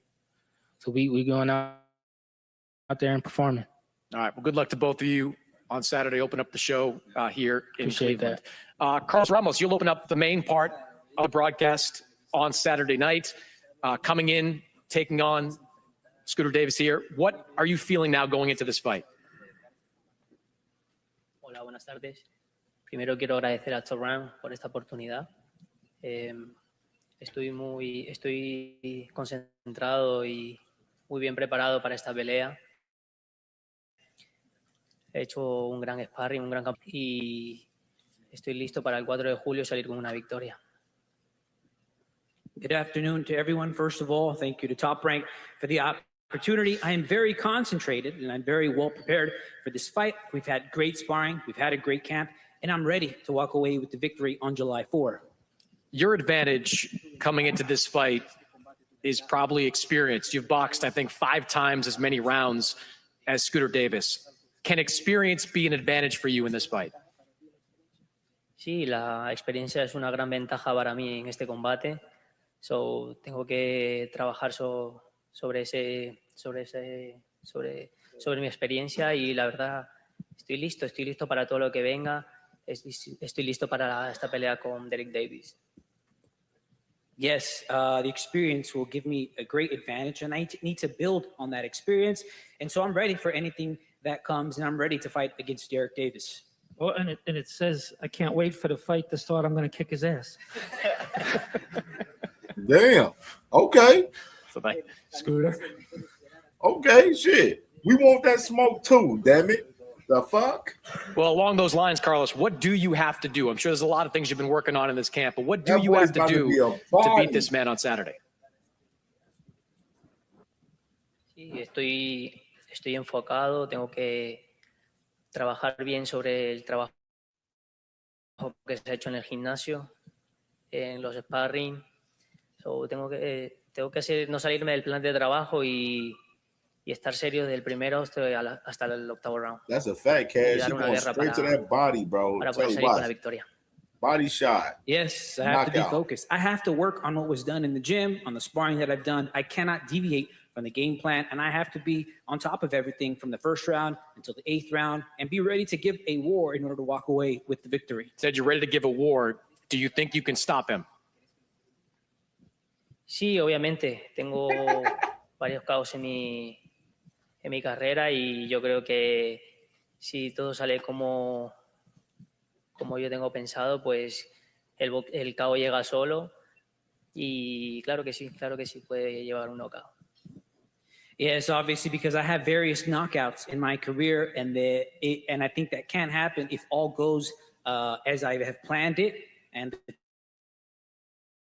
knockout will come by itself. But yes, of course, I can knock him out. Good luck to you on Saturday, Carlos. Scooter, we'll turn over to you. I want to get to that knockout stuff, but quick turnaround for you. 70 days, I think it is, between your last two fights. How are you feeling physically going into this fight? First and foremost, I want to thank my Lord and Savior, Jesus Christ, for just bringing me here. I'm a kid from D.C., and I'm in Cleveland, Ohio, in front of top rank on DAZN, on TNT.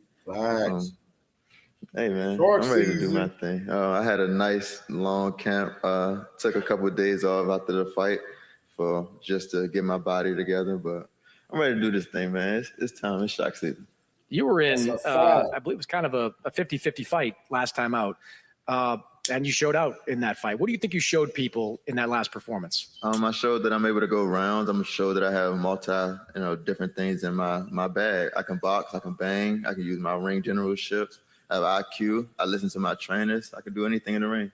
That's you see, you've had a full camp going to this. You had a chance to study this man, Carlos Ramos. What do you see when you watch him? And we ain't gonna give him too much. And we just gonna do our thing, man. We're gonna stick to the game plan. Coach Barry Hunter, Patrice Harris, Boogie Harris, James Harris, and Joshua Parker, man, they put in a great amount of work in the gym for me, put a hell of a game plan for me. So I'm gonna implement what I do, and I'm gonna beat a shot. That's what we do. Yeah, I saw Barry and you earlier in the day. Barry, very complimentary of what he's seen from you so far. What has it meant to you kind of working under him, and what have you learned in your professional ranks? I've been with Barry since the age of 10, man. He always just said I was special. And he just always wanted to keep that toolage under him. And I appreciate him for just taking the time out just to see a young kid and say, I'm going to put, all this knowledge into him. I'm ready to do my thing. Like, it is what it is.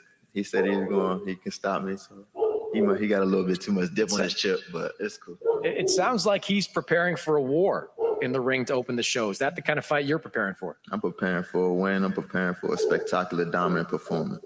That's what I'm going to do.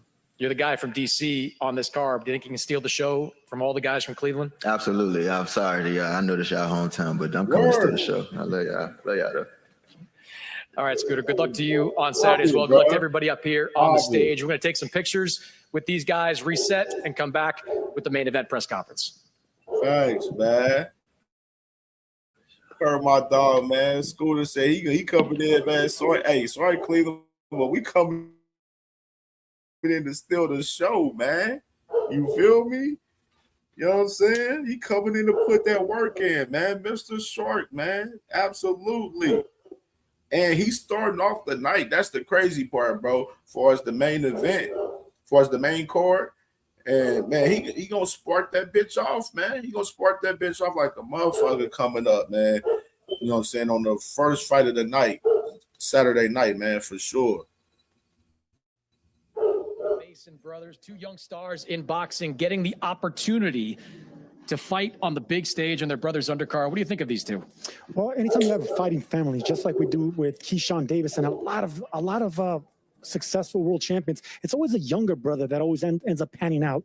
I don't know why that is, but the younger brothers always do well. But these guys are undefeated. They're all punchers. They all have that Ohio championship bloodline.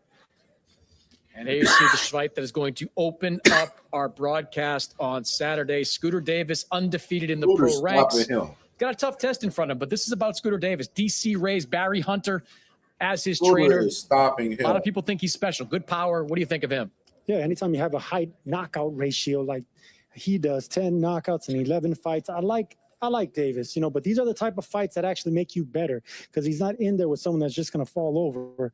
Ramos is a tough guy. He's been through the fire. I like that both these guys are saying that they're prepared for war. Big stage for both of them. A lot of opportunity here opening up the show. Ramos goes for the handshake. Scooter says, no, we're not doing that right now. That should be a tremendous fight to open this show, all part of a terrific card out of there early, on DAZN. A lot to get to when it comes to that press conference and a lot of activity, I think, on the bottom of the card. I like this, what I'm seeing out of Scooter Ramos. But it's all about what we're going to get on the main portion of the card. 2 championships on the line, the 126-pound title with Shushu Carrington, of course, Abdullah Mason's 135-pound crown. It opens the show, Sergio, with Tiger Johnson, who might be inching his way towards a world title shot of his own. 2020 U.S. Olympian, undefeated now in the pro ranks. What do you like about Tiger Johnson? Just like everyone on this card, I like what I see with Johnson. I mean, he fights good on the outside, fights good on the inside, is more of a boxer than a puncher, but he can punch. He gets on the inside, always digs to the body, tall, lanky frame. I like what I see with him. All these guys pass the eye test, man. That's why this side of the world, every time I remember Ohio, Michigan, these guys can always box. They have that toughness, that meanness. So they're always going for the knockout. They never forget about the body, and they do well against the come forward aggressive style. They do well against Mexicans, against Puerto Ricans. They do it well against that pressure, come forward boxing type. So look, that's what I'm impressed with. The fact that he can dig the body, go for the knockout, get it, and move on to the next one. Yeah, I think he's got a good test in front of him. Christopher Guerrero, a good litmus test for where he is as a fighter. If he looks spectacular in that fight, we'll be talking about Tiger Johnson fighting for a world title in the very near future. The co-main event, Shushu Carrington, the newly crowned 126-pound champion, goes into his backyard of New York City, scores a spectacular knockout win over Carlos Castro. What I liked about that performance, Sergio, is that Shushu had to go through the fire. He got hurt in the mid-rounds of that fight, but he found a way to close the show. It was a chef's kiss, just like we saw with Boots getting rocked. We saw a little bit of that as well with Shushu. It's always dangerous fighting in your hometown, especially in the City of Lights in New York. That man right there from Brooklyn put a Brooklyn beat down. Right hands like that, they're not gonna. You can't take too many shots like that. Right on the tip of the chin, you could see that Castro was out on his feet, did not forget the body, picked them up. Boom. That's what fans remember. That's what we want to see a lot more of Shushu Carrington, the shoe era, as he says. Shushu Carrington taking on Rene Palacios in a big fight. He's hoping for bigger fights to come out of that. Unification fights, hopefully later this year. 3 other champions out there at 126 pounds. Shushu wants a piece of any one of them. The main event, Sergio, Abdullah Mason, 135-pound title holder, goes over to Saudi Arabia to knock off Sam Noakes. That was a tough fight. Sam Noakes was not someone that was too well known globally, but he was an older fighter. He had just as much professional experience in terms of rounds. He was tough. He was durable, but Abdullah Mason found a way to get the job done. Yeah, I praise Sam Noakes for the performance that he put up, and it was a fight of the year candidate, in my opinion. But Mason passed the test, which is what we want to see with young fighters that are going for a title and a challenge. They went through the fire. They were able to be resilient, pass the test, and he did it in a fight where it went the distance. He had to stay focused the entire time against Noakes, who was hungry. This was a Brit that came across the pond to do something great. It panned out as a great fight, but he was on the end of the decision. But we got a star in Mason, a future star. Yeah, it's great to see Abdullah Mason in his hometown. You heard Carl Moretti from Top Rank up there moments ago. No more comp tickets available. This fight is selling extremely well. Ticketmaster.com is where you get your tickets. I think it's going to be a great crowd at the Wolstein Center on Saturday night. Well, there are a lot of great fights coming up here on DAZN and a lot of ways to watch these fights. And it begins Anthony Joshua making his return on July 25th, taking on the unknown, but yeah, man, it's almost a sold-out crowd, bro. Like I said, bro, his tickets is getting very limited, man. So y'all popping out Saturday night, y'all better get them tickets, man. They going crazy, man. They going crazy, man, for sure. I said Scooter, yeah, Scooter not making no friends. Yeah, Scooter definitely not making no friends, bro. Scooter, he coming in to build brick by brick, man, right now, man, fight by fight, man. And that's what we seeing from Scooter Davis, man. He's going to stop this dude Saturday night. Tiger Johnson, he got a tough fight. That guy, Chris Guerrero, can fight, man. Like, Tiger Johnson got a real tough fight, man. That guy, Chris Guerrero, is a tough op for him, man. You know, for the second fight of the night, Saturday night, man. And the brothers, man, you know, the Mason brothers, man, you know, they going to be cooking up. You're going to watch them boys. Them boys can fight, man. Y'all going to see the Mason brothers fight. All of them boys can fight. You're going to see. Pay-per-view. Join us ringside and welcome to DAZN Ultimate. A future legend. The real fireworks will the reason that we are here in Northeast Ohio. Last November, Abdullah Mason not only became boxing's youngest world champion when he knocked off Sam Noakes, he also became Cleveland's first title holder since Mickey Bay held a piece of the 135 crown back in 2014. I know everyone at Top Rank sees a future star in Abdullah, but he's going to have to prove it on Saturday night against Albert Bell, the undefeated longtime contender in this weight class who wins most of his fights either by knockout or by shutout. We also have a couple of other excellent fights on this undercard. Bruce Shoo Carrington, one of the best young fighters in all of boxing. He will make the first defense of his 126-pound title against Rene Palacios. And Tiger Johnson, another Cleveland native, fast-rising welterweight contender. He will take on undefeated Christopher Guerrero. Tickets for this event at the Wolstein Center are on sale now over at Ticketmaster.com. If you can't be here on fight night, you can watch live on TNT over in the U.S. or globally on DAZN. We've got most of the fighters up here on the stage. I want to introduce the two fighters that are fighting in the main event. First up, the challenger, undefeated from Toledo. He is Albert Prince Bell.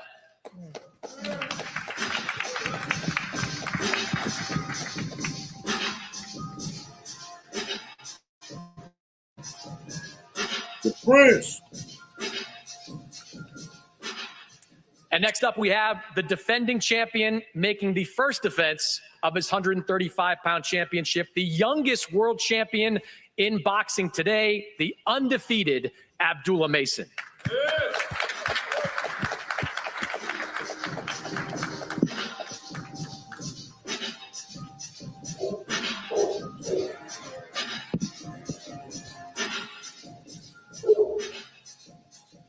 All right, we've got all the fighters up here on the stage. Plenty of gold up here on the stage as well with these championship belts. It's going to be a great show beginning at 8 o'clock Eastern time, 5 Pacific on TNT and DAZN. And Carl, this is what it's all about, right? You've got world champions up here in world title defenses.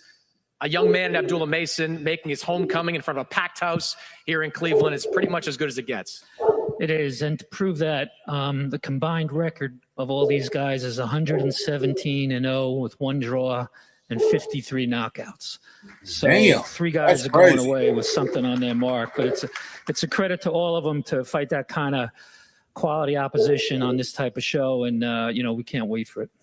Absolutely. Great fights right from the very beginning. And I want to start to my left, Christopher Guerrero, who will take on Tiger Johnson. And Christopher, Tiger Johnson is the undefeated prospect. You are also undefeated. I'm sure you also believe that you belong amongst the names of the very best in your weight class. How are you feeling going into this fight? First off, I want to thank Top Rank and everyone that put together this thing to give me this opportunity. I feel great. I feel amazing. I feel it's going to be a good show. It's going to be a good night. So what do you have to do to win a fight like this? Going into somebody's backyard, fighting an Olympian like Tiger Johnson, what are the musts that you have to do? You just got to remain calm, got to remain confident and just block out all the noise, You hear the chirps, you hear everything, so just block it out and just keep going. So there's plenty of footage out there about Tiger Johnson from the Olympics, the pro ranks now. When you watch that footage of him, what do you see? I see a good, great opponent, a valiant opponent. We got to get ready for this. We got to get ready for this. We have to get ready for him the best way we could, and I'll be ready Saturday night. So how do you see this fight playing out on Saturday? Me victorious, for sure. All right. Well, good luck to you, Christopher. Saturday night, Christopher Guerrero, undefeated, trying to keep that perfect record, and he'll try to do it against Tiger Johnson, 2020 U.S. Olympian, also undefeated, and also from right here in Cleveland, Ohio. Tiger, we've talked a lot about the Masons, but this is your backyard here as well. How are you feeling about making this fight here in Cleveland? Oh, no, man, I feel good, man. I want to give a huge shout out to Top Rank. Huge shout out to Bob Brown, my manager, Dave McWaters. And, man, I feel good, man. This is a dream come true, outside of my Olympic dream, I wanted to always fight in Cleveland in front of, my friends and family. So, we're going to put on the show Saturday. Last time out, you were in something of a 50-50 fight going into it, and you put out your maybe your best performance, one of your best performances of your career. What do you think you showed in that last fight? I mean, they say it was a 50-50 fight. I told y'all what I was gonna do. I told Paulie, I told Chris Algeria I was gonna knock him out, and everybody was sleeping on me, so I had to sleep him to show everybody to stop sleeping on me.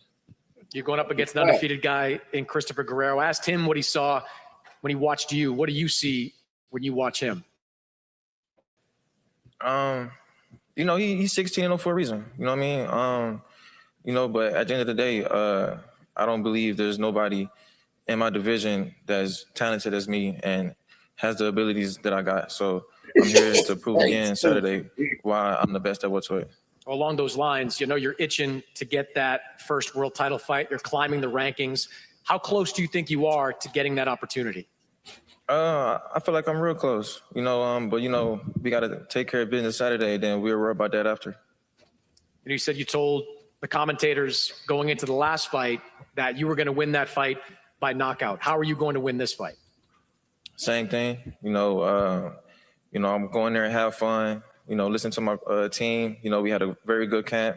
We worked on, a lot of things from my last fight, and, we're going to keep improving each fight. We're going to go in there and have fun. All right. Well, good luck to you on Saturday, Tiger. Also, too, I want to give a huge shout out to someone who played a big impact in my life. Coach Renard Sappho. So, he was my Olympian coach. He played a big part in my life, man. So, huge shout out to Coach Sappho.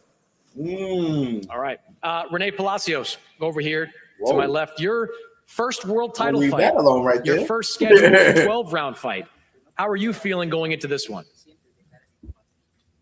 Primero que nada, muchas gracias a todos aquí, el público, a la prensa por estar presentes, también a Torran, a Mauricio Solimán, Chuchu, por darme la oportunidad de estar aquí compitiendo el título del mundo, y principalmente a Dios por darme la oportunidad de estar aquí. Estoy muy contento, estoy muy feliz, me siento demasiado entusiasmado porque si llega el día, así que nos vemos el día 4 de julio. First of all, thanks to all the people here. Thanks to all the media. Thank you to Top Rank, to Mauricio Suleiman, and of course to Shushu for giving me the opportunity at this world title. And of course, above all, I want to thank God because I'm here today. I feel happy. I feel enthused because the day is coming where I will fight for a world title. You were a big underdog in your last fight, and you came away with the win. You're a big underdog going into this fight. Do you think you're being underestimated again? Sí, sí pasa. Yo creo que así pasó mi pelea pasada, pero vengo listo, estoy preparado para lo que sea. Mentalmente vengo fuertísimo, hice un campamento impresionante, espectacular, perfecto. Entonces, yo sé que el día 4 de julio es el día de la independencia, lo respeto mucho, pero esa noche se va a escuchar el grito mexicano. Yes. For everything. I come mentally strong. I had an impressive camp, a spectacular camp. And I know that the 4th of July is the Independence Day here in the United States, and I respect that. But Mexico will win on Saturday. Shushu's coming off that world title win over Carlos Castro back in January. Did you see things in that fight that you think you can take advantage of? Claro, como todos, yo creo que hay cosas que mejorar, hay cosas que ver del rival siempre. Hay algo que hemos visto sus errores, hay que seguir el plan de trabajo.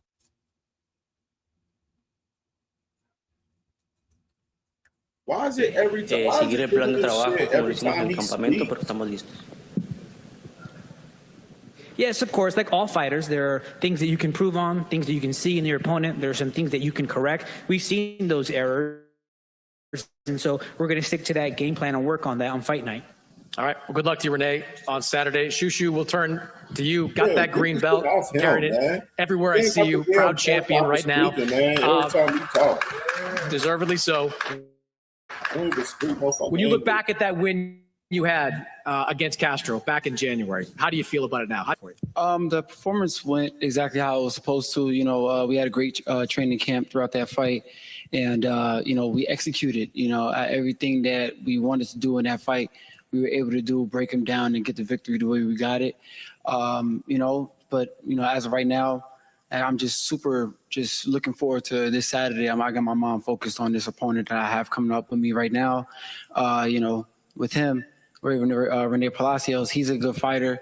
I like to challenge myself. There's actually there was a lot of guys that Carl will tell you that didn't accept this fight. You know what I'm saying? And, Rene Palacios, he took it quickly, and I respect him for that. You know what I'm saying? I see that he fights with his heart on his sleeve. His style is something that's challenging, and I'm looking forward to it. I'm looking forward to it. Carl, you want to go down the list? We don't have enough time, but as I mentioned in the initial press conference, and I believe this, Shushu's the best story of the year and will, I think, continue to be that. Looking back at that night in January at Madison Square Garden, he lives 11 miles from Madison Square Garden in Brownsville. And a lot of people don't get out of Brownsville. But to get out of Brownsville and do what he did and win the title that night is just the best story in boxing that keeps going. And to reward him, we put him in with a 19-0 southpaw puncher from Mexico to celebrate that. So, but he had, he'll fight anybody in the division. Rene stepped up and took the challenge, and here we are. Shushu, to me, what was most impressive about that win was you had to go through adversity to get it. You had to walk through fire a little bit to get that win, and you closed the show spectacularly. What did you learn from that experience last January? I mean, well, to be honest, it wasn't too much that I learned because it was something that I've already seen in myself that others just haven't seen. I have that championship mentality. I've been through adversity all of my life. Just coming up in Brownsville, losing my brother, plenty of other things that I've gone through in life. All of the losses that I've put on myself, self-sabotaging, and then praying to God and getting over those things. That's the real journey and the fights in life. You know what I'm saying? So me going through all of that, I knew I was gonna be able to go through something small like that inside the ring, conquer that, and then become victorious. So it was nothing to me. You've got one belt now, 126-pound division. You've made it clear to everyone that you want all four. You want to be undisputed at 126. What kind of message do you want to send to the rest of this division on Saturday? Man, to be honest, I'm not really focused on the future right now. I'm focused on this Saturday. I'm focused on getting through Rene Palacios. And then once that day comes, that day is going to come. Oh, I also wanted to kind of touch base on a little something. Big shout out to Bob Arum, Brooklyn in the house. Hey, man, I was a little disappointed last time press conference, man, when I mentioned the Bone Thugs and Harmony in New York with Biggie, the collab we've been doing this. How you ain't know that collaboration, man? I'm a white guy from Boston. Nah, man. You gotta know Biggie and Bone Thug, bro. This has always been Brooklyn. It's always been New York, and it's always been Cleveland, baby. Hey, listen, I'm super happy to bring that collaboration back to the city. And it's the Shushu Show, man. We're gonna perform. We're gonna have a great time, and I can't wait to see y'all. Good luck to Shushu. Always entertaining in the ring. Looking forward to seeing you back in action on Saturday night. Albert Bell stepping up and stepping in for this fight. Vic Green representing Albert. I want to ask you first, when you got the call to take on this fight, Albert was preparing for a showdown against Andy Cruz July 18th. What was your reaction when this opportunity came up?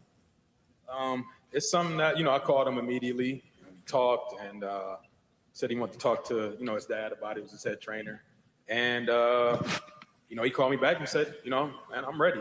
He was in Colorado Springs already. He already, he's been training. And he said, let's go. Now if he tells me that he's confident in this, then I'm confident because I know what he can do and others do as well. So what was, I guess, your feeling? You asked him what his feeling was. His dad, very different type of opponent. I mean, Andy Cruz fights one way, Abdullah Mason fights the other. One was a title eliminator. Right. Now it's for the full title. What was going through your mind as this all being processed? I mean, it's a long, skipping the eliminator, going straight to the title. Abdullah, we know Abdullah is a phenom, and so you kind of, you think for a second, but again, if he tells me I can do it, I'm going to believe him because I've seen him in the ring. And, I feel like the big question here is Albert Bell really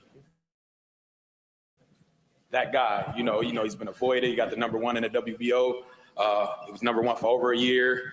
And he's avoided. He's been avoided by everybody at 130 pounds from 2019 on after he beat Andy Vinces. So the question is Albert Bell really like that? And he's going to show it on Saturday, when we hear in the new.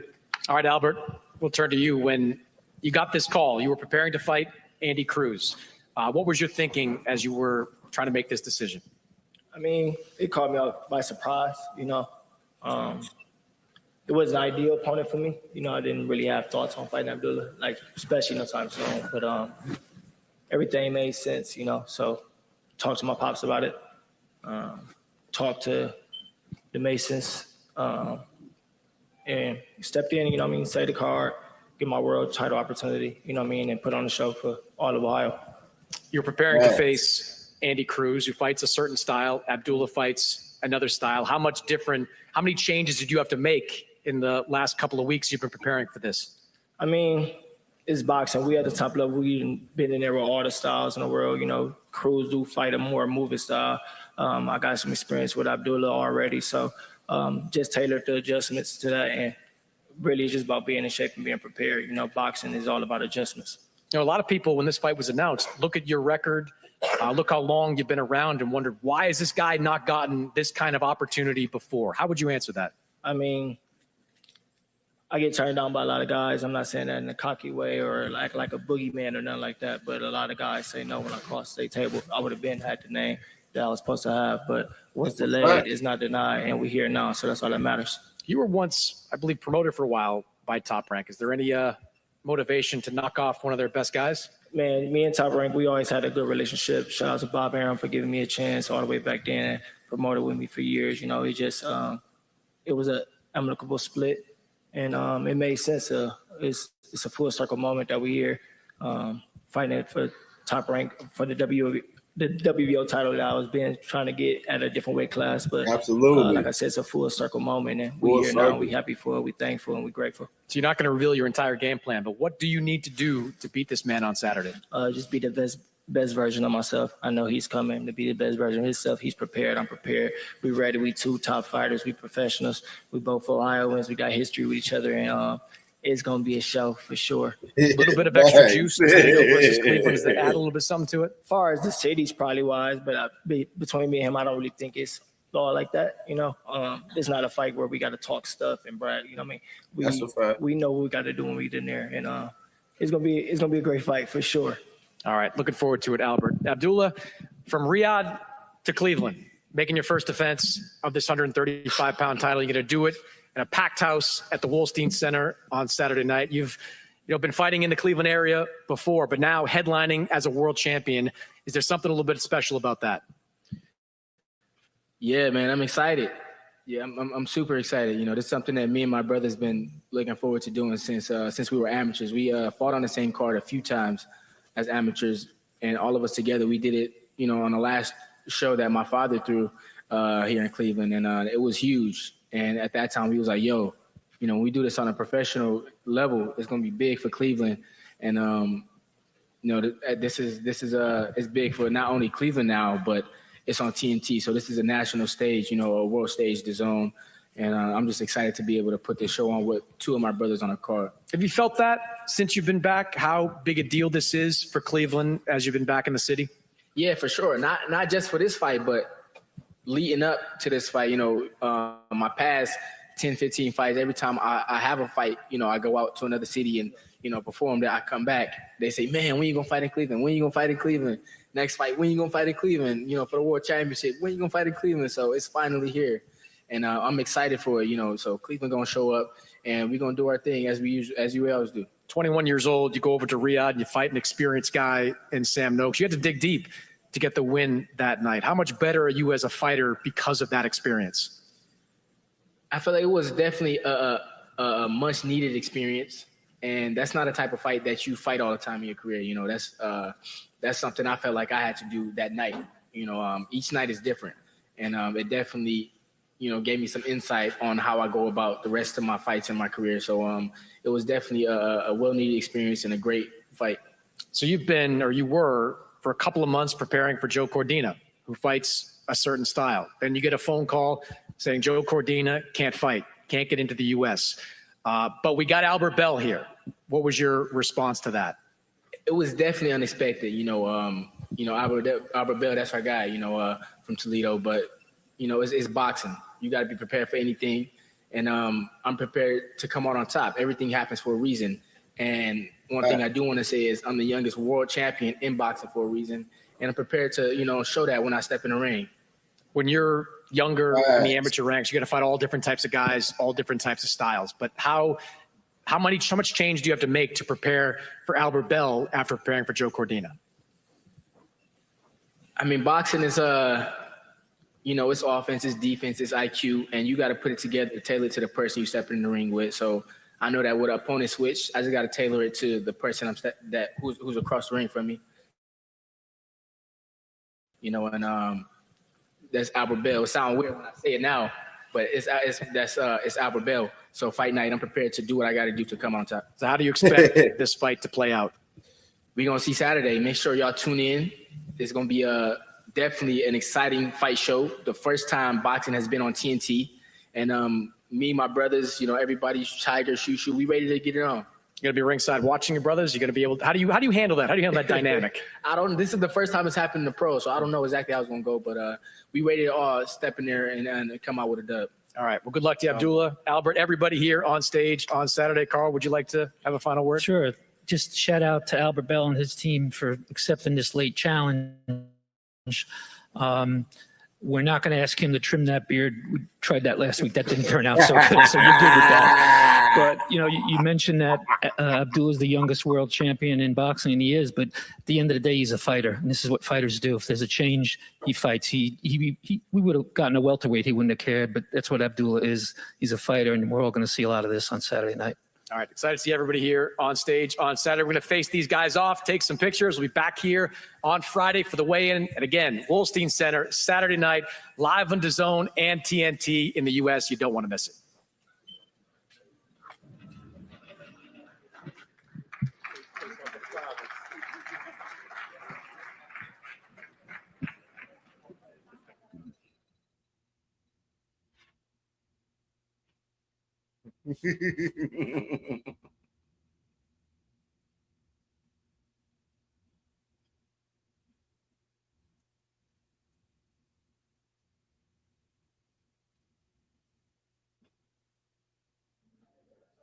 Want to see this face off, right? See these face off, then we're going to open up the panel, man. All right, Sergio, a respectful press conference, but an interesting one. I think this card kicks off in earnest with a very interesting fight. You got Tiger Johnson taking on Christopher Guerrero. Somebody's O has got to go in this fight. Guerrero, the Mexican-Canadian, or the Canadian-Mexican. Yeah, undefeated. I love these type of matchups. It shows you exactly what type of prospect everybody on the main and card is undefeated, bro. You have everybody on the main card right undefeated, there with bro. a burden is on his shoulders, and Tiger Johnson. Yeah, Tiger Johnson, 2020 U.S. Olympian, 17-0 in the pro ranks, climbing the rankings. One of those great top-ranked prospects they're hoping has a big future as a world champion. But Christopher Guerrero, as I said, undefeated himself, 16-0. He believes he's the man in this weight class. He's got the regional belt on his shoulder. He's looking to do big things. And this guy to my screen left, Shushu Carrington, now a world champion at 126 pounds in his backyard of New York City. Now he makes a title defense against Rene Palacios. And you heard Carl Moretti say it, Sergio. Here you go, Shushu, your first title defense, a hard-punching southpaw. Good for you. No, not only that, but back-to-back tough forward Mexicans, front foot Mexicans, power punching Mexicans. You always want to see how that East Coast, boxing style does. Shushu Carrington has a little bit of everything, but I love the fact that he doesn't turn back challenges against hard pressing fighters like this. Carl Moretti knows what he's saying against Shushu. Yeah, a lot to like about Shushu Carrington. Went through the fire against Carlos Castro, got hurt in the middle rounds of that fight, winds up winning it by spectacular knockout. 3 other champions out there at 126, and Shushu is targeting all of them. First, though, he's going to have to go up against Rene Palacios, who is undefeated for a reason. As you can see, not taking one step backwards in this fight. I think that's going to be a firefight in the co-main event on Saturday.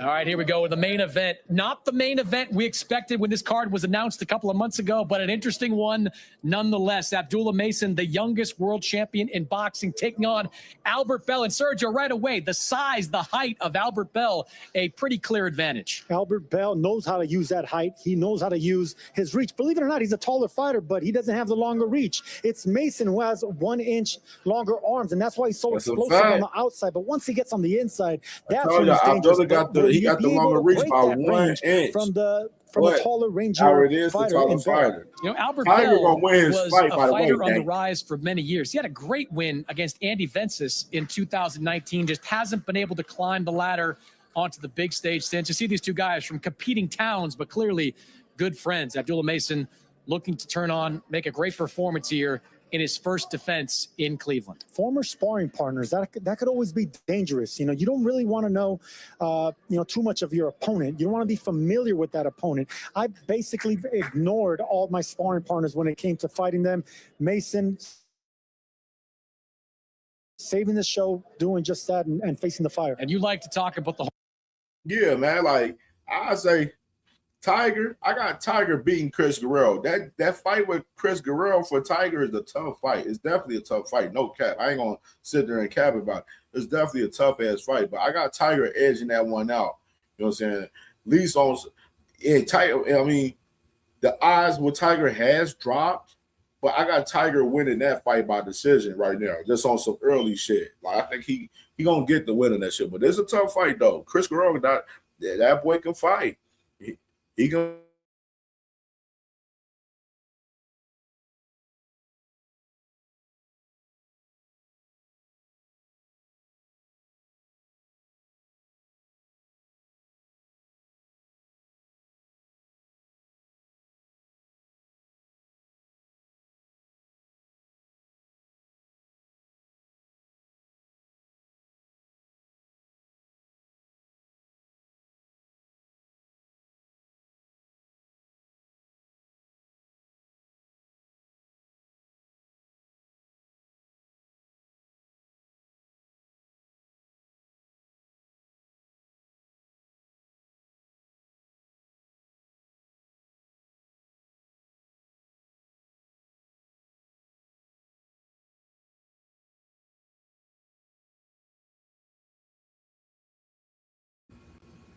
All right, man. Get my boy Tiger thoughts, man. Let's open up this panel, man, and get everybody thoughts, man. Hey, man, I think the only person that's on upset alert, man, on this shit for real is probably is probably Tiger, in my opinion. The fight with Tiger and Chris Guerrero is definitely a tough fight. It's definitely a tough ass fight, but I got Tiger in that one though. Like I think he's the only one that's probably on upset alert out of anybody for real. I mean, I got Shushu winning his fight. You know what I mean, for sure. You know what I'm saying? Even though Shushu got to watch out. That dude, Rene Palacios, he's a tough one too, man. So we're going to see, man. Let's go and open up the panel, man, and get everybody's thoughts of the content, man, for the show today. I've been on here almost 4 hours. You know, CamJ, I don't like reacting to some shit with y'all at times, like on the panel at times. All right, man. Link is in the comments.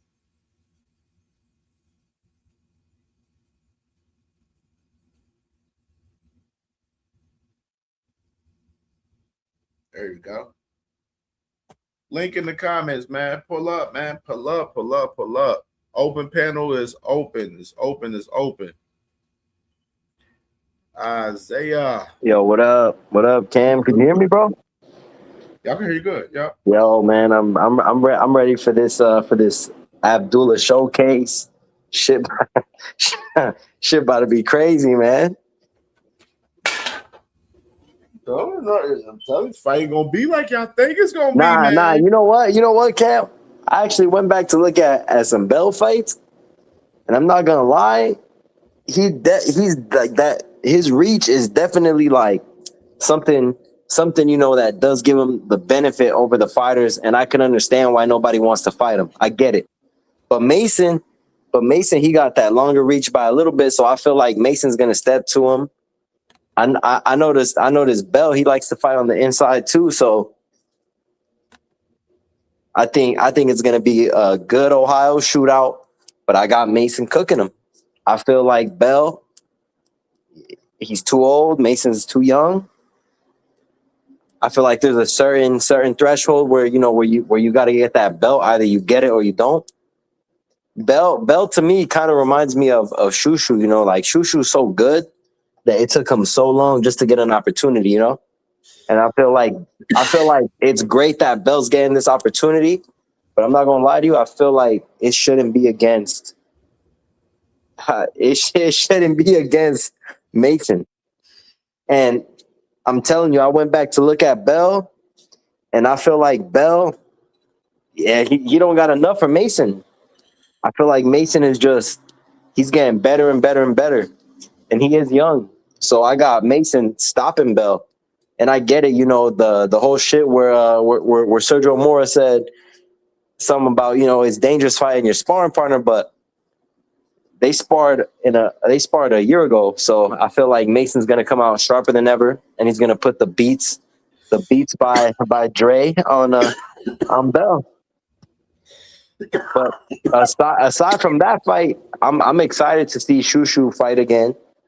I really like that they threw him on this card. They got Scooter Davis. I feel like this is just a stacked fight in general, and this is probably gonna be one of the best fight cards aside from last week, because I thought last week's fights was fire too.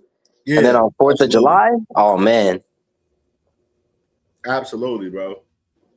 Where is brothers are starting off the night on the prelims, and then the main card starts with Scooter, then goes into Tiger Johnson after that, man. That's fire. That's fire, Cam. Scooter's on the main card. Nah, that's fire. Yeah, he starts the night off. Oh yeah, and he might knock dude out maybe.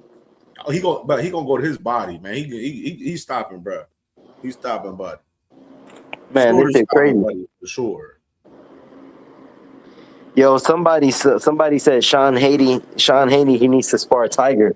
I'm not gonna lie, I agree. We need as soon as Sean hits the pros, we need Sean Haney versus Tiger Johnson.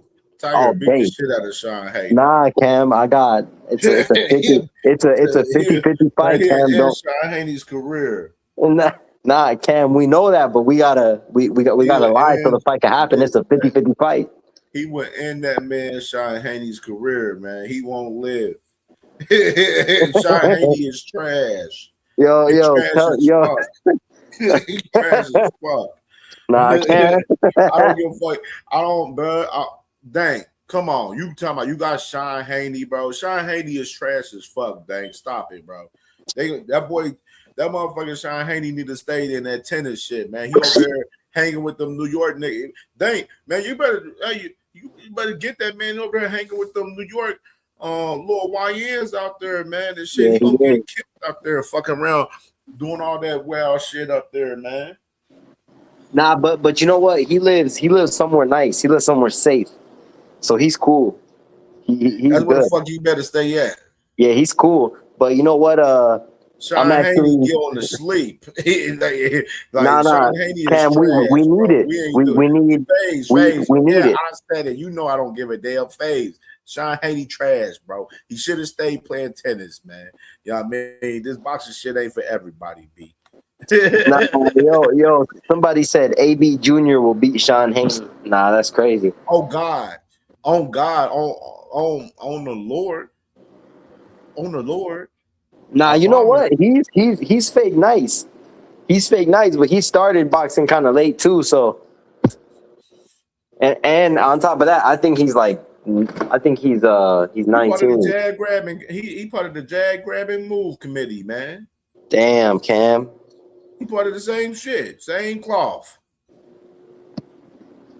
Nah, but you know what, Cam? This fight card, man, we need. This is definitely what we need back to back. We like after the performance Boost just did. Do I believe that Mason is gonna beat the shit out of But Bell. hold on. Yeah. Look at this. Come on, Sean got power. Dang, you will probably knock out Sean Haney. Stop it, bro. Dang. Hey, man, bro, y'all got good weed in New York, man. You talking like you ain't smoking no good right now, man. Sean ain't got no damn power, Dang. Man, what the hell is wrong with you? The hell? Salute to Ashley's Corner. Salute to my sis, man. She had a good question right here. She said, hey, fam. She's like, you don't think Bell hold his chin too high? Talking about his chin higher than Ryan. I know, Dave. You know I'm talking shit. Yeah. Oh, that is an interesting question, though, sis. I mean, it's some advantages, though. You know what I'm saying? You go see. There's a lot of visuals you seeing. I'm seeing a lot of other people seeing. Bell's going to have to really be on point. He can't. I would say that having his hands down, trying to fight with his hands down like he do with some fights that he does. He fights with his hands up at some fights, but having his hands down with Abdullah, I would say this, I would not prefer that. You know what I mean? That's all I'm saying. I don't prefer Bell fight with his hands down, chin high in this fight. That's all I'm going to say. Look, Cam. I get it. You know, you got the Ohio bias, and you don't want to spoil the fight. I get it, but low key, I know you know Mason's gonna beat the shit out of Bell. I know you know, Cam. It's a possibility. It's definitely a very possibility. Nah, I know. It's a very possibility. Bell definitely got to tighten up. This fight, he got to tighten up. Like some of the ops that he's fought in the past, some of the shit that he's done, you know what I'm saying, in the past, as far as, fighting with his hands down and, chin up and stuff, can't do that in this fight. Can't do that. That's why I said Mason's going to beat the shit out of him. In this shit, because Abdullah would definitely bring that shit, you know what I mean? Like, that would lead to that shit. So he got to be on point. Because the reach is not an advantage for Albert Bell because Abdullah has a 1-inch reach advantage on him. You know what I mean? There's a 1-inch reach advantage on him. Yeah, he's the taller fighter, but at the end of the day, like, that man has the reach. And so it's not that far off. Like, it's Albert Bell pawing off, trying to keep his distance. And that's why I asked that question the other day when we did the show. I was like, shit, pretty much he has to stay.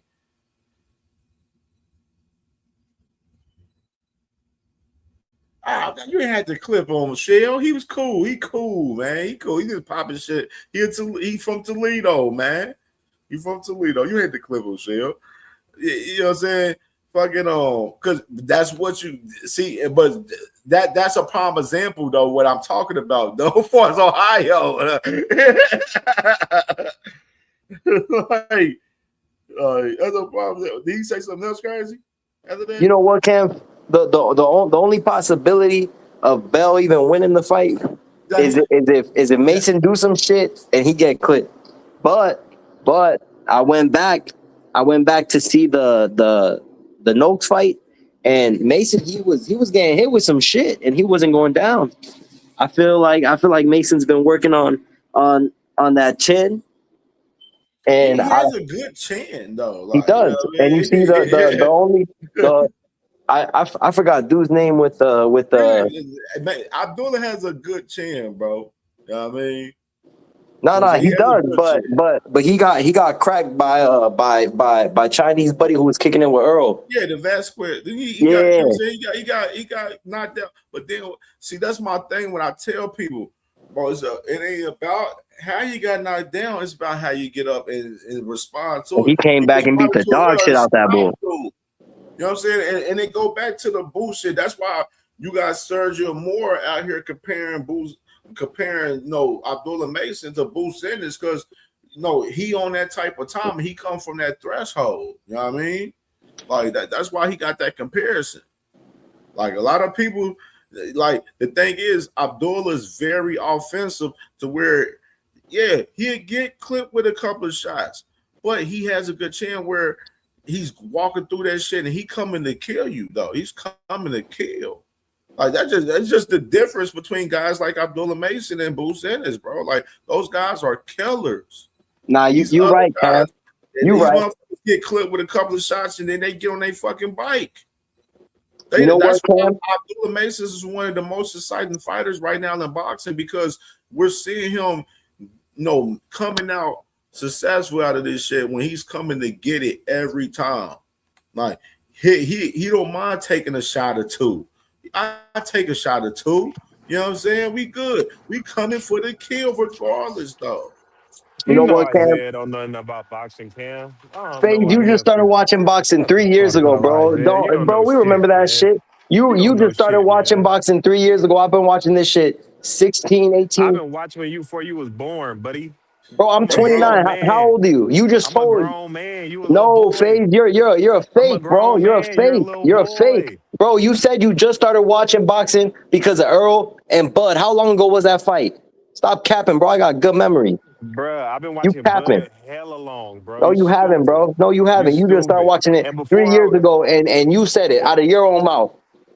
Hey, you a little boy, man. Stop talking. I'm Yeah, I way more guess. older than you. You old enough to Man, be I'll my beat son. you up. I'll You beat old you enough to up. be my son, man. Stop it, man. Look, bro. Look, you just started watching. It's cool. It's cool. You might not know a lot of things. It's cool, bro. That's why it's called you still Let learning. me tell you, man. This little young dude right here talking to me because he don't know that I'm his daddy. But look, I'm Yeah, trying to right. tell you this, Yeah, man. right. Albert Bell is a polished boxer. No, he man. not, bro. He's a better polished boxer than even Xander Zayas. He's a better polished boxer than most people out here boxing. He got that Ohio pedigree. Them dudes is pure boxers and punchers. And he's way more experienced than Zayas. This is a way more competitive fight. I'm telling you, in the ring, it's gonna show, man. This guy So is who you not got, finna go in Mason there or and let Bell? him. I got Mason by decision. Okay. I'm betting on both, though. I'm betting on Albert by decision, too. Yeah, I'm betting on Albert by decision, too. He's better. Man, y'all don't like that, but he's a better boxer than freaking Xander Zayas. He is. Yeah, but And is this is the thing. he a better boxer than Mason? And this is the thing. Albert is, Mason is what, 18-0? Albert is what? 20-0. Albert is 29-0, 33 years old, grown man strength, seen everything. He's seen Mason. Xander, it's a different fight. This dude seen a lot of Masons already. He know what to do. He got knowledge, bro. You sure? Yes. Okay. Yes. Well, I better see you Monday morning on CamJ when the fight's done. I guarantee he's going to decision. He's from Ohio. He's been boxing all them years. He's seen that Abdullah before. He know the fight that he got to fight. He know the fight that he got to fight. That just come with experience, bro. I understand from my perspective, this fight between both guys, this is both guys' toughest test today. Like I've been saying the past week, once this fight got announced, once I broke the news about this fight. So, like, this fight has been like one of those fights where it's both of these guys' toughest tests. Just to add a little, and spice to it, and just to lighten everybody, just to let people know it's not aircraft. Some Faye's seeing something with Albert Bell that what I'm saying. Some people may not be seeing. Man, Faye's blind. He don't know what he watching. All right. Watch when I come up here Monday. Albert Bell can fight, bro. Y'all acting like Nah, he could fight, but I just feel like, bro. No. Look, don't get me wrong, Cam. He could fight. Fight for Abdullah, bro. This is not no layup. This is not that. Nah, Cam. This is a showcase. This is a showcase fight. It's not a layup for Abdullah. By far, it's not no layup. It's not This shit is a slam dunk for Mason. No.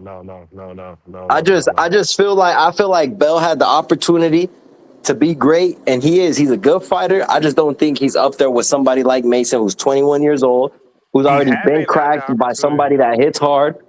When did he got have the down. opportunity? They didn't give him no title shots. What you talking about? Then that's on the promotion. Yeah, like he And I didn't get the get it. I get opportunity, it. bro. Isaiah, People was turning them down. That's cool. But you Isaiah, got people who Isaiah, fight man, fans. you don't like, you don't like Shakur. His team turned the Aberville fight down. Yeah. Nah, I know. Bro. I know. But you know what's crazy is I got Shakur over Bell. You can have that. That's fine, but they turned it down though. They could have fought anybody. They was fighting Yoshino. They fought Yoshino instead of Albert Bell. He didn't fight no tough guy like Albert Bell, bro. Albert Bell ain't no layup, bro. Out of all this time and all these fights anybody could have had, nobody said, "Give me Albert Bell." Nobody. I just think it's going to decision. I'm gonna put a little money on the decision by Albert Bell, but I'm gonna put more money on the decision by Abdullah. I don't think he gonna stop him. But Nah, he gonna stop him. But yo, Cam, I got a jet. I'm gonna be in the chat. Fast, salute, bro. Salute. Yeah, boy. Albert got some flaws. I ain't sitting here saying he a flawless fighter. He's just a perfect boxer. I already told. I gave Jim like, as far as like him, because at times y'all watch him like he leave his hands down at times. I was like, bro, this not a fight that you can't do that. You gotta be, you know what I'm saying, well alert and protected at all times on this shit. Because Abdullah's going to step. Ultra aggressive. He's going to step. It's not like you don't have to question Abdullah Mason whether he's going to step or not. We know he's coming to step. It don't matter who you are. Like he's coming to step. Like it don't matter. So you don't have to question Abdullah Mason whether is Abdullah Mason gonna come step in the fight with such and such. No, we know he's coming stepping. You know what I mean? So that's what our Bill got to be prepared for that. He got to be well conditioned for this fight. All 12 rounds. Joe Man said Yoshino, the Benihana worker. Oh God. hey, J-Man, Yoshino, the one, J-Man know what I'm talking about. He the one, he bruh. He the Chinese dude that was at the Chinese joint in Tri-County Mall, bro. He said, bruh, you bourbon chicken, bruh.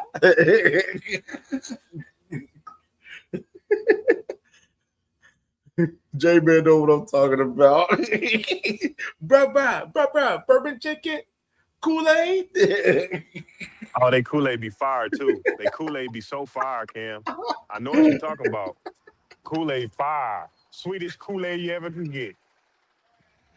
Yeah. Hey, bro, God. Yeah. The bourbon chicken. Man, I got a feeling Albert real confident, man. It's gonna be a good fight. This fight of the year, for me, I'm projecting it to be fight of the year. If he go in there and he walk through Albert, I'm gonna be like, damn. I ain't gonna lie, I'm gonna be like, damn. Hey, bro, yeah, man, it's a possible chance Abdullah could walk through Albert, though. I ain't gonna sit there and say he can't. He probably could walk through Albert Bell this weekend. Possible. It's a possible chance. J-Man said, he said with the testers facts. hey, swear, bro.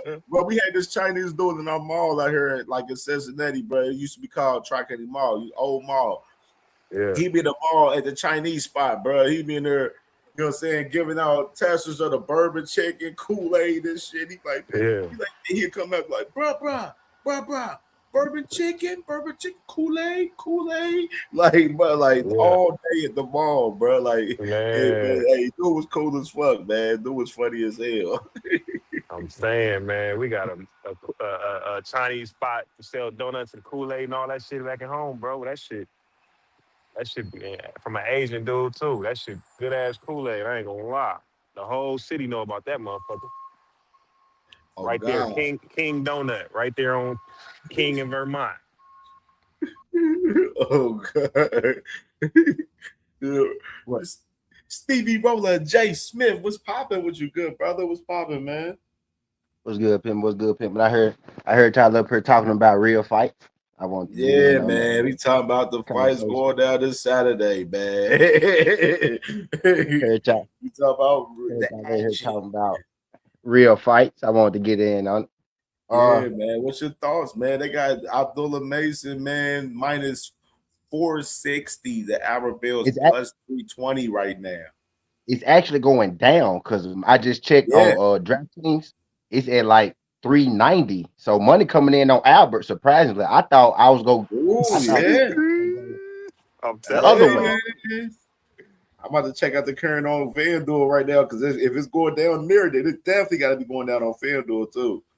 Yeah. That's crazy.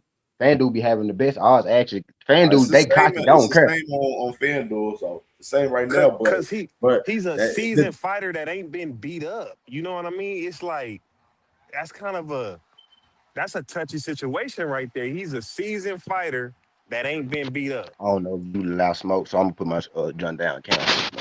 You know what I'm saying? Like that makes But Albert yeah, different. But Albert. it was minus 500 yesterday for Abdullah. Then it dropped to minus 460 late last night into this morning on FanDuel. So that like on DraftKings, it's dropping there too. That's why I said, bro. A lot of people got a lot of money on. Motherfuckers put money on decision on Albert Bell, and some people put money on decision for Abdullah too. Because some people think it's gonna go to decision. Decision is really the way to go with this fight to really make some money. Decision either way, you know what I'm saying? It's really Steven. It's I'm really the way to telling go. you, man. That's what I'm saying. I think so. I got a real good hunch on it. I'm thinking.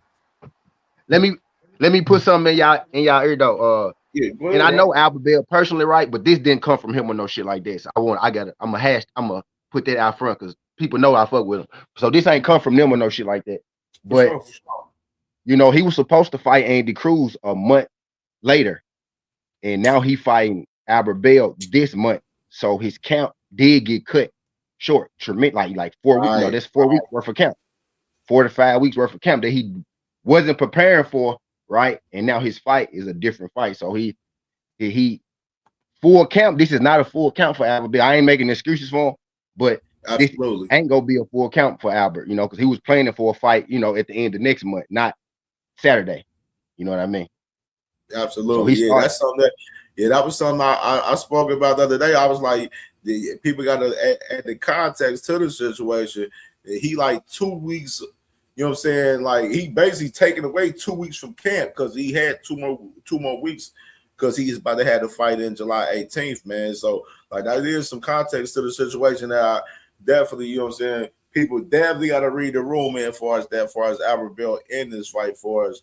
Definitely shorter camp than usual, like because he started camp a little bit, probably like late May, like the last week of May, he started camp. You know what I mean? In particular, you know what I'm saying? So little context, definitely for sure, man. Dodger, then what you talking about, man? What you about to come up here hating, man? Man, one of these Ohio niggas gotta go. That's what I'm happy about. You know what I'm saying? One of they O's gotta go. One of they O's gotta go. Whatever, nigga. You heard what I said. I ain't stuttering, nigga. Yeah, no, it's gonna be hey, Dodger, what if it's a draw? No, don't put that Lamont Roach on them. Don't do that. Nah, we ain't no Lamont Roaches out here. Them boys. I think it's gonna be a good fight until I think, you know, because Albert, he put his hands down, he got them stay straight up in the air because he tall as hell, fucking hype bully. So you know he gonna get. I think it's gonna take about 7-8 rounds before he get took out. I got him get knocked out around the 8th and 9th round. But it's gonna be a good fight. I think it's gonna be a great card. I think it's gonna be it's a good showcase card because we got a lot of young talent on here, so we get to watch him. No, I think Tiger might have the best fight though. I think Tiger. Yeah, I do too. I think Tiger's gonna have the best fight because it's gonna be Palacio ain't the greatest, but he ain't no pushover either. Because if he can get to you, he gonna put some work on your ass. You know what I'm saying? So I'm looking forward to that. You know, that's what I'm really looking forward to, that Tiger fight. I'm looking more to the Tiger fight than anything. But Shushu got a good fight too, because Shushu he puts himself in danger because Shushu could just box, but you know. So I think he's gonna get in that firefight. So that's gonna be an exciting fight. But I think this card is gonna be pretty good. I'll answer this, Dodger. Radio 2 Rich is saying the man Abdullah Mason is a phenomenal talent, but his chin is in question. I already talked about this. I'll let Dodger talk about this. The chin ain't in question. If you, I don't think people understand what the chin means. A chin is how you recover. You know what I'm saying? Like you can get clipped, you can get knocked down. That's cool because a lot of people get knocked down. It's how you recover. And one thing we learned is that Abdullah has great recovery. Like and easy, I think he has one of the best recovery. Like it doesn't take him long to get back to where he was because he got clipped in like I seen about 4 fights. He's been hit with some shit, and I think this fight, even with the press conference, he said I had to go through some things to learn some things about myself. I think he's gonna box more this fight. I think he's gonna box and move and not get hit as much like he did with Sam Noakes fight. I think Sam Noakes he was just trying to prove a point, but I think this fight he's gonna show you like I can box because okay, his chin's been tested now. Just let's see how you win. You know what I'm saying? I think he's gonna clip him. So, but you know, Too Rich, he be wrong about everything. So I don't pay that nigga no attention. He like Phage. Them niggas always wrong. Saying. Damn. I wasn't wrong about a lot of shit. And I got money. And I got receipts and money to prove I wasn't wrong about a lot of shit, Dondrick. You be right. You be right, but you be wrong. You Devin Haney fan, so you automatically wrong, nigga. So I don't care. I'm right about this too, right here. What I'm about to say. Just because Tiger is with Bomac, I'm picking him to get a win by stoppage. Just because he got Bomac and them riding. That's the dumbest shit I've ever heard in my life. I know, Dondrick. Then Steven Stone Nelson would be goddamn knocking everybody out. That was just Bomac, nigga. Nah, Bomac would be knocking everybody else. Man, shut that shit up, man. Don't do so cold like that. Bomac like them smaller, athletic, fast punching, good twitch. That's Tiger. He under that Crawford, Keyshawn. He fall into that little category right there a little bit. As far as just like their built, their makeup. You know what I mean? And he's quick. He's quick as shit. Tiger's quick as shit. I think he had a chance to stop him, but I wouldn't be surprised if it goes distance because as much as we like the last one, he knocked everybody out. That's not how Tiger fights. Tiger caught him with a good shot. There's no telling he might because he was still boxing dude to death. So he can box. I think he can box this dude to death and not even have to do that. But I think since he is home, he is gonna go for the stoppage. You know what I'm saying? So I'm not gonna say you're wrong, but it's not because of Bomac Cheeto eating ass and food. That's not the reason. You know what I'm saying? Ain't no supersized bag of Cheetos gonna ever get you to stop nobody, nigga. I ain't never heard of that shit. Let's be serious now. B&B boxing, man. B&B boxing, man. Hey, that boy Aircraft said Kelvin Davis won without Bomac. Oh my God. And then he said Richard Torres just got slapped with Bomac. Oh Lord Jesus. Yeah. Torres good for getting knocked out though. If you know, you know. He's good for getting. If you know, you know. You know, I know in the amateurs, yeah, I know. He's a cruiserweight for real. He needs to go to cruiserweight. He's too small to be a heavyweight, bro. I don't think that's more a Bomac issue. I think that's a Torres issue. It's a Torres, for sure. It's a Torres. He's not a heavyweight. That nigga is too small to be a heavyweight. I don't give a damn what nobody said. He ain't Mike Tyson, so he don't got no extreme reflexes and power. So you're not that fast, you nigga. You fight like Sean Porter. So like, nah, nigga, you fight with your head down like you about to go tackle somebody. You fight like Myles Garrett. That's what he look like when he fight. He look like Myles Garrett on the edge. Nigga, no. Go your ass to cruiserweight and get your ass knocked out by Benavidez. Yeah, bro. That's what I said. I don't know. That's more a Torres issue right there. Now Tiger, his fight with Chris Guerrero, it's a tough fight, man. But it's either motherfucker Chris Guerrero fuck around win that fight by decision, or Tiger win by decision or stoppage in that fight. There's only three ways. Chris Guerrero ain't gonna stop no damn Tiger. He ain't getting stopped in no damn Cleveland. Nah. If Tiger stop him, it's gonna be because Guerrero like made him, like he walked him to it. Being aggressive. He pressed him. Yeah, it's gonna be. But I actually think Guerrero I think it's gonna turn into like a boxing match that Guerrero go lose. So I think that's what it's gonna turn into. Because Chris like to come forward. What you doing, Crush, man? Pull up, Crush, man. Chris like to come forward, but he can box too. You know what I'm saying? So I think once Tiger get the punching on him when he coming forward, he go box, and I think he gonna lose.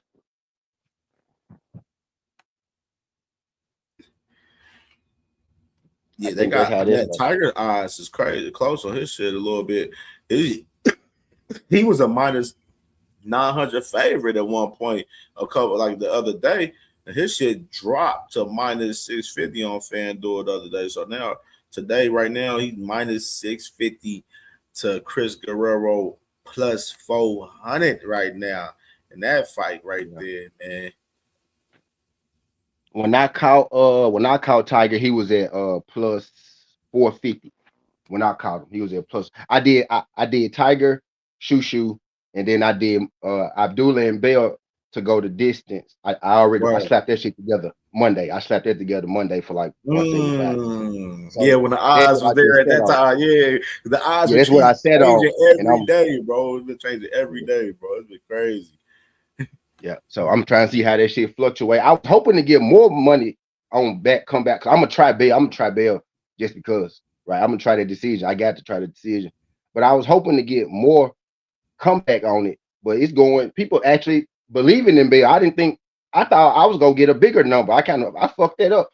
My closing line value gonna be bad on that one because niggas betting on Bell. Surprisingly, I thought they would be betting on Mason. Man. Yo, what's good, yo? What's the deal, y'all? How everybody feeling, man, on this hot ass Thursday, man? Man, bro, I'm chilling, bro. I'm here smoking, chilling, man. I just smoked like 2 joints. It's my first one of the day. I lied. Yeah, I've been smoking since y'all been cooking, man. You know what I mean? I got off not too long ago, a couple hours ago, man. But shit, Saturday almost here, man. So you know, I'm excited about that, man. I was checking out the press and everything, man. Who you got, yo? And man, it's right now, man. I'm a little cloudy right now. But I say this. You know what? I wouldn't be surprised, right? If it's an upset somewhere or it's no knockouts. And I can see that. So I'm going with a decision win for all the guys, man. For right now, it might change it to tomorrow. I'm gonna try to put it better in, but I just can't just yet. You know what I'm saying? So I gotta see what's going on. But I think it's gonna be an exciting card. I think it's gonna be fucking around to be a fight of the year candidate card. It's gonna be hard to top that shit last week. I know, man. I was about to say that, Tizzle. It's damn sure gonna be hard to top that. They set the bar with that last week. Salute to them gentlemen for that, man. Boxing was great last weekend, in my honest opinion. But this weekend, 4th of July weekend, we're expecting fireworks. This is the some what I call the leaders of the new school doing their thing. So, you got Scooter, Shoo, you got Abdullah. I mean, and with the Bell thing, right? I'm not surprised. I'm not surprised that some people are rooting for Bell. There's a lot of people that like Abdullah, but they still not sold on him yet. And then you just had some people who just haters. You know what I'm saying? So I'm not surprised. It's going to be a tough fight. I'm not expecting a knockout in this one. This is a 50-50 fight. May I say honestly, I have a 50-50 fight. And I like that because I'm always talking about 50-50 fight. I think this is a 50-50 fight. Bell definitely has a 50% chance of winning this damn fight. The man can box his ass off. So Abdullah's going to have to be patient. Work off his IQ more so than his athletic gifts than anything. He has to work behind his IQ first, not his jab, not none of that shit. He got to work behind his IQ because he's going to have to be more of a thinker and a little more patient in his moves against Albert Bell. Now, here's the question. What if the young phenom puts something on him? You see where he's at. Now, that's the question. That's the biggest question that we all can he catch him?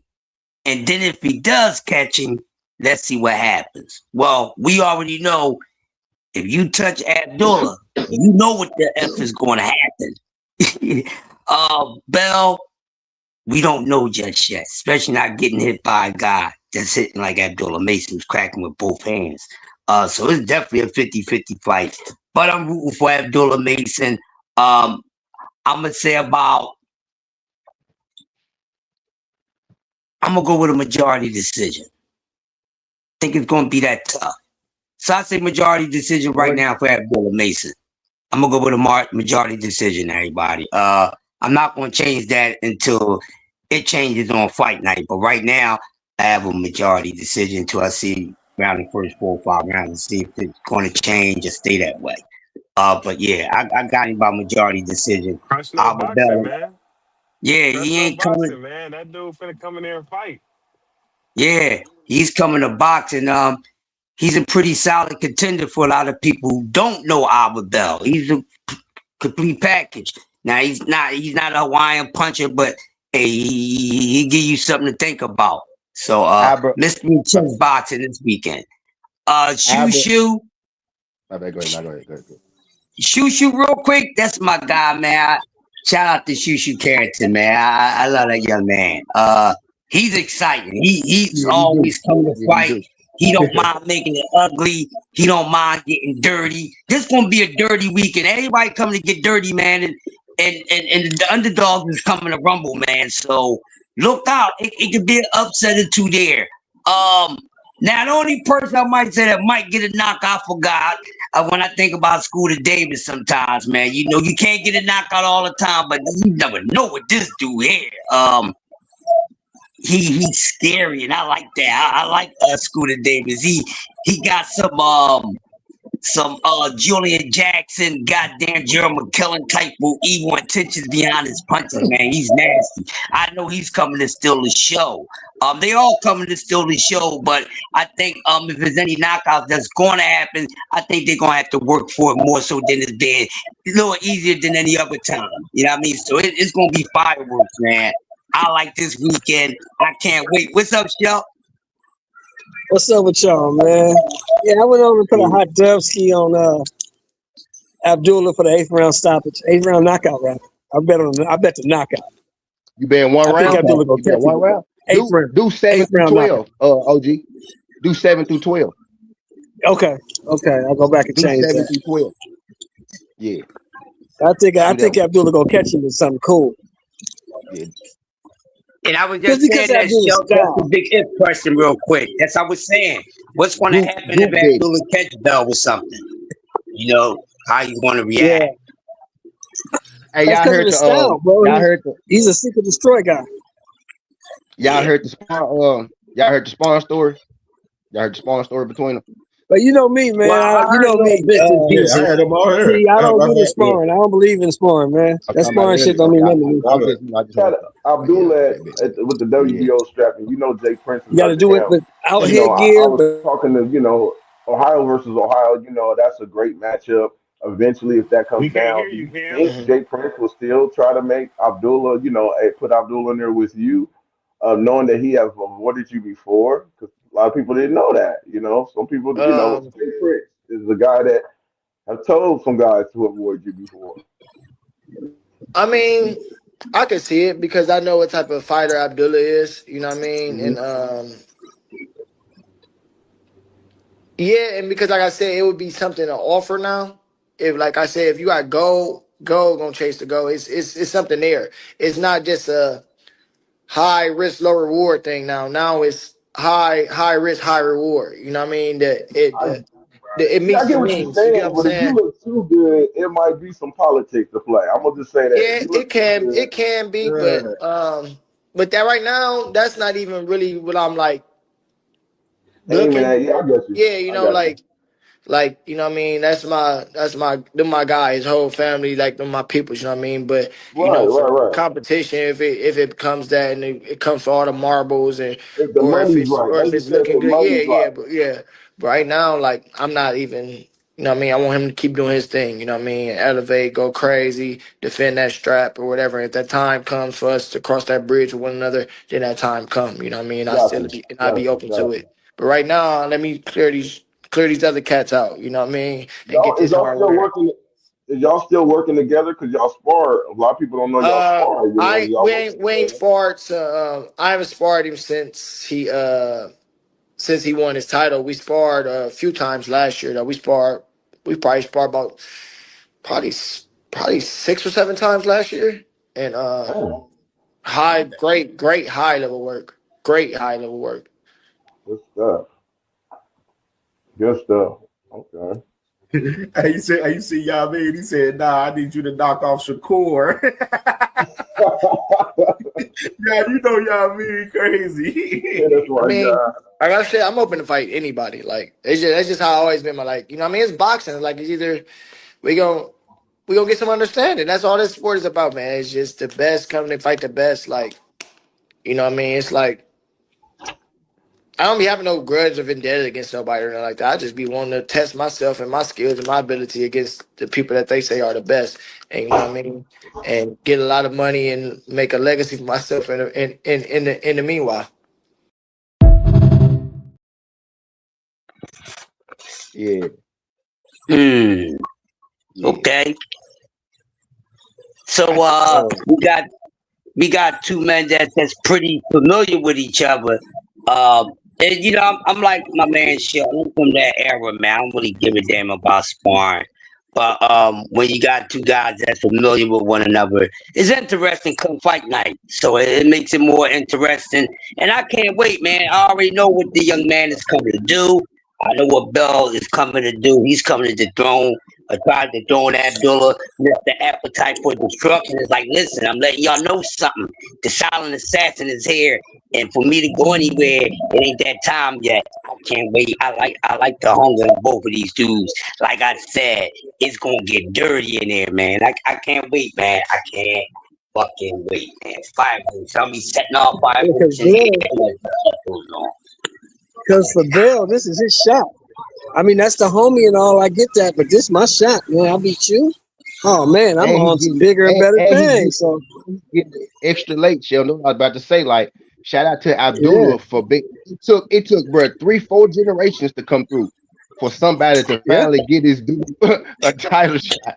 You know what I'm saying? This dude 33 exactly, years old, bro. exactly. He He might be get his hungry as first hell. title shot at 33, bro. It's plenty of dudes that said, "No, I'd rather fight somebody else." That's why Albert Bell Right, got dropped from Top Rank because he couldn't get fights, right, not because he didn't sell like they was telling y'all. It's because nobody, he really couldn't get no fights. He couldn't get fights. right, Nobody was like picking right. him to fight. That's why he was fighting all them random man dudes. Why he got Velez on there. He got what's the dude Encarcion on there.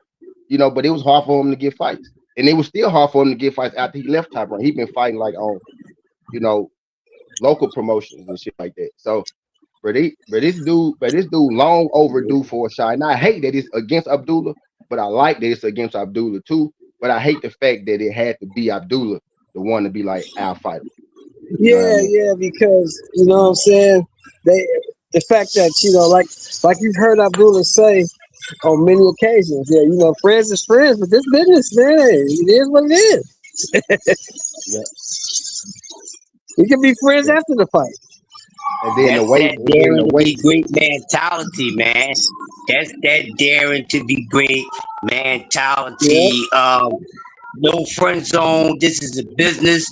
This is about our right, own personal journey in this joint. If you're trying to be the best and we gotta rumble right. each other, then let's be a part of each other's goddamn history. It looks good for it. And like I said, leading up to Xander and Boots, you have guys out here that are making moves that's making your favorite fighters look like this. Tell these dudes to turn in their nutsacks and get a sack of cherries if they ain't gonna do this. Y'all need to hush with all what these dudes is doing. Because a lot of these dudes are moving totally different. They ain't reverse like that mudslide. Y'all like the moonwalk so much. That's what these guys doing. But you have guys out here that's willing to put that O on the line, that title on the line, and they ain't being picky. They said, this is rough and tough enough. Let's get it. early. And you got guys moving around like they so old and late in their damn career, man. This don't look good. That's all I'm saying. Whoever fits the narrative, yeah, well, that's them. They the character. All non-fiction. I ain't got no time to be picking around with nobody.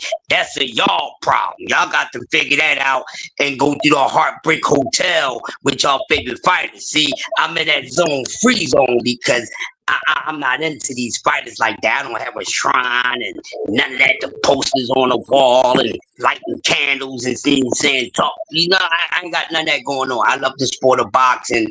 That's what I'm here for, and been around way before a lot of these damn fighters, and will continue to love the sport. But when you got gentlemen that's moving the way that most of us want fighters to move, you know, and I hear people say, man, I don't even watch boxing that much no more. And I'm like, no, right now, give it a shot, man. You're missing some stuff. Most definitely. I'm telling people this on a daily basis, man. Because a lot of people really got away from the sport of boxing. I'm like, no, there's a couple guys, give them some names. Go check it out. If you ain't feeling it, let me know. Whatever I owe you for, that's on me. But trust me, there's a couple guys that's worthy of watching this sport. That's why I'm still watching the sport. So thanks to David Benavidez, a Bam Rodriguez, a Monster anyway, and the list goes on because these guys out here doing. Say it, Yoda. Boots. Say it. Boots. You know, I got to say my man Boots, you know. My man Boots, you know. And the list goes on. Xander Zayas, you know. Some names I ain't going to mention because they don't need to be mentioned. Pay attention, ladies and gentlemen. It's reality. So you have guys that's worthy of watching this sport because they really out there shaking and baking. They ain't playing no damn games. They ain't parking any brakes. They on a run and they doing their thing. And I'm hearing people saying, well, these guys should be taking back-to-back challenges like that. That's boxing. Matter of fact, that's what boxing was about. Everything was a tough challenge. No matter if you had a title to your ass or not, everything was a tough challenge. That's why those generations before get so much respect. That's why people still talk about certain fighters and certain fights that happen. You know, because these guys are out here challenging themselves. It don't necessarily have to be a title fight, but you want to be out there challenging yourself because when you pour the resume back, you got to pour the resume all the way back. You know what I mean? You only as good as your opponent. And then your opponent may have a good record leading up to you, but who did your opponent beat? You see what I'm saying? People don't go that far back, but I go all the way over. I ain't doing no half-ass shit on the goddamn resume. I think some of y'all should learn to do that. And your boxing love would be a lot better. But yeah, these guys are challenging themselves, and these guys are out here sitting here making a statement, and the so-called OGs of the sport now ain't doing nothing. They ain't doing a damn thing. That I heard the rumors about the mandatory, you know, with coleslaw and Debbie cakes. Now, if that is true, let's have it. But my only question for that fight, it's a big fight far as matchup wise. You want to wonder how good is Keyshawn? Is he really that good? Did Devin Haney hit his ceiling? He's on his way down, or he wasn't never that good. It's big far as that, but I'm worrying about number wise. Just, you know, and I'm not a number guy like that, but you know, I'm like Barry White, I'll play y'all game. You know what I'm saying? But that's the part, because there's a lot of fights that are exciting like that, but doesn't mean it's going to really draw in attention. It's really going to bring the people in like that. And we know sometimes that could be the opposite because we've seen it happen in matches, but it's a damn good fight because right now, Coach Saul Davis needs a hell of a test. Devin Haney needs to get back to what he was doing in the first half of his career. He's stuck right now. Hasn't did great at all compared to what he did before the Ryan Garcia is, leaving everything that happened in that out of him. Okay, so he really got to get back to it. So there's been a lot of heavy talking, but that's it. So now he's fighting Coleslaw Davis. It's gonna be a good one. I hear people talking about Coleslaw Power. Coleslaw Power ain't been carrying like that, y'all. Can't relax. Coleslaw Davis Power ain't been carrying like that. You know Devin Cheney though, Yoda. Yeah, I was about to get see to what that. I did? That's my thing. Yeah, that's my thing. And I was hearing guys talk about it ain't too much more to worry about at 147. Yes, it is. I don't care how heavy or how light that the scale is a skill, but you got dudes up there that can punch. Okay? And they got enough IQ level to put him on his ass bag. Coleslaw Davis is not sturdy like that. That's what I'm trying to tell y'all. You know, he's not sturdy like that, and soon he'll get cracked up there. And listen, he gonna go up there fight. He fighting goddamn Devin Haney. Now, Devin Haney is strong, so Devin Haney can hurt him. He can hurt him. I ain't say knock him out. He can hurt him. Now, how's he gonna respond to that hurt? We don't know what his punch resistance is like, y'all. We don't know that about Coleslaw Davis at all. Now, we heard fighters been telling us about it. Well, I've been looking. I've been watching long enough. I've been like, yeah, he can do this, he can do that, but can he take a punch? I don't care about what a person can do. Stop telling me what they can do. How hard can they punch? Can they take a punch? And then if they ain't getting in there with other punches, baby, they perpetrating a fraud, a false advertisement. That's why I respect punchers that get in there with punches, not cherry picking and all that. Now, he might think that a lot of people think that the biggest problem, Crush, is the fact that Devin might not even fight Coleslaw because Devin might drop the belt to go down and try to fight Tank. You know what? You know what I say about that, man? Let me say this real quick because I never spoke on it. Let me say this. All y'all should be ashamed. I need everyone, no matter if you're a fan of these two dudes or not. Y'all should all be ashamed to want to see this damn fight. They should have fought at 135. I'm not interested in seeing Devin Haney keep fighting dudes smaller than him. He needs to continue the rest of his career fighting mother effers his goddamn size. Y'all are all wrong for that. Y'all foul. Y'all need to get over that. But nobody wants to. That's the point, Chris. Nobody want to see that shit. Nobody want to see that shit. But that's probably what the fuck him and Bill are gonna do. But nobody want to see that shit. I don't want to see it. Hey, Tizzle, he fouled for bringing it back to life. I don't give a damn who brought it back to life. Y'all boy brought that back to life. I hate that. You know, I hate that conversation too because the shit ain't gonna happen. Yeah. I hate Tank. I hate Tank even. I hate Tank even because that's all we been hearing about. Y'all fell for that. Y'all fell for it because y'all wanted so damn bad. I was like, yeah, all right. But I nobody want to see nobody like that little bitty nigga, man. Let that little nigga do what he doing. Let that little nigga go deal with that judge in Maryland. Go do that. Deal with that. Go do that, man. Yeah, I mean, that Devin Haney fight motherfuckers his goddamn size. This is most of his resume with dudes that was even bigger than. Come on, he's not proving himself like that, y'all. Come on, y'all want the best with Devin Haney? Devin Haney should be fighting motherfuckers his goddamn size. If you really a Devin Haney, you don't get no points for beating on that little bitty nigga, man. You don't get no points for that. You don't get no points for beating on a little nigga. Hey, Sheldon, the thing is, it ain't a short thing. He would beat him, though. Hey, look, with the size difference, Cam, I'm going to be honest. With the size difference, I can't see Tank beating the nigga. That shit, he getting stopped still. I can't see it, man. I just can't see it. That nigga too little. I just can't see it. See, this the conversation I don't like. This conversation. I don't think it's gonna happen. And plus, I hope it don't. Nobody want to see that shit. I don't want to see that shit. I don't want to see it. I'm more concerned about this 19 days with Devin Haney with this daggone Keyshawn order. That's why I'm more concerned. We about to see. Yeah, I don't want. I hope he fight the nigga. I mean, you know, but Devin might drop the belt. That's the problem. Devin need to go on and fight that nigga, man. Get that shit out the way. DHP got some money. That's what we about to see. We about to finally see if they got some money. Right. Fight this nigga, man. Get this shit out the way, nigga. Hey, speaking of fighting punches, though, Ryan Garcia, Brian Norman, Keisha. What? He get knocked out. He get knocked out by both of them, Tizzle. I got both of them dudes knocking Coleslaw Davis, turning him to a tall salad, putting him on the goddamn plate next to the T-bone steak and your greens and whatever greens. To me, both of them motherfuckers is 50-50 fights, man, because Ryan Garcia ain't that good. Ryan's not that good. Yeah, he can punch though. Ryan can crack. He's not that good. I never thought he was that good, but he got speed.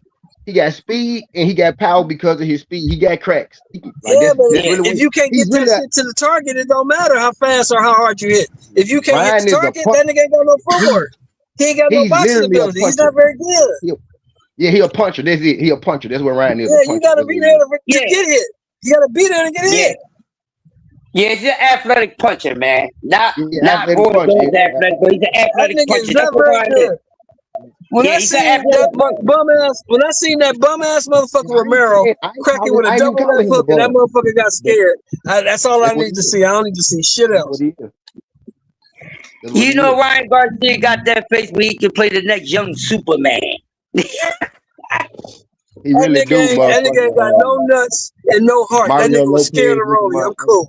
I'm cool on you, nigga. Yeah, I don't mess around either. But I ain't gonna lie though. I used to Your mess favorite around fighter, at a point in Chef time. Moore. Hey, Chef Moore. Hey, your favorite fighter, Shakur. He was scared of motherfucking Edwin De Los Santos that night, nigga. You ain't talking about how scared Who's he my was favorite fighting. fighter? My favorite fighter's retired, nigga. Both of my favorite fighters are retired, nigga. What are you talking about? You be up here defending your boy Shakur, man. Nigga, stop playing. I say the nigga's good. I say the nigga's good. He is good. He is Who's good. the other one, Shell? And Edward De Los Santos proved to you and to me that he ain't shit. He just proved it Saturday. Who's the other one? He proved it Sunday. The other one, Shell. Bud and who? Bad in the process. Bud and Ali, man. Bud and Ali. That's my two favorite fighters. Bud Crawford, Muhammad Ali. You know, Short love himself some Ali, man. They ain't a bad one at all. Yeah, I'm saying, You don't want to acknowledge it. You know, hey, Cam, I wasn't gonna slide that, and I figured I'd let one of y'all take care of that. You know, I ain't letting Hey Man Chef More slide. What you say? I care about Keith. What you say, CamJ? What did you say, nigga? He kind of disguised that he don't love Shakur like that too, like he love Bud Crawford. No. Shakur's good. He better than most of the niggas he been fighting. It's just that y'all niggas was telling me. Now this what Cam J was telling me, Crush. He was telling me that Zepeda gonna be his toughest fight. I told that nigga, no, you're not. Zepeda ain't shit. Whoa. Don't listen to Cam J now. I never said that now. Okay. Somebody in your crew said it. A couple of motherfuckers in your crew said it. And I told them all. And you was there when I told them it ain't gonna be a tough fight. It ain't gonna be a tough fight because Zepeda ain't shit. Did I not say that? Hey, Sheldon, technically right. Hey, Sheldon, technically Zepeda did hit him more than anybody else, though. Technically, Zepeda ain't shit. T, listen to me slowly. Zepeda ain't shit, right? Technically speaking, Zepeda did hit him more than anybody else did. You know. And I'm gonna tell you this, and I'm gonna show you that. I'm gonna show you why Zepeda ain't shit. Because Lamont Roach gonna beat his ass up too. Zepeda's trash. He ain't shit. He a brawler. Well, you know, even if he do get his, hey, what Lamont get a draw with Zepeda? Huh? You just hate on Lamont Roach, nigga. You're a Lamont Roach hater, nigga. That's what you. What if you get another draw? It's a possibility. There ain't no possibility. Zepeda ain't shit. Man. Hey, what's the odds on that deal fight? I wonder what's the odds on that fight. Hey, you know how much, nigga, you know how much I hate Pitbull. Zepeda worse than him. I heard you, yo. Hey, basketball question, man. You like that move my city made, man? You like that move? Yeah, I do. I've been waiting for that move for 2 years, man. I've been waiting that dude here for 2 years, bro. He finally came through. Yeah. Y'all went and got Jalen Brown. Yeah, y'all went and got Jalen Brown. That was a nice little move right there. Yeah, I've been with Jalen for 2 years, man. Yeah, I like that, baby. I like that. Got rid of old ass Paul George, I see. Y'all got rid of old ass Paul George. I'm glad you got rid of his dog. Check out these odds for Roach and Zepeda, bro. What's the odds, yo? They got Lamont minus 172 to William Zepeda's plus 134 right now. That's beautiful. Was that 50-50? That's like 50-50, right? You gotta make they got it bro. You gotta make a sizable fight. That's cool though. That's cool. The fact that I think Lamont go wash him. I normally don't get my picks out early, but that's cool. Thinking the fact that I think Lamont go wash him. 172. Zepeda's not very good, bro. I don't know what they saw in this You dude. can bet He's a just little not money very on there. good. You got to bet a little more, but you can take that money line really if you bet a little money. I like that. Lamar might not be able to handle that pressure. Like he go beat Zepeda up, man. Yeah, I think so. I think he gonna body beat him half to death. Yeah. And Williams just not that good, man. He's okay fighter, but Williams Zepeda's B level at best, bro. He's B level at best. Bro, Yeah, minus 172 to plus 134, bro. They got that dead even. They got it as a 50-50 fight with Roach and Zepeda, man. Yeah, they don't think much of Roach either. They don't think much of Roach either. I mean, come on, Cam. Think about it, everybody. And boxing, that is 50-50. If you know, you know. Boxing odds, that is 50-50. Boxing odds for sure. That's 50-50. Yeah. For sure. Yeah. And why wouldn't it be 50-50 when one guy drew That's why I he had said, two yeah, draws in his last two fights, man? You know what I mean? I like that though, Cam. Yeah, I like that. one guy who just got washed 12-0, another guy coming off 2 draws. Yeah, you're right, Crush. You're right. Yeah. Because I'm thinking Roach like minus 300, 400, 380, you know, 450, something like that. So shit, if I get Roach at 172, shit, that's a win for me. For real. That's a win for me. Because I think Roach, that's what Cam's saying. Roach should be like 300, 400. They saying it's 50-50 though. So shit. Well, see, that's but they probably let you know that Roach down 3 rounds. See, Cam actually thinks that Zepeda is good. I don't. He's not bad. I'm not saying I'm not saying Zepeda's good. I'm saying Zepeda style can make it competitive. He's legit. That's all I'm saying. He's legit. I think Lamar. I got Lamar winning the fight. I think he should win by decision. You know what I'm saying? He possibly. I think Lamar. Real shit. I think Lamar. It's a role for him to possibly stop him if he pulls that up. Yes, it is. Right? He might have to bring that uppy in that bitch this on that night. That uppy is. Yeah, it's just that nigga. But Lamont, this is my thing. Lamont has to start fast though. He gotta come stepping a little bit with Zepeda, man. He gotta make Zepeda can respect him. Like and that's my thing. He's a counter puncher for you know what I'm saying that we know of. So he's always waiting for the action to come to him. And the action's definitely gonna come to him. So it's like how he's gonna move. You gonna have to step a little bit and make that man Zepeda respect you. You know what I'm saying? You're gonna have to throw some shit at him and drop that power on that motherfucker, bro, to make him respect you. So Zepeda won't be one to come forward all night. You know what I mean? If he's right. I got you, Cam. I got you. You know what I'm saying? He fuck around and lose on points if fucking Zepeda's catching him with shots and he just sitting there just countering, just only throwing 10 punches around and shit. Like Yeah. That shit he did against Tank and that shit he did against Pitbull ain't gonna work. That's just not gonna work. But they in the court, but it's damn near. Even though he's the A side in this fight, the judges don't give a fuck about Lamont. They would let fuckers Zepeda win this bitch and have him go on, bro. Hey, who's promoting the fight, Cam? Who's promoting the fight? Who's that be promoting? It's the second part of the because tomorrow Saturday night is the first part of the TNT series called The Fight. It's the second part for the first. So they got a Golden Boy and Golden Boy, Pro Box, and TGB Promotions. Oh, see, that's the thing. Oh, because because I paid the Golden Boy all the way. Albert Bell's TGB too. Yeah. Albert Bell's part of PBC. Yeah, and then Zepeda. Hey, Cam,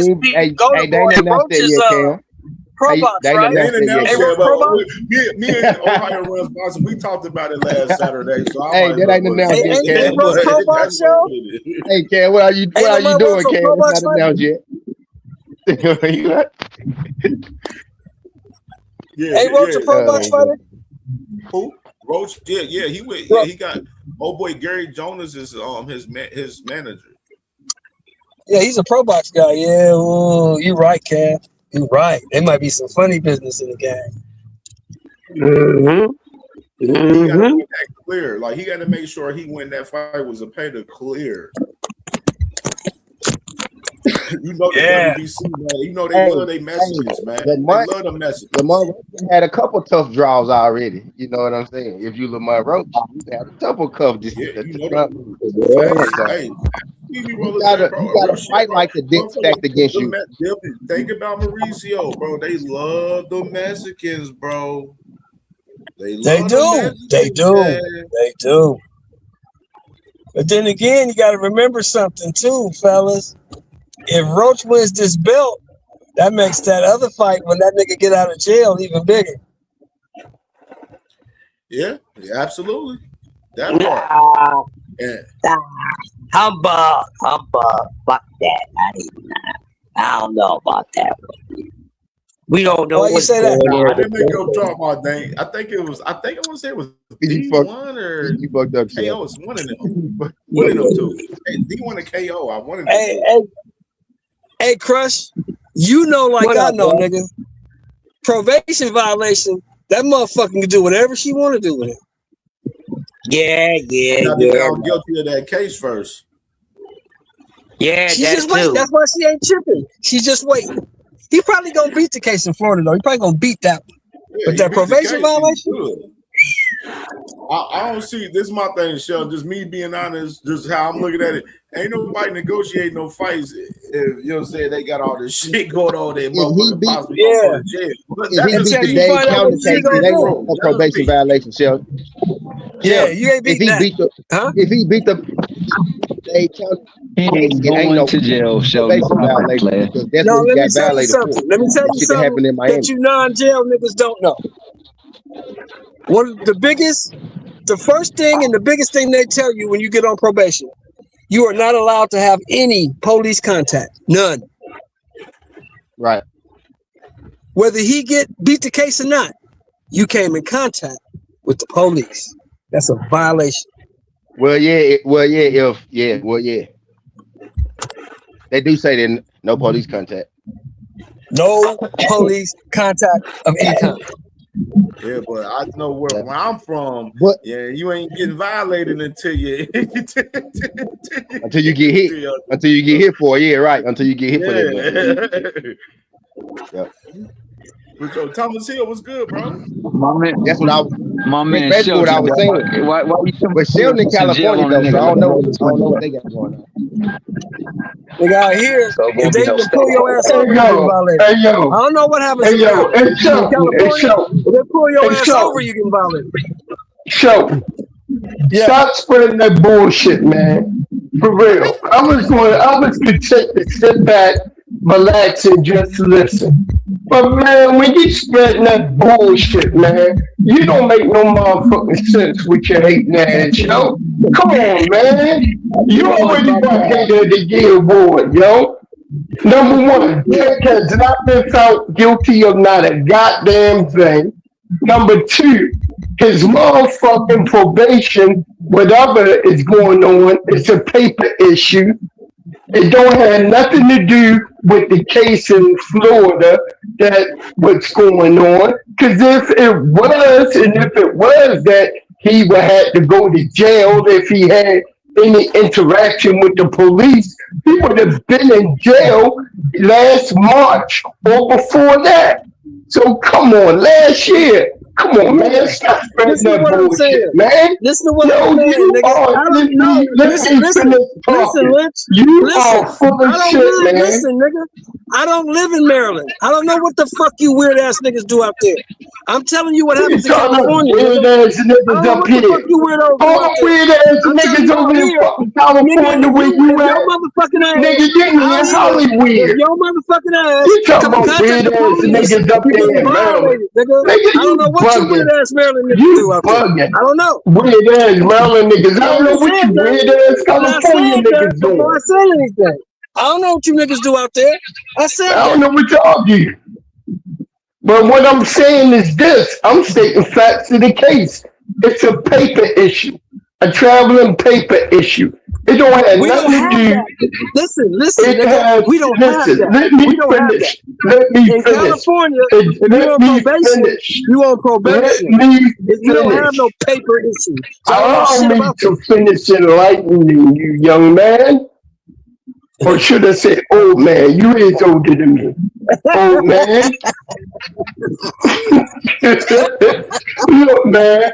The bottom line is this, man. It ain't got nothing to do with the case because that's a narrative that dumbass motherfuckers like frequent flyer and them like to go ahead and say that, Nah, oh, I'm he's a on real nigga though. I don't probation wish because jail he on no did nigga. beat I up don't want the to go to girl jail. and all I don't this wish jail on bullshit, nobody. I man. don't want the nigga to go to jail. I want him to get off, but I Hell don't want him to go no. to jail. I don't want Anybody nobody to who go to jail. ever anybody who Yeah, ever had I anything want to go to jail. to do Agree. with jail don't want nobody to go to jail, man. Yeah, I don't want Seriously, the nigga to yo. go to jail. That's what I don't want. That's a I don't want to see it's a nobody jail. humiliating. Yo, you wanna know what some humiliating shit is? When the motherfucker tell you and they the authority, they tell you you gotta bend over and cough. Yeah, that shit's That's bad. That shit's not humiliating. cool at all. I don't That wish shit's not that cool on at no all. motherfucking man. Only a Hell faggot no. would love some shit like that, yo. Well, damn, I'm sorry. But then again, only a person like that would like some shit like that. Seriously, man, that's humiliating. Seriously, that is complete Yeah, you don't wish no nigga to go humiliation. to jail. You know what I He ain't mean? really do nothing really jail worthy anyway. Nigga really ain't do When nothing. that I mean, nigga is fighting this shit, when that he's just a nigga is weirdo. fighting He just tender That dick Bal- behind them bitches. That's all. yeah, that Baltimore judge want him for sure. Though. That Baltimore judge want him for sure. Though. Yeah, that Yeah, nigga just tender dick she behind them trying to hoes, man. make, you know, and He gotta leave them she hoes trying to alone. find any, yeah, she trying to find any way possible that she could try to make Tank an example. You know what I mean? Seriously. Yeah. And I He ain't gotta the stop nigga being biggest tender dick fan though right behind them now bitches, because the man. motherfucker did. Look, let me say this. Right now, I'm feeling some kind of way because this motherfucker fucked over for some bullshit. His motherfucking father figure who raised his ass up to be one way and he out here wilding. But then again, Oh, you that's talking like a about different Tank? generation Yeah. cat. You know what I mean? He could at least call the man and say, look, I'm gonna go ahead and do this and go another way. No. Coach Calvin earned his flowers all by his own before Tank even blew up on boxing for doing what he did in the community and coming from a negative to a positive. You know what I mean? You owe that man a phone call before you decide you was gonna go run over there and get with Benavidez. I ain't got no problem with him changing coaches if you want to do that. But you could at least call that man. That man helped raise your ass. You know what I mean? Seriously. But that's another story. You know what I mean? Because he was the one who told Krishan Rock to go to Coach Calvin. Now, she went to Coach Calvin, and now the whole eye spotlight is on the gym. Oh no, I wanted to be on me. Nigga, please. All these kids that need help out here, they helping and they spreading boxing throughout the city. Come on. That's a beacon of light, a hope for these kids. You know what I mean? If anything, you should like that. You should love that. You know what I mean? But nah, not some people. Oh, I digress. You know what I mean? That's some bullshit. Right or wrong, Thomas Hill, and you gotta admit it. That's some bullshit. That's some weak ass fuckboy shit. You can take it, people can take it how you want to, but doing shit like that, that's fuckboy behavior. For real. I ain't gonna never ever hate on any of the Sufus that taught me the game of hustling out there. Matter of fact, I had a woman who taught me the hustling game. She was like, baby, you hustling wrong. I was like, whoa. And she was like, look, baby, let me tell you something. You want to be able to roll, get that, and be out there? This is how you got to do it. And she showed me a different way of doing it. You know what I mean? So I'm like, yo, seriously? Damn. I would never ever betray any of that. You never betray that. For real. But let's get back to boxing. Yeah, baby, fight week. it's going to be going down. I got Shishu having him a top ranked showcase out there. You know what I mean? And of course, yo, I'm going with Abdullah. You know what I mean? I'm going with Abdullah. I'm going with Abdullah on this. Abdullah, you got this. You got this fight coming up, man. For real. I got Abdullah. You know? As far as Tiger Johnson, I never really seen Tiger Johnson before. And I don't know who this, I never seen Tiger Johnson before. But the only time I seen Tiger Johnson was when he was in there.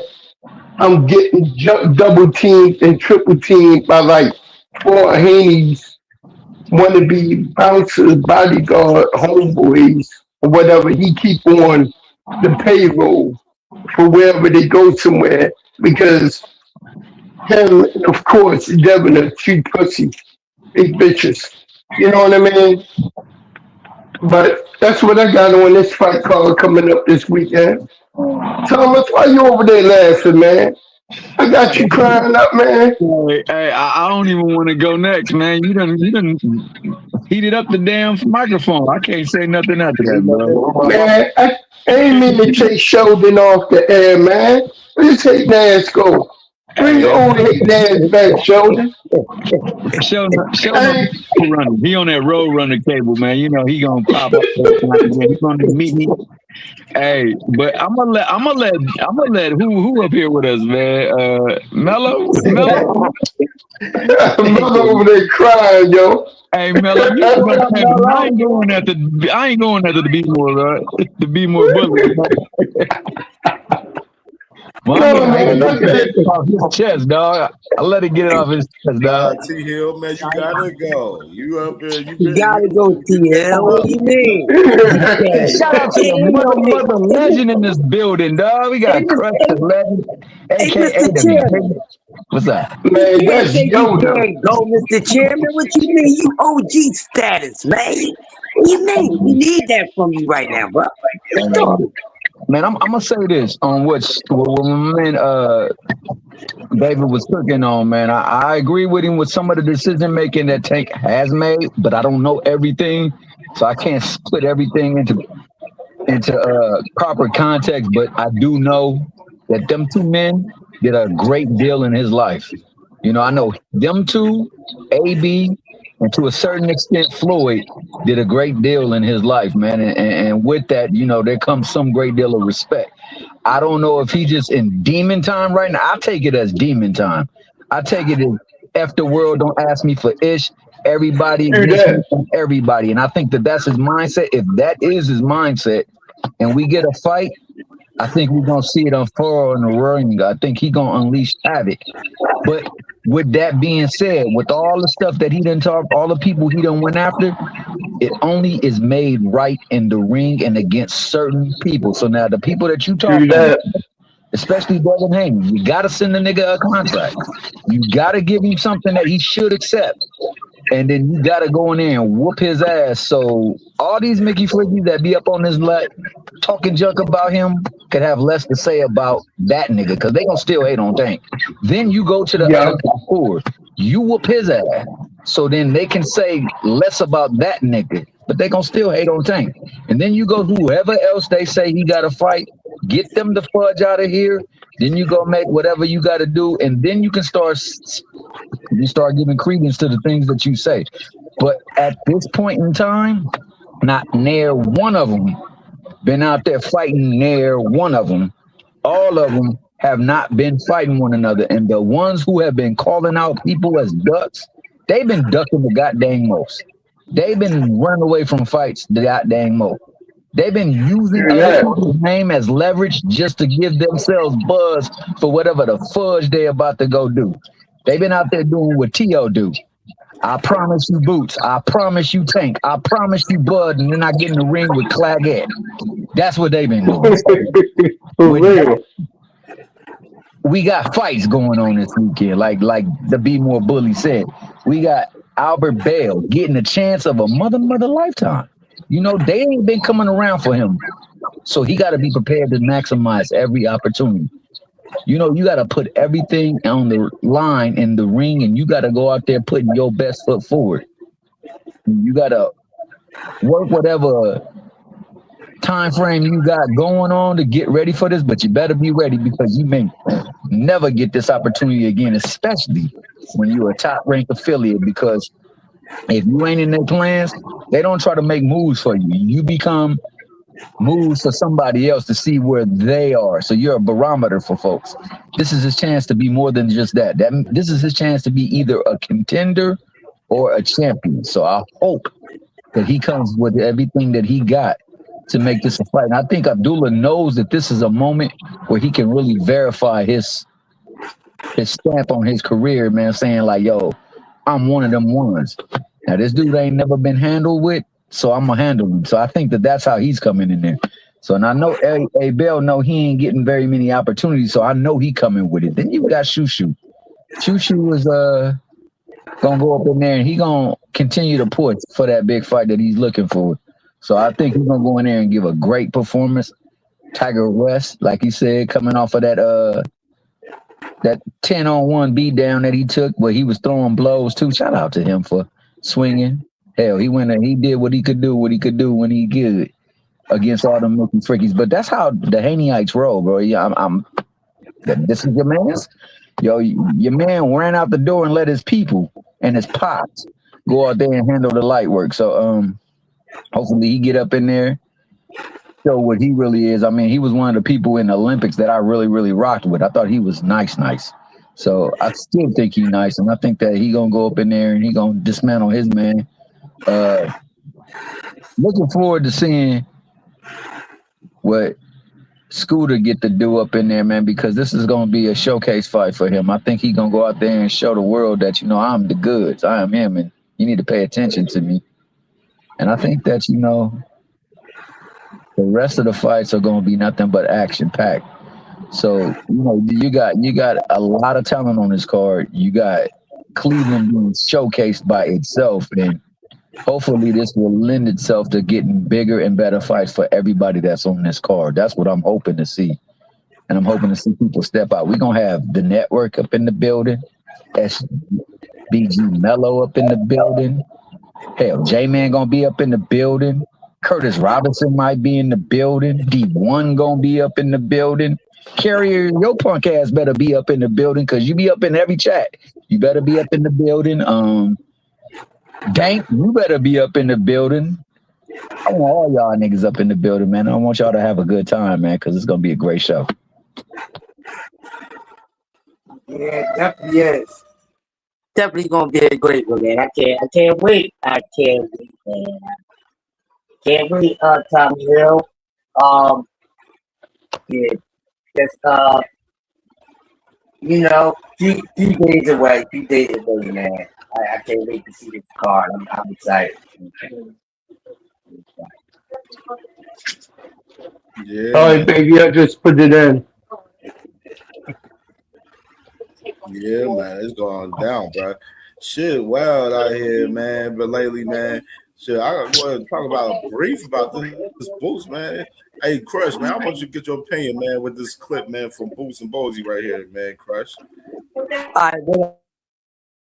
Question, Chant. Yo, who you want, man? I want Fundora. Bring on that tall. What is he? Tall tower, whatever. Tall Inferno. We're gonna chop him down easy. So there y'all have it, man. This is exclusive video from Pedro. The first time this young man has said who he want, and he putting it on the record, and Pedro bringing it to you. He want the Tower Inferno. You can't get him. Fundora. We want Josh next. See, now we getting the inside school. We calling motherfuckers out. So I don't want to hear no more shit from nobody. He's putting it on the record, and it's going to be shown. And not only that, he's coming back when he could afford Boots. They had a game plan. That's why they didn't want to fight Boots at that time.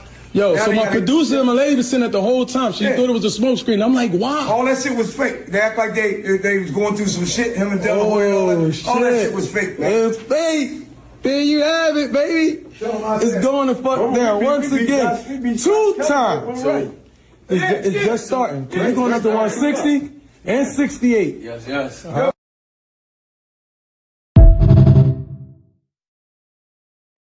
There you go. Yeah. There you go. There What you I'm go. talking about. Listen, There you man. go. Just This is like the Coach reason. Calvin said, until Tank come back, he's a motherfucking man. This is the reason why you keep hearing he ain't fought nobody. What motherfuckers don't want to fight him. They don't want to fight him. He call these dudes out. He doing just what that motherfucker's supposed to be doing. And he ain't doing no clout chasing. What y'all talking about? Getting your man his respect. I'm telling y'all haters, I'm about to start sending y'all a lifetime of goddamn depends, tissues and everything. Y'all got to relax. Y'all heard what? Go tell you if one of those two knuckleheads is your favorite fighter, don't get that ass in that ring. That's all I'm trying to get that ass in that ring. The man coming for the stones. Fundora has one. Oh, pretty boy Josh Kelly got the other one. It's time to get dope. Know what I mean? Time to get dope state style. We gonna fill you up. We gonna fill you up good. It's gonna feel good going in, but it's gonna hurt coming out. That's all I'm saying. Bring it on to UK and all you damn haters. Go get the UK flag and walk around and act like y'all from the UK and tell Josh Kelly to get that ass over here. Matter of fact, we'll go over there and whoop that ass. We'll take this on tour, world tour like motherfucking Tom Paul Quest. You heard what the man said. He on a tour right now. And we want these dudes to step up and see if they can stop him. Because right now ain't got nobody fucking with the kid. They're not even your favorite fighter. You tell your favorite fighter, don't even mention your nut ass favorite fighter. They ain't got shit for boot. Tell them to stay wherever the fuck they are, wherever they may be. They no, it's on. That's all I'm saying. It's on. Belt the ass. He coming put up his straps. I'm cool. Oh, he whoop their ass. I don't give a damn what strap he gets. Just whoop that ass. Whooping that ass puts money in my pocket. That's all I'm here for. That's all I'm here. Yeah, I like that. That's what I'm here for. I'm talking my shit. Yeah. Hey, Crush, you see, did you hear Bozy said that the man Oscar and Virgil, they was playing and bullshitting around and shit. Now they got back together. They was bullshitting the whole time and shit. Them niggas they found a way out of there litigiously. They did that shit. Man, that was beautiful. If you want to ever hit a lick, you better call up Oscar and Virgil and them. Because them niggas can plot a lick that make it look like it was real deal. But them niggas was never. Hell yeah. He learned that shit from Bob, man. He learned that shit from Bob. For real. Learned that shit from Bob. Bob, the oldest motherfucker in the game. He know how to spin some shit behind the doors. You know what I mean? Meanwhile, we thinking these motherfuckers literally beefing, and he said he wasn't gonna work with his manager no more. I thought he wasn't gonna work with him no more. How come they working? How come he working to get Virgil back in the mix by this fall? All of a sudden. And the manager's still there, right? He's still there. So that's the same thing when I was saying I wouldn't put it past Oscar to be the one that was behind that fake scare in Saudi Arabia to save and hold Floyd Schofield back. Just like Oscar was the one who was being difficult at the table because Tank's team to say fuck it. You know what I mean? Fuck that belt. So I'm like, yo, we already know what time it is now. Oscar a dirty motherfucker. He see Boots get hurt, not even really hurt, for 30 seconds of a round. And he think that he can have Virgil in there to deal with that shit? Hell damn no. But that's okay, that's good. Make his ass wait while you get the other belts and then beat his ass and humiliate him. You know what I mean? As you make your way to being undefeated against Fundora. Make his ass wait till after you get that belt from Josh Kelly. So then you can have 3 belts and all you need is the one. At 151, I'm telling you, yo, Boots the one, not the 2, baby. Better pay attention. Be the one, not the two, baby. Hey, yo, you get a chance, check that song out on Davies' album. Yo, Davies shit. Yo, I like Davies. Davies. Yeah. Tommy from the Bronx. What's up, Tommy? Ooh, my brother TD, man, reporting from Cleveland, man, my honorary Ohioan for the weekend, man. So Billy Bronco. Yo. Billy Bronco from the Bronx. Billy He's from Bronco. Ohio for the Benny weekend, Blanco man. He's from the from Bronx Ohio is for the now in weekend. Cleveland. Hey, talk about being officially stamped. You don't get no more officially stamped than my man TD, dog. TD done brought people to the foyer, dog. So shout out to TD from the Bronx. That's my guy, Tommy D, man. That was the press conference, brother. Man, let It was us know, nice. man. It was cool. It was everybody was really respectful. Shushu had some words for the other guy to face off, and Scooter didn't want to shake the guy's hand that he's fighting, but it's going to be good. Yeah, Scooter ain't shake bro hand. Yeah, Scooter on time, man. Yeah, he on time. Yeah, he on time. He on time. He on demon time. Yeah. He gonna knock that nigga out. He gonna fuck that nigga out. He gonna fuck him up. It's going to be those are going to be the two. Like, I mean, I think all the fights are going to be pretty good, but Shushu's going to have a tough fight with this kid. This guy is not that bad. He got a good coaching staff too. So like, what's the guy's name? Robles or what's his name? Jay Robles. Yeah, I think he's the trainer. Yeah, he was there. About. Yeah, so like, I mean, it's going to be good. I saw Shushu after I took a picture with him. I did a little short interview with him, you know, because that's my guy. You know what I'm saying? So, but it was not that many people there. I was expecting to see more people at the press conference. You know, I saw Marcus was there. I chopped it up with him. He was there. Yeah. So, but he said he ain't gonna make it tomorrow, but he'll be at the fight. Right. Yeah. So tomorrow, I know you're gonna be there. I think Junior's gonna be there, and who else is gonna be there? OTB, I think is gonna be there tomorrow. Yeah, OTB. He's on the. He about to leave in the next hour. Okay. Oh no, he already left. No, he should be there right now. He probably should be there. Okay, yeah. So Hey, was G Bell there too? I know he was there, right? Who? Boxing Source. No, I didn't see him. Oh, you didn't see him? I thought he was gonna be there. Yeah, so if he ain't coming in, then he probably coming in tomorrow. Okay, yeah, because I know Boxing Source. That's what I'm saying. I didn't see anybody I knew except for Shushu and his pops. that's it. And Marcus. That's it. Those are the only people I knew. So yeah, that's why like usually, you know, I when I'm with people, there were a couple familiars that like the dude from Fight Hype, but he from Cleveland. Like he's seen me before, but he acted kind of like brand new, so I didn't even bother. I know you're talking about. I can't remember his name right now. I know you're talking about. Yeah, he's. It's not like he's a bad dude, but like I'm not gonna go out of my way.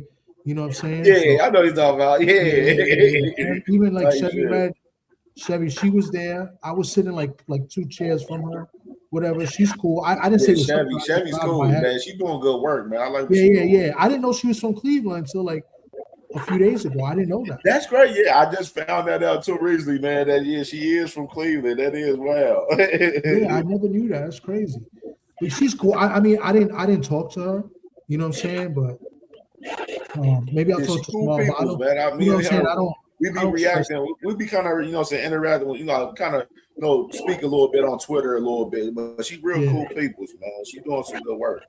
Yeah. A lot of people say the same thing, but I just, with me, I just stay in my lane, and I see somebody I nod my head. I was talking mostly with Shushu's peoples because they knew like I was from New York too, and and Shushu's dad is cool with me. He knows me, so we was chopping it up, and then I was talking to them, so like I was more comfortable with them. You know what I mean? So yeah, but it was good. Like the press conference, a lot of respect there between Abdullah and Albert Bell. So you ain't get to chop it up with any of them? Nah, because everybody crowded them like afterwards, like for interviews. So I was crowded them up crazy. What's up? You talking about everybody crowded them up crazy, like Abdullah and Albert Bell crazy? Yeah, pretty much. And Abdullah had a big entourage with him. So I mean, Albert Bell, he had a big entourage with him. Oh, okay. Yeah.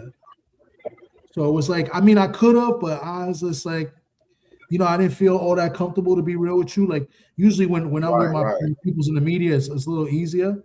So tomorrow I'll try, but I know like the weigh-ins is tough to talk to people after because they don't really want to be bothered sometimes. Right. They're going to eat and chill and do their thing and relax after that. Yeah. But I think they all staying in that hotel. In the same hotel where the weigh-ins is at. Yeah, because they had the meetings in there. They had the fighter meetings in there too. So they were doing those. Because I've been in the fighter meetings before for like when Jan Santana's team. So that was pretty cool. So they had that. They were doing that. So I guess they were rotating, the fighters to go in there and do that. So.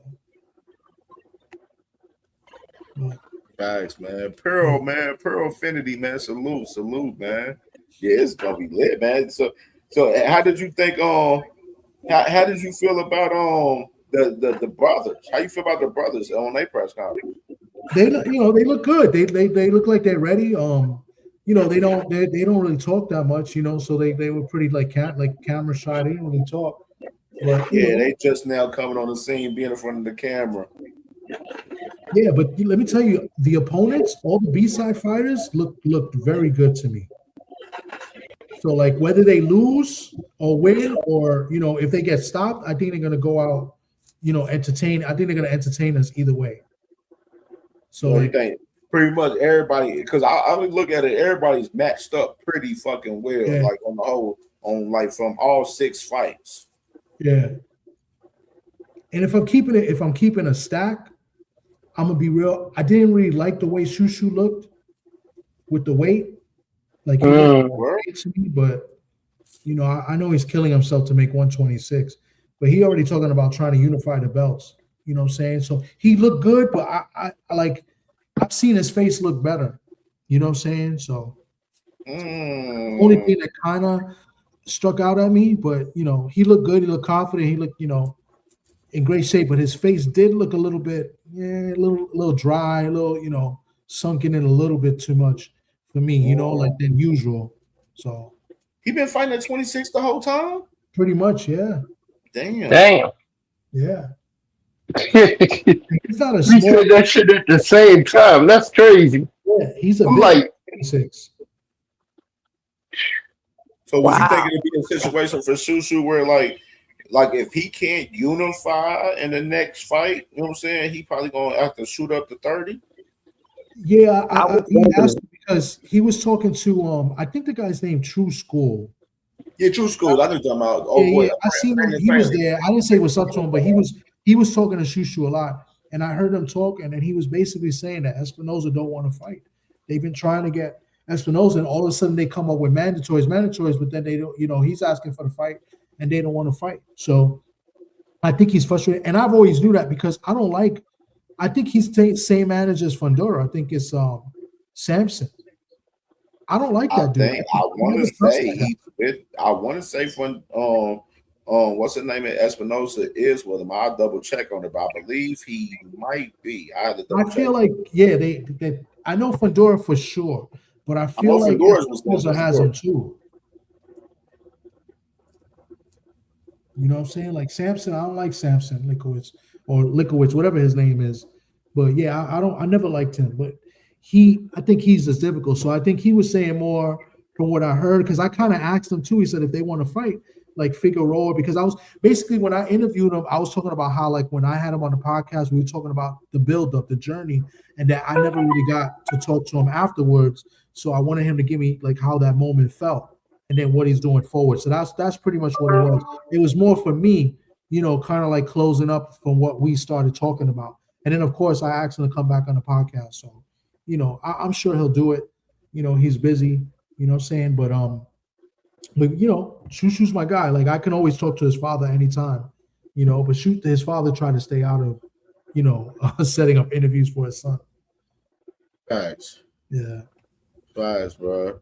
Yeah, man. That shit crazy, Robin.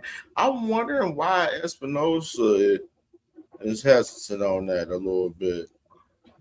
I know I'm hearing that he's supposed to fight on that Mexico versus the world card with Canelo in October. Wow.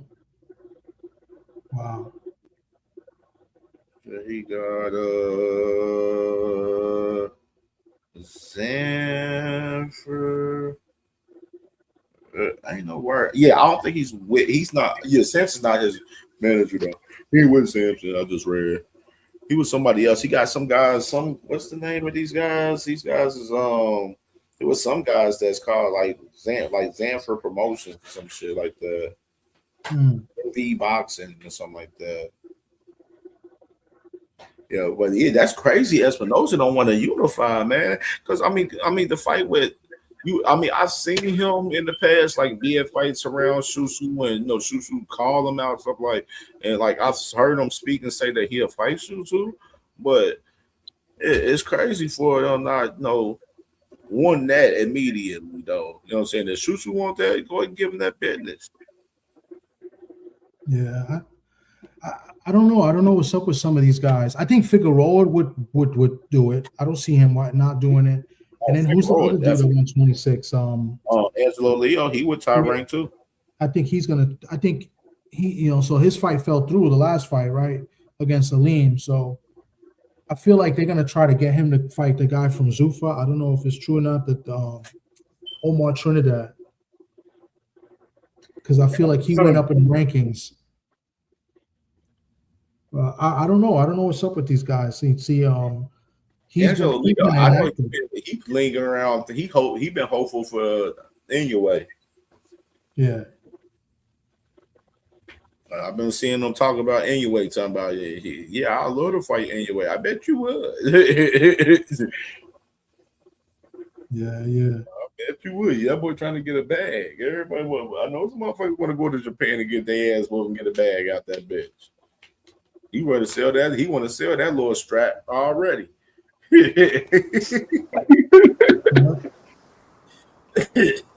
want to sell that little strap. What up? What's going on, bro? You can hear me? What up, homie? Y'all can hear me?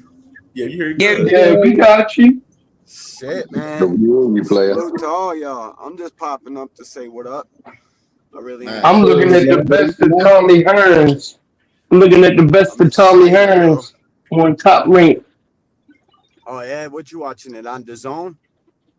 No, it's on the Top Rank channel. Top Rank channel they got on Pluto. I watched Ali Norton, Hagler, Hearns. I've been watching mad old school fights on DAZN because now they got Top Ranks play biography or whatever the fuck you call it. Oh damn! They just showed Ali. You in Cleveland, Tommy? Yeah, I'm here, bro. I got here this morning. That shit ain't buzzing. There ain't shit going on or what? I mean, I'm by myself. I'm trying to see who's out here so I can chill or do something. You know what I'm saying? I was thinking about going to Guardians game just to just see the stadium and shit. Oh, I definitely would do that, but I can't come till Saturday. My wife's having a surgery and shit on the 3rd tomorrow, so I gotta stay there for that. Yeah, no, bro. Yeah, she'll be all right. Where BBO, tell that nigga freaking come scoop you up and show you the sites. I know he got all the damn hookups. I'm chilling with Al Heyman right now. Yeah, what the fuck happened? You ain't talked to BBO up there? Yeah, He said he was gonna come by like 6 or 7. But I don't know if I'm holding my breath, so I don't know. I was supposed to meet BVO at the One Boots fight. I met everybody else there too, though. That shit was dope. But he ain't show. He say something happened or some shit. BVO big as shit. Yeah, he's just fucking juggernaut. Yeah, fucking juggernaut. Yeah, bro. Mason looked a little. Mason, bro. Something about when you're that skinny and you gotta cut that much weight, bro. It cuts into muscle faster. Yeah, man, I'm worried for this kid now, bro. Like I seen him earlier, bro. And that shit didn't look good. Yeah, that's where the ostarine come in at. Help you keep your muscle mass while you cutting weight. No. Yeah, no, I'm serious. That's what ostarine is for. No doubt. You know what I mean? And people acting like it's this antibiotic steroid. They give you superhuman strength. There's some dumb people out here. It comes with a fucking jab too. You take Ostarine, and all of a sudden your fucking jab works and shit, and you can turn it into a hook. Be like Ivan Drago and shit. That shit funny as fuck. Yo, Shushu in pretty tough, man. Yeah. Tiger in tough. I think Tiger gonna pull it off though. He's much more athletically gifted, man. But the kid he's fighting can punch. Shit can go wrong, bro, on this card for Top Rank. They put their guys in there tough as a bitch, bro. Yeah, I was saying that earlier, B-Wall. It's gonna be fine with for sure, man. Yeah, it's gonna be very, very competitive. It's gonna be probably one of the most competitive cards overall. Yeah, I I was think just so. studying Tiger and his opponent, bro. His opponent can crack, but Tiger can crack a little bit. I ain't know that. Tiger got a little shot to him too. Oh yeah, Tiger got a little snap crack. We got a little white crispy to him. Yeah. Yeah, it's gonna be a good card though, man. Real good card. I'm worried for Shushu. That kid can punch. He's fighting too. Got a hefty little shot to him. This fucking place is crazy. Delta Sonic is like fucking. God damn, what are they giving something away in that motherfucker? Ew, man, don't eat no Sonic food, yo. Nah, Delta Sonic. I gotta get an oil change, dog. Okay. I was about to say, man. I'm about to drive to Cleveland. Might as well get an oil change real quick. Oh yeah, that's the number one thing for a road trip. Fresh oil change, get all the fluids changed out. You know what I mean? A fresh tank. Oh, make sure you get some gas treatment, man. Get some fuel injection cleaner. I got a Yeah. nice car. I take care of my shit, bro. My shit Gucci. Yeah. I got a nice Lincoln and shit. I drive. That's like that's the checklist my father used to give me. Before you hit the road, you always gotta do this. And I'll go with him in the morning and he'll get all that shit done. Then we hit the road, we be flying. No doubt. The quitter gonna be in the building. That's what I'm doing right now, David. I'm going through the checklist, bro. I hear you. I can't wait though, man. It's gonna be 2 weeks in a row with a fucking banger of a fight, man. People don't really know. Albert ain't coming to lay down. This shit about to be a war, bro. Yeah, for real. He might not be coming to lay down, but hopefully he don't get laid down. Hopefully he most. His defensive flaws are pretty bad, bro. Yo, I think we gonna get a good fight. Let me dip off for a second. All right. All right, then. I think we gonna get us a good fight. We gonna have I ain't a good going nowhere. fight. I'm a mute. I ain't going nowhere, boys. Oh, all right. We got you. If it is a stoppage, it'll be kind of towards the like mid to late rounds, like anywhere from like 8 to 10, if there is a stoppage. But I'm thinking it's gonna go the distance, man. I think Albert Bell come in the fight, bro. I think that he knows that he doesn't get opportunities like this, and some people truly do wait a lifetime for a moment like that. So, man, hey, he got to make the most. Get a tackle shot, yeah. Tackle shot. Sorry, man. You got to have some type of buzz about you for them to put you like that, and then you got to deliver on that buzz. Otherwise, they won't. And I'm gonna be real with you, dog. You had my man Shakur over there, and they didn't really want to push him like that to go on and get belts. Remember, Al told him that, it was a stupid fight for him to fight Valdez, another champion in his division. Now, when since is it unification bouts stupid? That doesn't make sense to me, man. It's to get that title and then unify that division and take steps closer to possibly undisputing the division. How was that stupid? But that's the motto and the mantra over there. So he may never get a look like this again. So he got to make the most of it. And I'm pretty sure he know that. And I think that's why he coming with his A game. I think it's gonna be a hell of a fight, bro. I think that's gonna be a hell of a card. I think it's gonna be action from opening act to closing finale. I think everybody coming to put it on.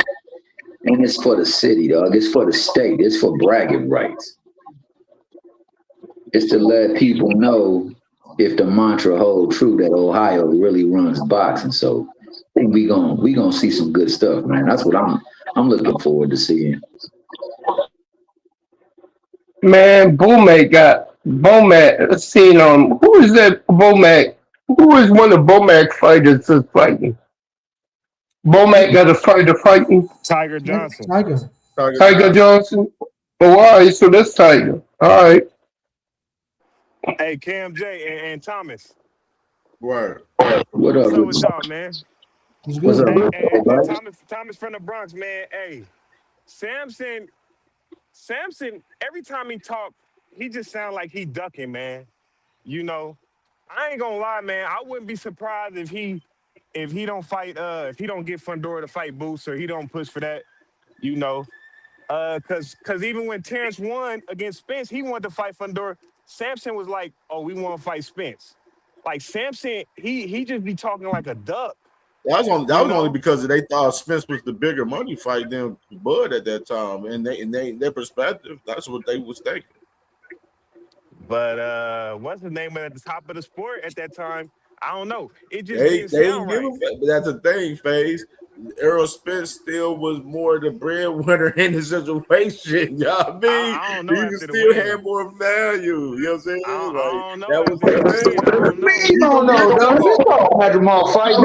I just realized it. Hey, FaZe, they the only two people you see up here, nigga. You ain't got no what's up? What's going on, bully? What's up, nigga? What's up with you?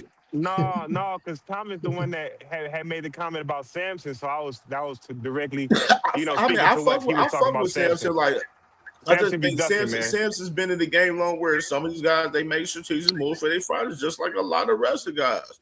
You know what I'm saying? You know, we know Nose Candy Bill be moving strategic than the motherfucker. You know what I'm saying? We you know what I'm saying? We know Jay Prince. You know what I'm saying? We know Rick Mirigen, fucking Keith Conley. All of these guys, they all move fucking strategic. No, of course they do. I just it's something about that guy. I never liked him for years. Samson. I just think he's a scumbag. Yeah, I don't like him neither. That's why he the reason why I think the Boots fight ain't gonna happen. Because we gotta think about it, FaZe. We know we gotta think too. Motherfuckers do be throwing out information for other shit too. Like they throw out some shit and they trying to get a bigger bag or a bigger situation. Like motherfuckers be throwing out hella smoke screens and shit out here too. Like, you know what I'm saying? So that's why I be trying to Now that's expressly for that game. You spot on. That's expressly what they do it for. Because some of us will put information out, but we'll talk about it in the media, but then motherfuckers behind the scenes doing a whole nother, you know what I'm saying, making a whole nother move behind the scenes, bro. Like we be seeing that shit every day in boxing, bro. Like real shit. There's so many motherfuckers. Like me personally, when I told motherfuckers about the Fundora shit, I don't like the Amal fight. He don't need to be fighting that guy. Maybe he might be sending the smoke screen for this shit so they can make it a little situation, make it a little interesting for Boots. But no, if Boots is calling for you and he's reaching out to fight y'all need to go to that table. That's all I gotta say. I don't give a fuck what Samson talking about. Nigga, y'all be talking about, oh no, Amal had your bench in the no, and Boots is ringing y'all line. No, Boots is ringing y'all line. Go to the table, answer the phone, get to the motherfucking table, and negotiate this fight. We don't want to hear shit. I don't hear nothing. For real. Watch what happened. Watch what happened. Let's catch that fade, nigga. Catch that fade. Nah, I don't want to hear nothing. Like, it's no reason. It's like no explanation of why they not going to the table. Like, but y'all won the big money fights. Like y'all was winning the big money fight with Errol Spence like a year or two ago, whatever. All right, this is the Boots is y'all biggest money fight right now. He's y'all biggest money fight, and they know it. Do that. So let's get at it. Ain't no reason to be going up there trying to fight a guy over there, Amal Hadribis and all that shit. You know what I'm saying? Know a lot. Then Boots, they know a lot. Like that's why I said Boots is in the crazy situation because we know we damn near know probably like a percentage. Fucking with Josh Kelly is probably like fucking 20% that he'll fight Boots. You know what I'm saying? We know it's very unlikely Josh Kelly wants to fucking fight Boots because he already done it fucking twice. You know what I'm saying? So then it leaves Boots to Virgil to where shit we like, hey man, we go and beat his ass. Why not? Just get it on. Get to it. What His they ass do what? know is We they gonna know beat a his lot ass come with too. Boots. Even though they know a lot come with Boots though. They know that's embarrassment. They gonna get their ass whooped. Fundora, he gonna do whatever the PBC and the WBC tell him to do. That's what he gonna do. I'm telling you. That dude's a duck, and nobody ain't gonna acknowledge it, but he gonna duck outright. That's why I said that shit pending right now. That's definitely that shit pending right now. You know what I'm saying? Depending on this next move, well. Hey, that boy Cash crazy. He said, "Why you think Bud is Clark Kent face?" Hey, crazy. Buzz is caught Clint. I gotta stop doing this. If I mention a scenario with him, that don't mean that I ain't even talking about him. I'm talking about Samson and what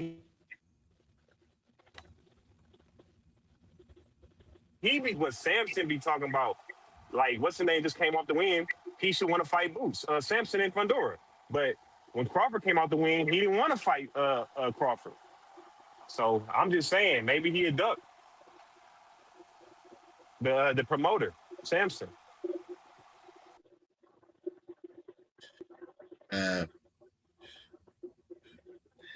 Like Cass said, nigga, you just implied that Fundora duck Bud.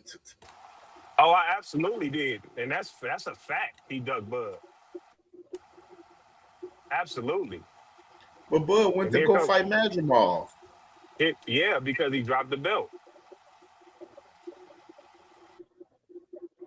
I don't know about that. My thing is this. I don't know about that phase. I don't know about that, brother. I don't know about that one, brother. My whole purpose is this, because we could go down that rabbit hole because you got half people brother. saying Fundora ducked, and then some people saying Crawford did this. I don't really care about it. All I know is when Crawford came off of that fight, they didn't want the Crawford fight. It was publicly spoke about a million times. They didn't want that fight. You know, that's all I'm saying. Now you could talk, the business side and the paperwork I'm talking about promoters blatantly came out and said, no, we want Spence. After Spence got beat to hell. So that's the kind of guy Samson is. Now, Cash Crypto said Fundora and Bud went into negotiations, and Bud asked for an extension and on the negotiations, and then Bud pulled out of the negotiations with Fundora. Oh, he said he wanted an extension? Well, I don't know. You know what? Around that time, Bud admitted he was listening to Bill Haney. Don't that shit sound familiar? Bill Haney going to negotiations. He doing that play right now. He did it with Rowley, and he did it with Tank. Going to negotiations and then bounce out, bounce in, bounce out. Ask for an extension so he can go ahead and string you along longer. Bill, that's all Bill shit. And Bud said out his face, he think that Bill is the best matchmaker in the game. Bud said that shit. He got the idea to go at the Canelo from Bill. After Bill spies leaked that's what Earl was going to do. Go after Canelo. Hey, you think about it, makes sense. That's what they do. I wouldn't be surprised if Shakur started doing that shit as a way to get out of fighting certain people that he's supposed to be fighting. These B-side motherfuckers are diabolical. For real. B-side bitches is diabolical. Seriously. That's crazy. So meanwhile, everybody out here thinking this whoever you support, but nah, it ain't them. It's the fighter you support, nigga. These bullshit motherfuckers. That's why we ain't got no fights going on. Here it is. This is probably, how many times have we had back-to-back weekends of good matches this year? Good fights this year. I think this is the only time. We probably had one that seemed like it might have been all right and ended up being a shit show, especially with those 2 p.m. starting matches and shit coming from across the pond. You know what I mean? But this is like the first time this year we got two good ass fights back to back. So we got Naba anyway and Benavidez that weekend. That's separate. Well, yeah, I said without it being you gotta wake up 4:30 in the morning in order to watch it. I'm talking about, you know what I mean? Good Saturday night boxing, like it used to be. Main event, Saturday night pay-per-view fights. You know what I mean? But this is a television, but it doesn't matter. It's two good fights, back to back weekends. We need something coming up for next week, tell the truth. And when is Pro Box about to start their pay subscription? $5 a year 29th. on the 29th? Hey TD, I had a question to ask you, TD. TD, you still there? Billy Bronco. I'm probably busy doing something. I wanted to ask him about what's the word? What's any word on Andy Cruz? I wonder what's the word on him. I ain't really heard too much on what's gonna be the move for him. Yo, yeah, my bad. I'm just back and forth or something on the phone. Yeah, they didn't mention Andy Cruz, and I haven't heard anything about Andy Cruz, what they're gonna do with him. I think he's still gonna fight on that date. I'm just not sure if he's fighting. I don't know, not sure who he's fighting against. But honestly, I haven't heard anything. I mean, who else could he fight? I mean, What sanction is that? That's the IBF? Yeah, I think it's IBF. It's Peoples. I have to see. Let me look at the rankings at 35. IBF. I mean, the next one up would be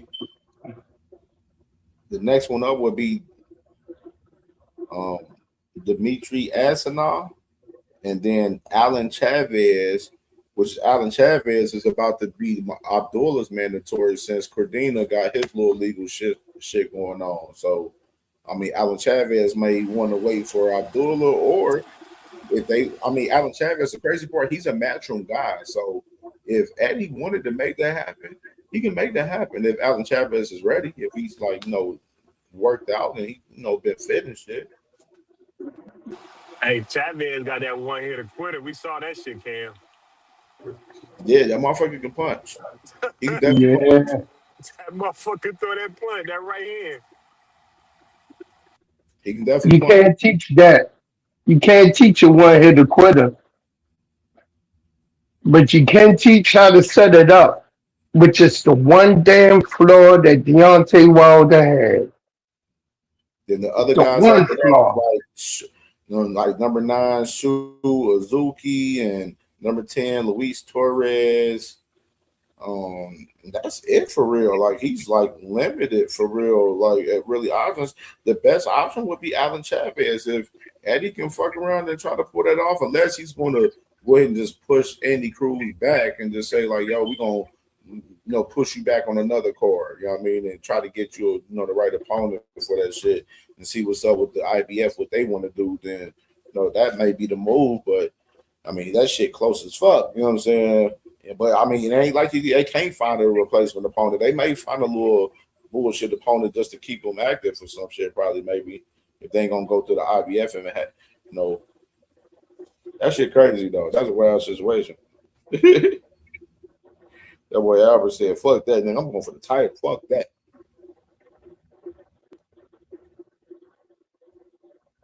I'm going for the motherfucking title, Nick.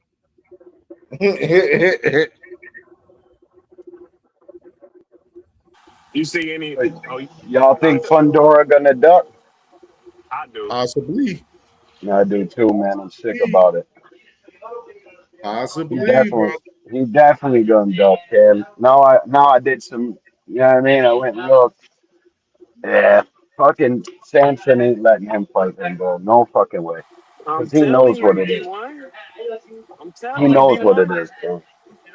Because Boots is a destroyer, bro. He's gonna fuck you up. He's gonna knock some of your life bar off, bro. You ain't gonna get that to 100%, bro. Xander might because he is young, but some of them punches he was taking in the fifth, the sixth, like Boots is really chopping too, man.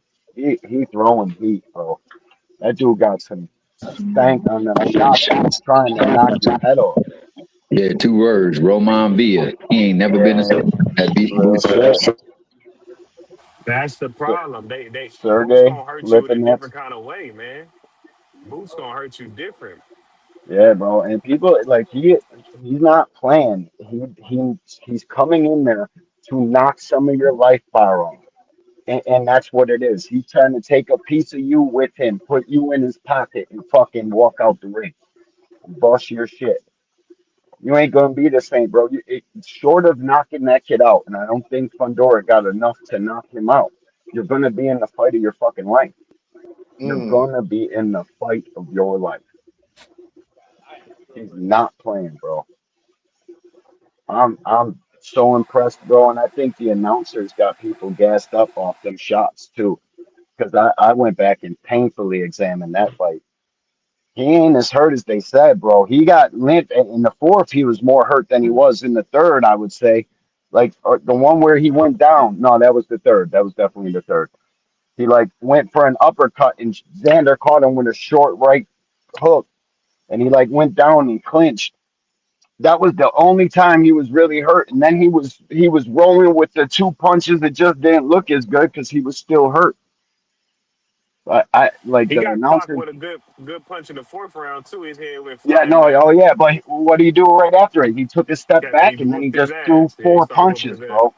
He's a Yeah. fucking beast. What do you do with a guy like that, bro? But why Xander never backed up a little bit? Like back up, like Cause, back bro, up. Boots took his legs from him in the first round, knocked his fucking legs off of him. Once you ain't got legs, bro, you got no choice. You'll look real bad trying to run them shits off. And Xander went in there and fought like a fucking Puerto Rican hero, bro. No, but that wasn't the right fight. D1. It I wasn't, didn't bro. see. But I listen, didn't bro. see him Everybody back got up. a plan till you get punched in your motherfucking face, bro.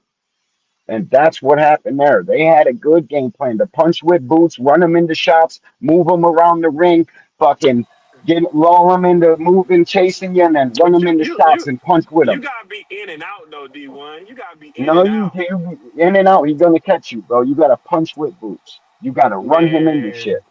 Xander ass was just That's how you beat him, bro.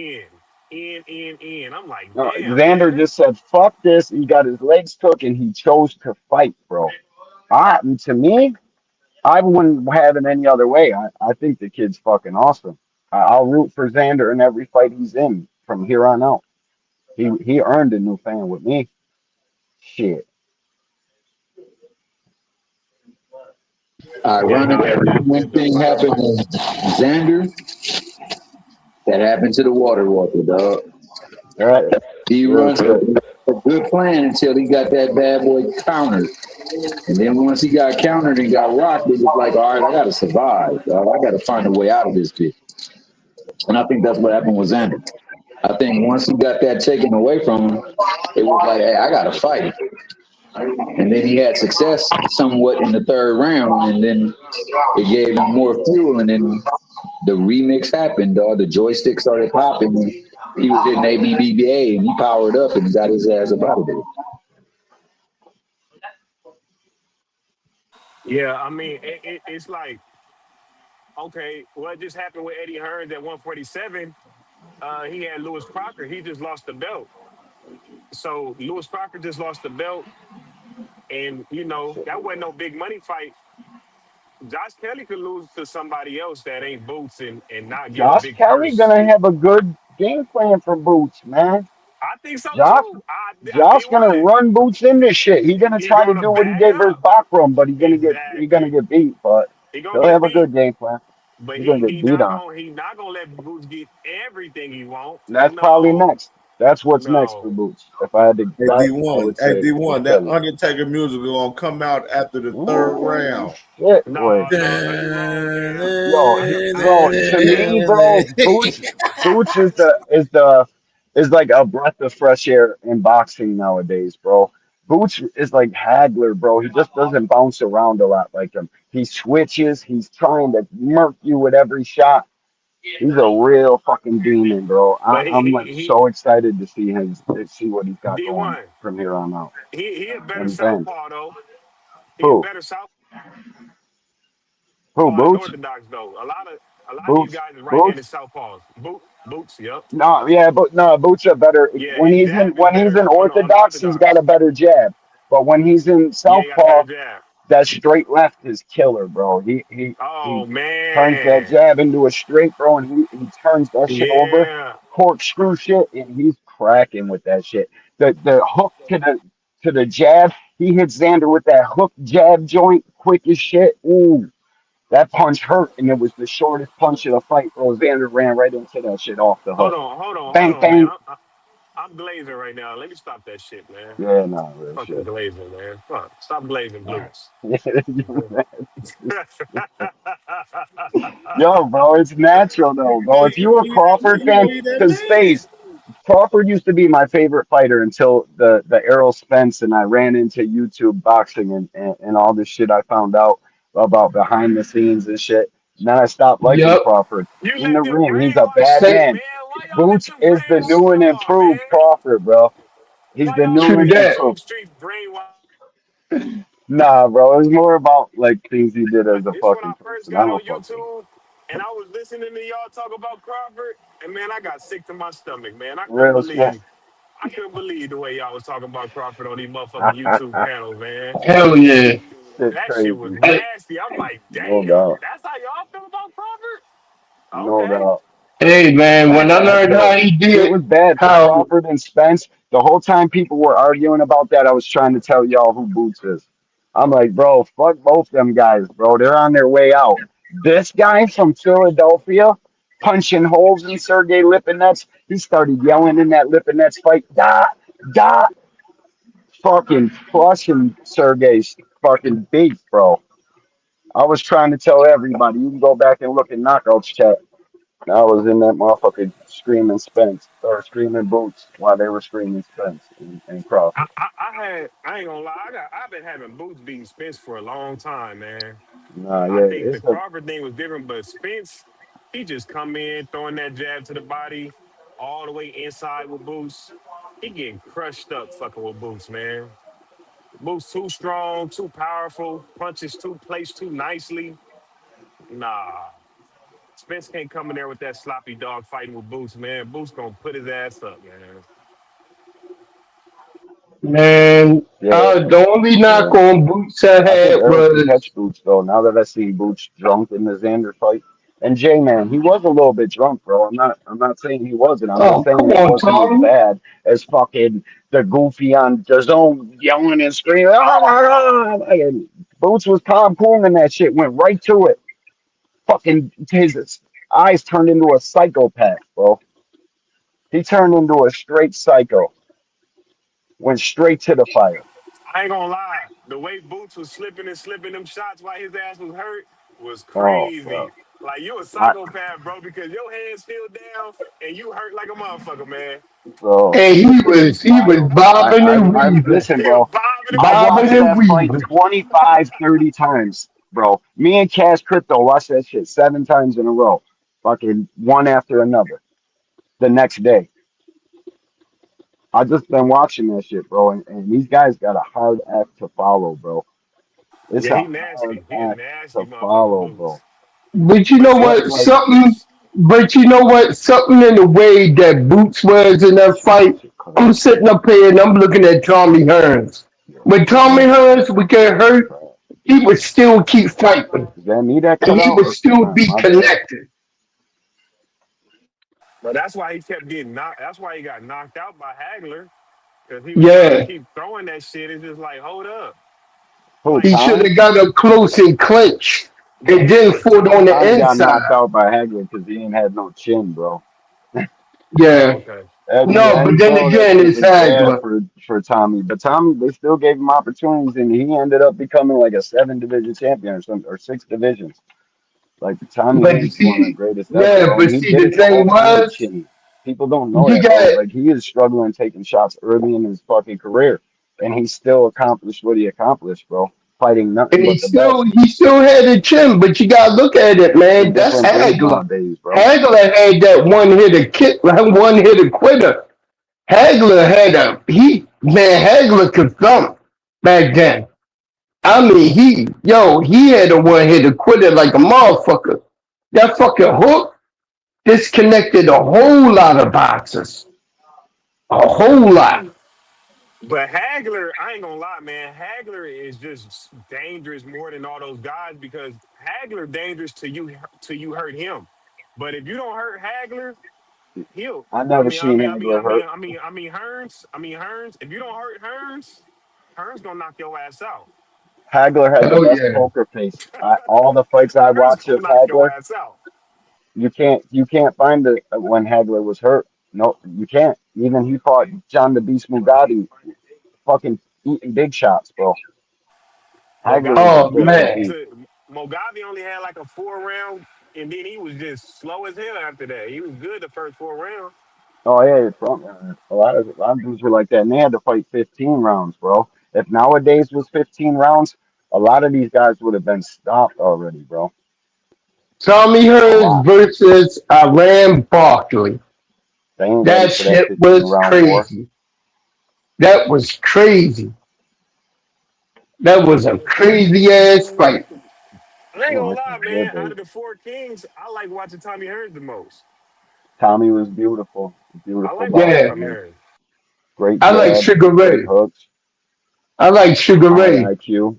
He can get on To them be a toes, low bro. motherfucker, One of the Sugar greatest Ray could go. backpedals you ever seen. That shit was graceful.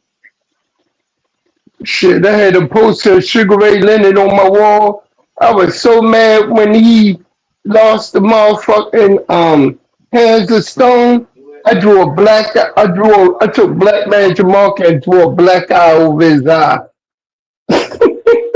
Then I had to go ahead and get a new one when he came back and I ran, beat the ran ass. But Tommy laid Duran ass out though. Yeah. Tommy laid Oh yeah, Duran he ass did. out. Get out of here, Duran.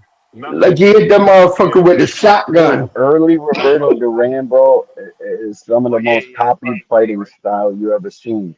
The man's defense, he had skills for days, bro. I'm telling you, fucking the four kings from back in that era, the five kings, with Wilfredo and shit, and Aaron Pryor and shit, bro. That was the greatest era of boxing. All of those guys are the most copied fighters today, and they got it from somebody else. You know the saying, there ain't nothing new in boxing. That's because that shit gets copy pasted and guys put their own flair to it. But Roberto was one of the greatest ever, bro. You can't. He literally got like 100 fights, bro. Fucking beast. Yeah, he had a good IQ for sure. He had a good IQ. He's smaller than all them guys too. Shorter arm reach, so he had to have creativity, man, getting inside, parrying punches and shit. But that was his flaw too. You reach for the wrong And punch, you get knocked out. he had a lot of fucking fights too. Like he had Yeah, way more fights than Sugar Ray. He had double the fights I think of Sugar yeah, Ray. bro. Real shit. Beating the shit out of dudes too. But he liked to party in between fights. That's why Hacker fucking comes up with the retarded argument. Oh, fucking Duran used to be 200 pounds. What are you talking about? Fucking dude literally don't know what the fuck he's talking about. Buddy used to party in between fights, bro, and blow up. That's why he'd get to 200 pounds because he'd be eating a fucking. He's not a big guy. The fucking short in stature, getting fat,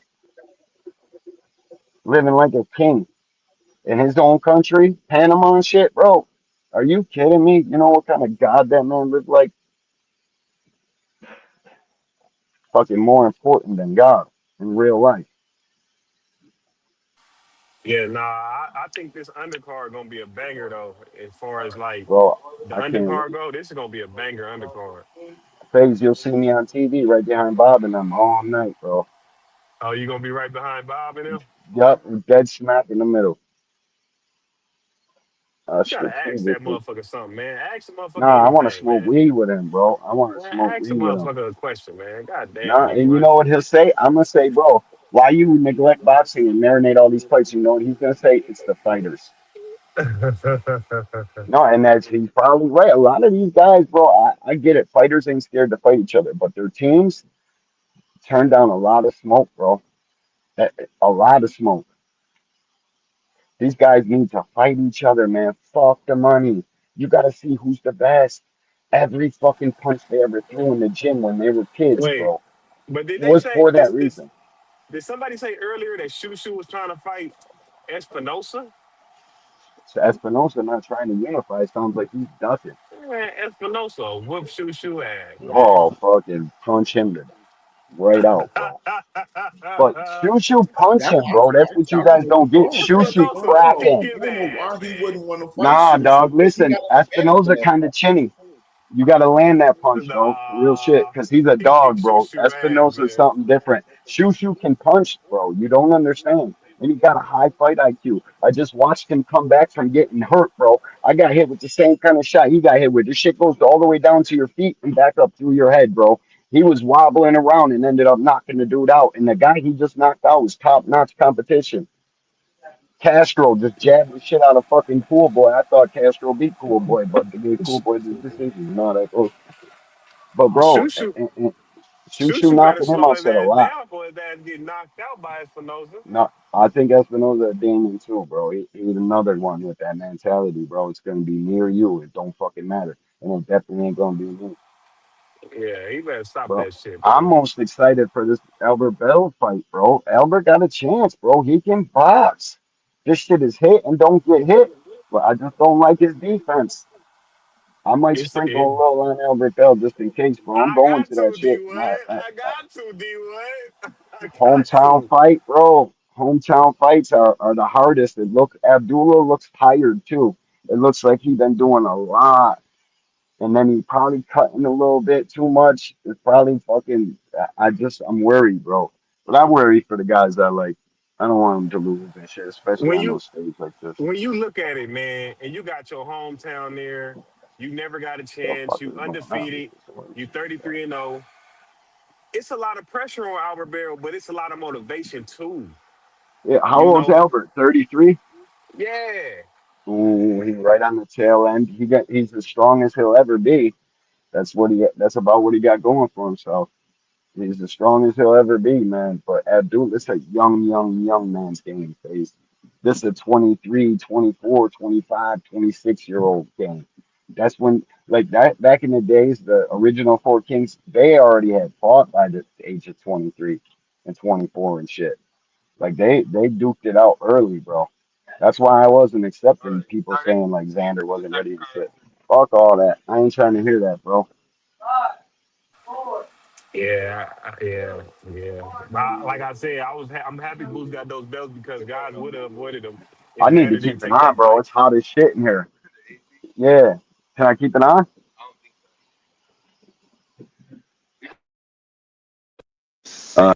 But It's crazy. That boy, D1 getting the oil change, trying to keep his AC on, man. that my going bad, fool. My bad. man, My motherfucking bad. What you say, this shit Cam? been wild today. I'm up here looking at it. Shit What are you been talking Yo, about? wild. my bad.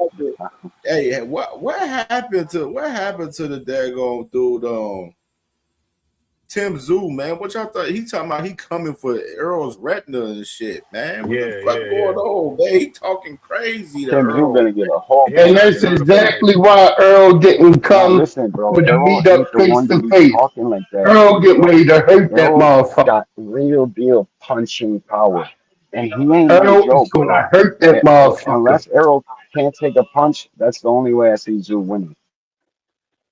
Nah, Earl, he took enough time to heal up.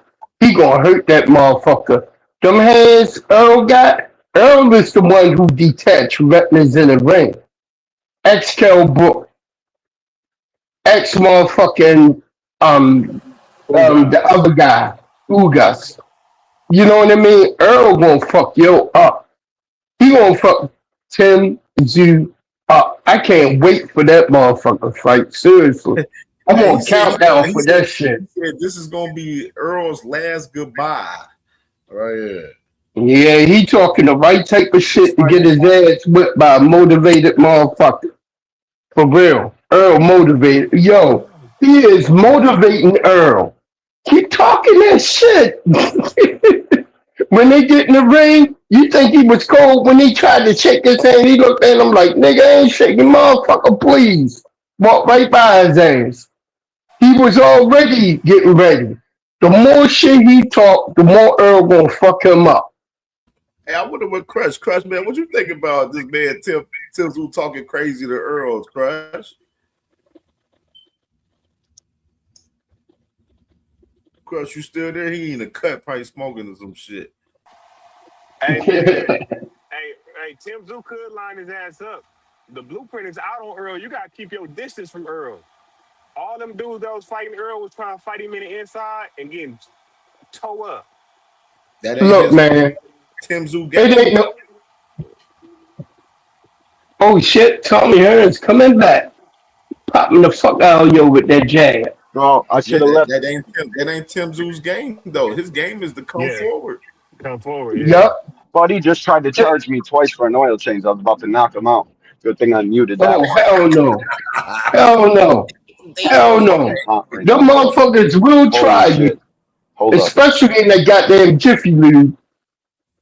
What about this, Cam? I think Earl gonna win, but I don't know. Earl threw me off of that interview, but I hope he win though. But I ain't gonna lie. You only was thrown off that one part. I mean, overall, that was a great interview. That don't got nothing. The interview don't got nothing to do. Yeah, you could take context or something, but like with Tim Zoo popping all of this shit and the style that he fights, it's going to be a fucking war. And Errol, that's what he loved. Man, he lived for this type shit. He loved coming with a war, face to face, going crazy. You feel me? Mm-hmm. That's right. Tim Zoo, yeah, I did hear about that. Tim Zoo was mad because they had a Zoom. They were supposed to do a Zoom interview, a Zoom press conference, and Earl didn't want to do the Zoom press conference. Nope. He ain't show up for it. Errol want to fight now. Yeah. Done with the He's like, I ain't trying to talk. You was like, Y'all know Earl don't do interviews like that. Yeah. He don't be caring for press conferences and shit like that. And he damn sure don't care to talk about Tim Zoo. Earl is listening to Tim Zoo pop all of this shit, man, out here. You know, Tim Zoo better be fucking ready, man. That's all I gotta say. Tim Zoo better be fucking ready. If people think that there ain't no buzz around this fight, just because their people ain't on YouTube talking shit about this fight, don't mean people don't care. Errol got mad fans, and every single one of us will be tuned in. Guaranteed. Don't get it twisted. The reason why we're not talking about it, like we talk, it's people talking about it. No, but I like know, it's a lot of shit going on right now leading up to that. But when Earl Week come in, we gonna CamJ gonna be talking about Earl heavy on Earl Week. Hey Cam, you know what I want to see in the house on Saturday? Who? Adrian Broner, man. He'll be there. I would love to, man. They in Miami He'll right be there. now, man. They doing day 30 in Miami on the 24/7 marathon right now, man. I would love. There ain't no way he gotta go to AB. Gotta go there, man. There ain't no way he ain't there, bro. That would, man. I don't think he's gonna show. I know Robert Easter gonna be there for sure for support for Albert Bell, but I don't think AB gonna be there though. That would be gold for fucking Kick Stream. Hell yeah. That'd be gold, bro. I know I'm gonna be streaming from that bitch. I ain't gonna worry about no media stream up passes or there. none of They that. let him stream and do that shit up there for Oh, sure. shit, they ain't nobody gonna tell me I can't stream. I ain't gonna be showing the fight. Oh, if you there, you can show the fight B1 on your phone and shit. Yeah, huh? Hey, CamJ, what you think about, you You know? can't show the fight. You can't do that. I would never do that, bro. You fucking with the fighters' money and shit that way. But I'll tell you this, I went live at Tank's fight, bro. There was 12,000 people in the fucking chat. Damn. Me and Big Dre were fucking looking at the screen like, God damn, bro. Al Booger was there. He won the ticket. SBG Mello won the fucking ringside, bro. And I'm bringing my homeboy Gil, bro. It's his dream to sit on the floor at a fight, bro. That's the only reason I'm coming this time too, bro. Once he told me I was about to sell these motherfucking tickets for $2,000 a piece, bro. I can get two racks right now for them shits.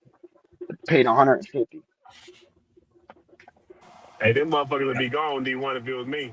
Hey, Cornelius Yeah. Burnett got a ticket out there, man. Anybody And my looking for yeah. Cornelius Burnett got a ring. He got a front row seat too, man. So if anybody interested in another seat for him, he got another one, man. See, I bought my shits off Ticketmaster. I bought my shits through Ticketmaster, and I already got a account and shit, so they'll let me resell them. But they won't let you resell them for fucking crazy amounts, bro. They'll let you get some, but not all of it. Yeah. Big ass fee.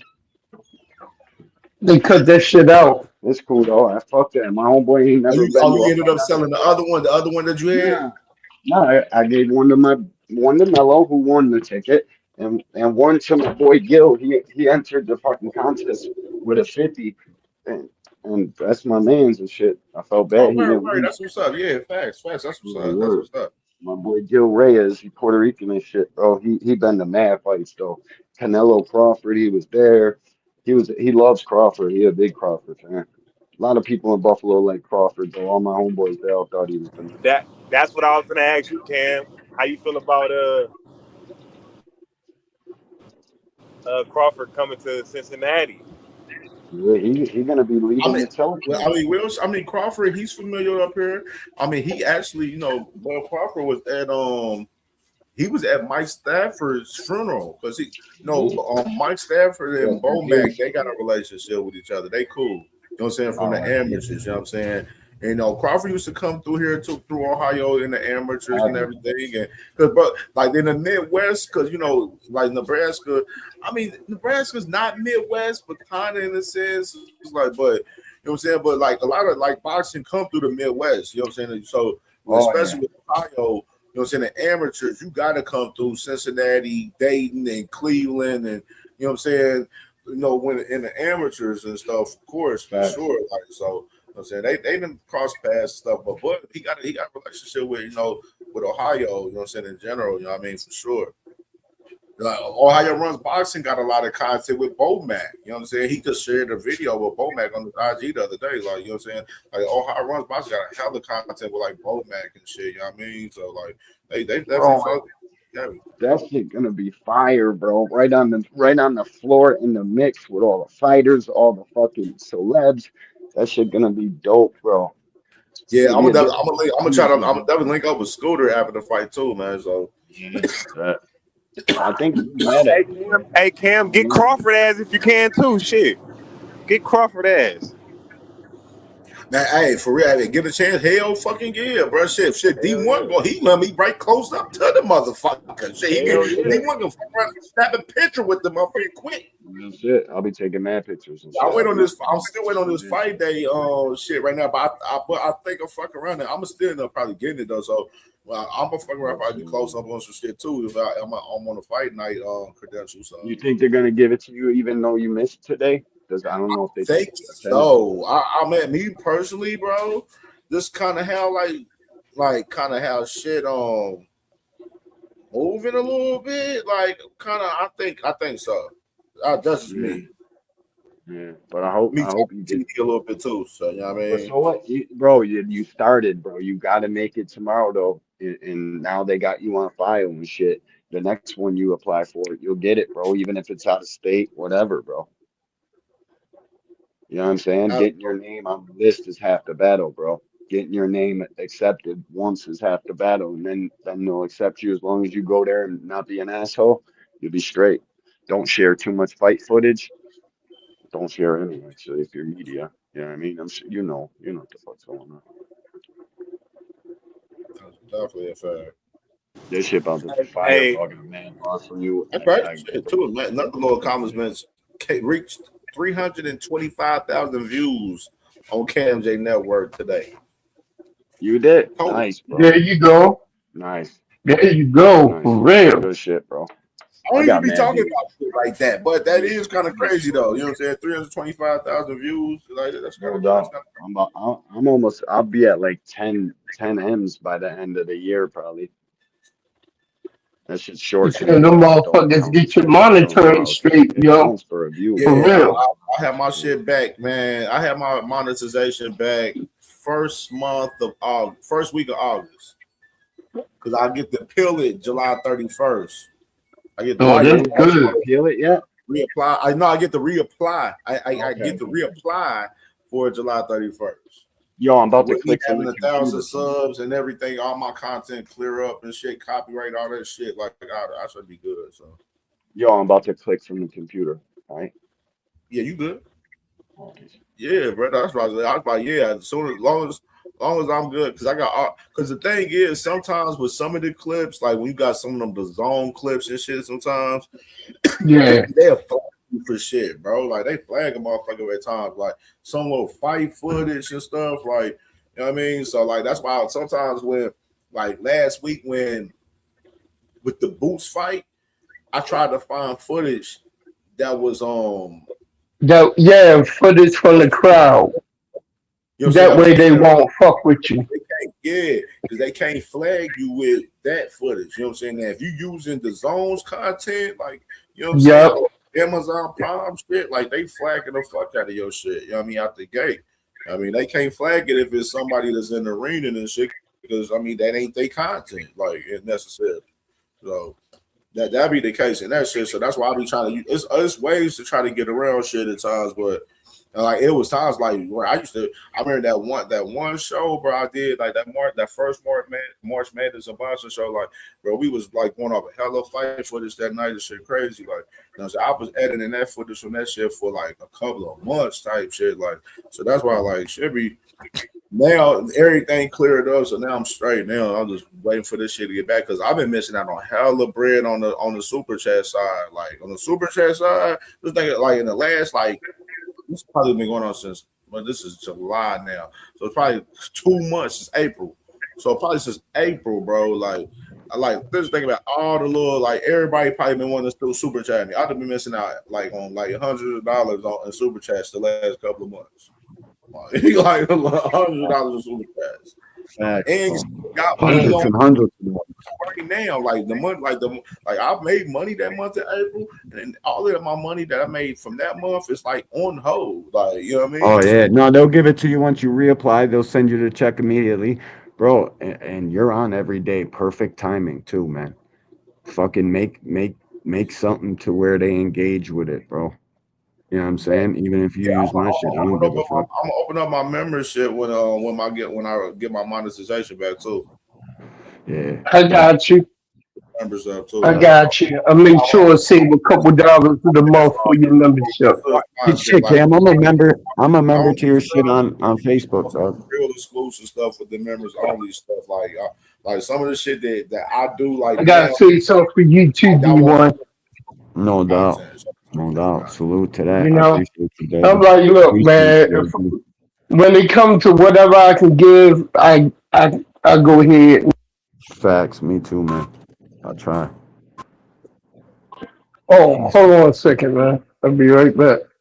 Oh, that's you. I Yeah, thought that's what I was like, bro. I was like, yeah, I'm gonna set up a members only. I've been planning on it, like, trying to plan like what some things I can do for the channel on some members only, because I don't want to just do a members only and not be able to have like some solid great content. Like it's other shit. Like I got some stuff, like I had a segment that I used to do called CamJ Storytime, where I used to do like kind of like biography on athletes and stuff. So I'm gonna bring that back, and I'll probably have that for the members only and stuff on that.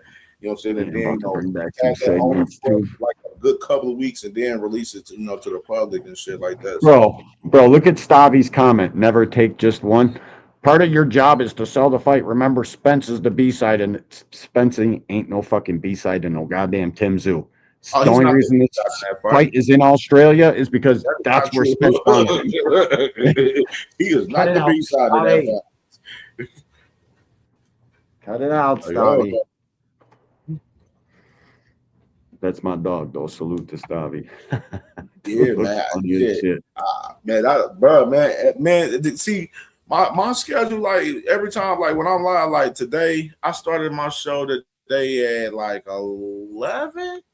Real shit. I started at 11. So like sometimes, like I'll be like today. I ain't gonna lie. Today, it wasn't hard. I was gonna go live with brothers. I was gonna definitely go over that press conference, bro. Yesterday when I was getting ready for yesterday's show was kind of tough for me to get ready for the show a little bit. I ain't gonna lie. No, you working, Cam, and the way you break the shit down, you give them everything. It's like when we active, like this is a big fight week. We going to the fights and stuff, like, you know what I mean? So like we gotta stay active and, you know what I'm saying, push these fights. Like the thing is, what I do every week, I like to push whatever fight is popping that week.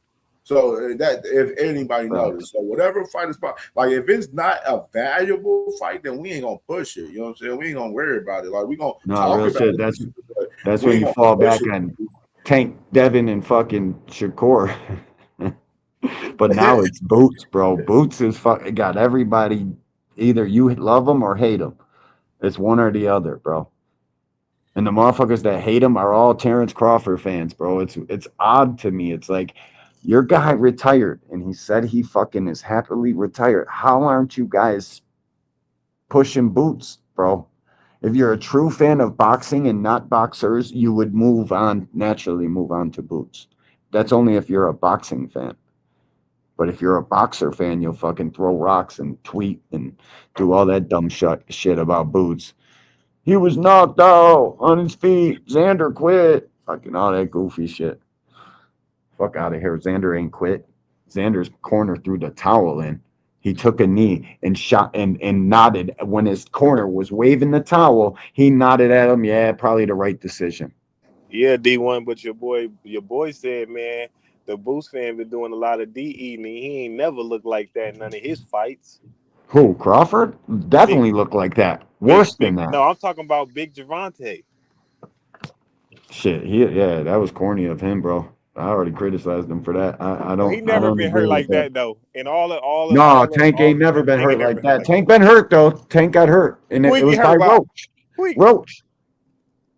I don't think he was hurt. He got hit with a shot. It's a shot nobody even seen, bro. I made content on it. The way he the straight right. He was stung for a little bit. Yeah, the one to the temple. The straight bro. Right. Yeah, the straight right. He got clipped. He got clipped. He got stung right there, bro. But he was straight. Everybody can get clipped. The best.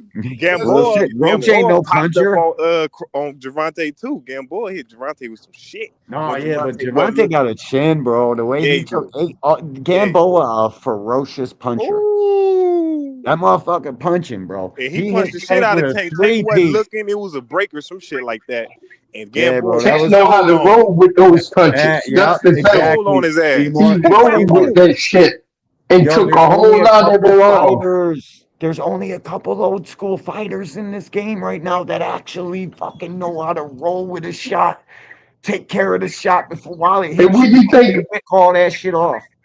Hey, D1, where you think he learned that from? Watching those old fighters fight with Coach Cal. Old fighter. I can't wait for him to get back. And now that he actually calling these dudes' names, I doubt he's going to be able to get Devin in the ring.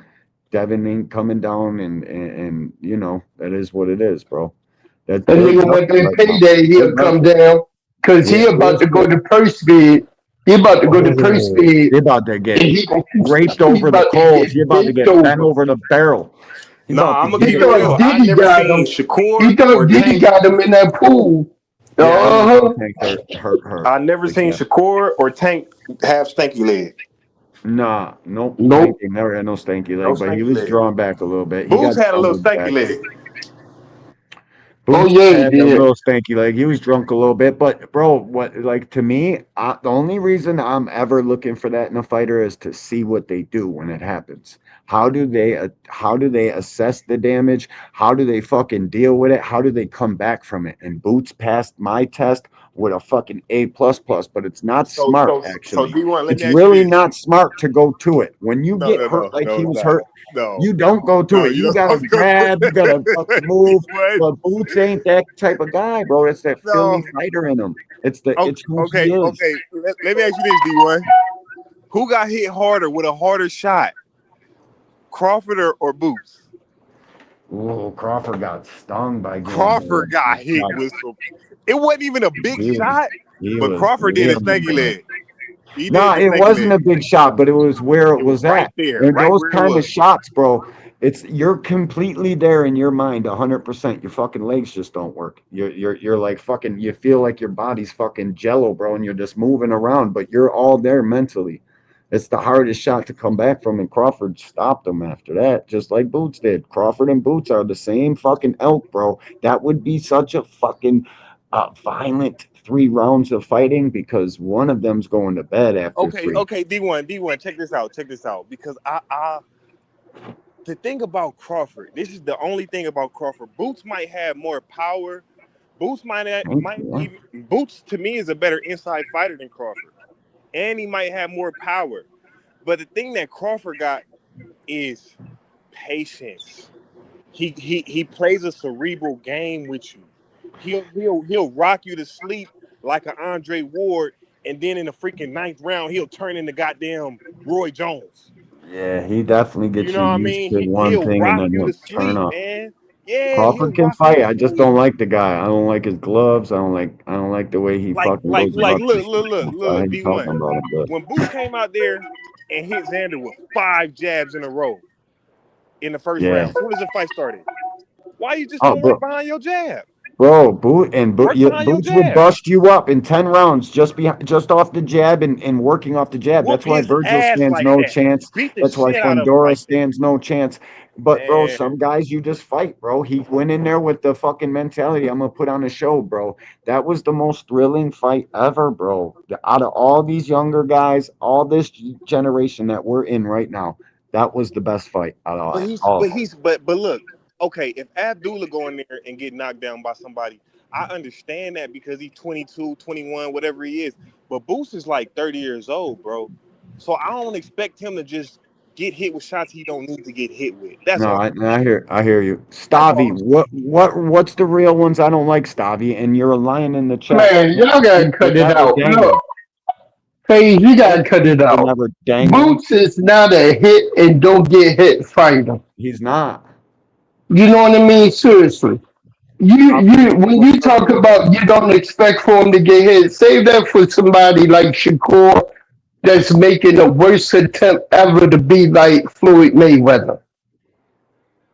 facts. You know what I mean? My bad. That's something you would say to Floyd. Floyd was excellent, and he got touched every Before once in a while. Floyd before fucking got. I getting put him in yourself a in the short ring, with get your Boots. ass knocked out is just not smart. It's Motherfucker not still ain't smart. answered my question on that short though. I put Devin versus Ryan, Tank versus Roach, and Boots versus Zayas, and asked y'all guys to answer what that all 3 of those fights have in common, and nobody can answer it. And it's fucking the Hold answers up. right there. D1. I You responded. commented. You did. And Yeah. the answer I'm looking for. You had a good answer, and it was true. What you said was true. But the thing that I was looking at comment, it's something No. about Brooklyn. It's something about Brooklyn, dog. It's something about that Barclays. Okay. And Right. Okay, That got motherfucking Barclays Center, bro. That yeah, motherfucker come there yeah, to fight, dog. yeah, All three of D1. those fights. Yeah, hey, D1, I didn't even think about that, bro. Not to Ah, cut you see, and I off. put the Oh, answer.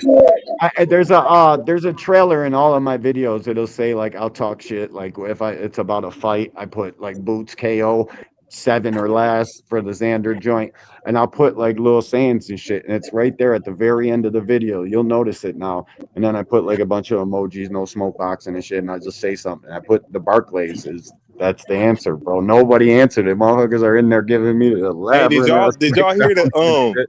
Andre Ward and Roy Jones talk about the Xander and Boots fight?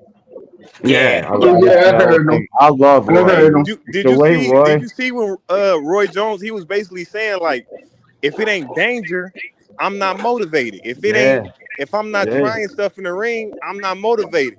And bro. Roy was like, shit, the danger It's is bad losing for all this guys like money. them to The fight danger is getting nobody. knocked out. You know what I'm saying? Yep. So the perspective there is legendary.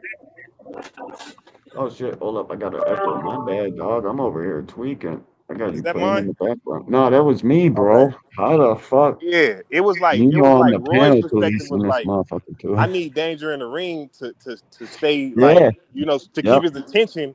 But Andre Ward was like, shit, it's more danger outside the ring, losing his money, getting knocked out. You know what I mean? And I just felt Cam, like look at Supreme's comment. That's a good debate. I think I Boots think punches I harder than Bud's. but it's the placement though. It's the placement. That's what The Bud placement has. of Great Crawford. placement. It's But the so place. does But Boots, bro. Boots is out there Boots is facing very shots too. accurate. if He's Boots, you very accurate with if his you go in punch. like an inside fight with Crawford and then you go in the inside fight with Boots, you will say that for sure that Boots hits harder. oh yeah, Whoever he fight. Boots' body shots, bro. That's fucking Boots' body attack is ridiculous, hellacious. That's the real reason he stopped Xander. The fucking body shot in the first before he knocked him down, it- bro. The body shot in the third while he was fucking hurt, reeled Xander back, and then he hit him over the top. Xander stumbled back, bro. That was the most thrilling round of the year. It's round of the year, guaranteed. That's the winner. That'll That's the be, best but you know round of the what year. though? It's weird with them two guys, Boots and Crawford, because if you try to come to Crawford and just fight, he'll fight your ass. You know, like Yeah, Crawford is a he lick don't back mind fighter. exchanging with you. He don't mind Yeah, doing it. yeah, he's seeing Crawford. That's why I didn't like Crawford criticizing Boots because Crawford did the same shit as Boots. They're the same fucking guy. They're cuffing And the I'm, shit uh, out. and I'm gonna tell you this. Bud tried to talk shit about Boots That's what I'm saying. getting clipped, and he been clipped more than a couple times Real against shit. lesser fighters. Well, he Real got Mean shit. Machine, my Mean Machine and Gamboa, Boa. and then he'd I'm a be big like, and what Gamboa. happened afterwards? I'm a big Booyah, yeah, Gamboa. what happened after Boots got clipped by motherfucking Xander? Booyah. Oh, but Gamboa wasn't no lesser fighter at the time that Yo, Crawford fought him did you versus guys see the Fight Night Raw shit Mean that Machine DAZN was. released? Yo, did you guys see the Fight Night joint that DAZN released, like all access joint? It's like an epilogue of the fight. Go watch that shit. It's called Fight Night Raw on DAZN, It's bro. on. Is it on YouTube? It's on the No, zone. The I don't zone. know. It's on the channel though. It's on the actual app. I haven't seen it on YouTube yet, bro. It is great, bro. It's like an epilogue, and that's where you see Xander didn't quit. You see that his coach threw in the towel first. Yeah. Like, yeah, it shows like the walkouts and shit with Jada. Jada came out to that fucking freestyle joint, bro. That beat drop, Uh-huh. that shit was fire. The energy, bro, that gave me goosebumps, and I was on a stream, bro. If I was in that building, bro, on the floor, that would have been it. Fuck, I'm mad I ain't go to that Hey, fight too, and I had hey, floor I seats. wouldn't be It's all surprised. about I the wouldn't be way surprised. and the food. Hey, I wouldn't be surprised if Shushu come out with Bone this week, man. Oh shit, bone, no doubt. We used to get high as shit to bone, Oh, bro. you talking about Bone Thugs and Harmony? Yeah. Boots Yeah, wrapped his own hands in the fight too. Boots Shushu come always out with wraps his own to hands. that Biggie and Bone. That shit crazy. I wouldn't wrap my own hands for fight night. What's the name Boots do is that shit fucking too? Him. That's why I say that they got similarities. Him and Crawford do that same shit. even on fight night. Crawford do his own. I think He do fight. his own I fucking watched. hands, bro. He Yeah, said that's somebody did him that's one time and that sloppy. shit was too tight, so he don't trust nobody do it no more. Boots is sloppy, dude. It's like, Hey, god damn, bro. check this drop out right here, man. Check out my boy, man. Salute the Ohio Russ boxing on the ground today, man. Check out my dog right here, man. Saturday, we're going to show that Ohio runs boxing. Thank you, bro.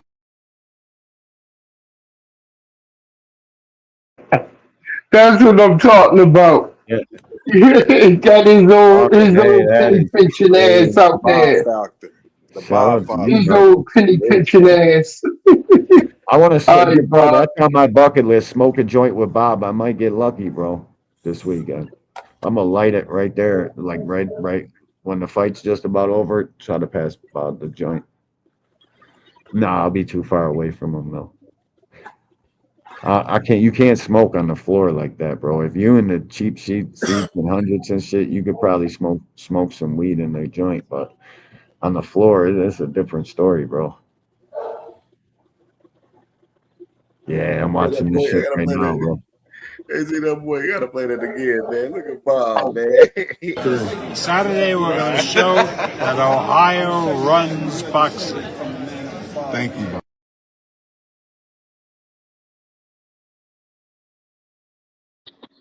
That boy says Saturday we're gonna show that Ohio runs boxing. Yeah. He could have did a little better. I would have made him redo it. Yeah, man. No, he probably like, get the fuck out of here. I gave you one take. Bob That's ain't all you wasting no need. time, bro. Bob, get the fuck out of here. What do you mean? Little ungrateful bastard. That was He one gave take. you one take. That's all you fucking get. Who's next? Hey, CamJ. Damn, bro, if you're a content creator and you're anywhere near the city of Cleveland and you're not there, shame on you. Man, I was looking up flights last night, D1. They was like 500 coming Bro, from where I'm at. and this is a fucking throwback fight. We got lucky with the late Bell replacement, bro. I was just going there to watch Cordina get smoked. But you know what else I seen about Bell, bro? He closes his eyes when he punches. That's Hey, That's crazy. Hey, Cam, you there? That's crazy. That's crazy. Go ahead, He was closing his eyes when he hit the pad yesterday. No. I was gonna ask CamJ. I was gonna see if he agreed with me. I think Boots is punching harder than Crawford. Do you think that, I do Cam? too. Yeah. Believe so. I think so. Boots is punching. Just raw punching, yeah. Just raw like. No, he got heavy hands too, bro. Like natural heavy hands, bro. Like real shit, bro. And he bigger than Crawford. Like he's Yeah. Hey, all his brothers can punch. He comes from the heavy hands, bro. And that's why Boots, it's like no fair, bro. Something's gotta be off with him. That's why people are looking so deep into this fucking chin shit. Like he's chinny because Xander caught him in between a shot. He ain't chinny, bro. I don't want to hear that shit. No, he ain't chinny, but he can't be giving himself. He ain't chinny at all. Nah. Definitely not Bro. chinny, And he man. went I from mean, Iron Chin to Rick Glazer saying he's chinny. Like, fuck out of here, you fuck. I told Rick Glazer, bro, you already know you ain't about got no Glazer. motherfucking chin as it is, you old Rick fuck. Glazer. I don't know who. Like Rick Glazer is a whole bitch out here. Like He's a whole bitch. Like I don't even know who the fuck even pay attention about his content for real. Nah, I he don't even blocked know me. what that is. Yeah, that's crazy. I don't even know what that is. He blocked me. Yeah, don't nobody pay attention to him like they don't pay attention to Ray Davis. Yeah. Oh, you don't like? Oh, come on, man. Ray Davis. You were Ray. You were Ray. Man, come on, man. You don't mess with Ray Davis, you know? You guys are getting out of hand and out of pocket with that They got a shit. little rivalry. So look. That's why I'm so big on sending out contracts, because you either got to say yes or no. But if you say yes, that's that ass. You say no, you duck that ass. And that's all I actually care for, man. Because we gotta silence some of them people, man. Them people over there talking, they'll make anything sound right. So hey, let them have their fun, man. At some point in time, we got to see someone get up in the ring with one another, and then we could talk. But man, right now, like I said, shoot, we got action coming this week. We got people that's gonna be in the building. We gonna get some live commentary. We gonna get some interviews, man. We gonna get some good times, bro. And I know we gonna get some fights. So Did that's y'all that's. did Go ahead, y'all bro. see the fucking pimples on Xander's back? Am I the only Hey, person Cam, looking at? see, Dre You Man, know what that means. J Yep. Man just looking at the ending result from Crawford, but Boots is that it's more weight behind them punches Boots throwing for sure. Facts. Cam get some drops. J Facts, Man, like Cam. hell no, I understand, but it's But everybody does that. Everybody does the drop thing. You know what I mean? Yeah, the more the only thing is about tomorrow, like the weigh-in is hard. It's gonna be hard to get some of the fighters tomorrow because at the weigh-ins, them boys they going to eat, they going to do their thing, so it's gonna be hard to catch. Yeah, no doubt. But I think No doubt. my best bet at catching them is probably like after the fight Saturday, like around like catching some after the fights and shit for it. That's gonna be the best bet. That's where you be able to get some of them drops and shit too. Like No, for having Bob Arum drop for you is legendary, bro. yeah, That's a that legendary shit right drop, there bro. from what's it called, bro. Yeah, They bro. going That joint legendary. But you Marcus know, on the ground up everybody there. I knew he was gonna get that one. I knew he was gonna get that one. yeah, everybody Yeah, it got is. dropped, but not Bob. Not Bob, father. No way. You're That's crazy. tuning Yep, into there's the gonna be a lot of fighters network. that's not fighting up there too, like Robert Easter. I'm definitely want to try to link up with Robert Easter Jr. up there for sure. No doubt. I'm That would pretty be sure dope. Rasheed Warren probably gonna be up there too. I'm pretty sure Rasheed gonna be up there. Hey, all them cats that's gonna be in the ring, boy, they all need to go tap into the network. You know what I mean? Let them Bro, get their 15 where minutes. you sitting, bro, if you don't get this thing? If you don't get the pass joint. Where you sit at? It was kind of like it's like in the middle of it's in the middle type shit for real. It's nice though. It's Yeah, nice. but that's looking down onto the ring. If you really like, you get some obstructed views when you're on the floor, bro. Yeah, But I like some of it's them up more the about views the too though. experience is why I got floor seats for this one.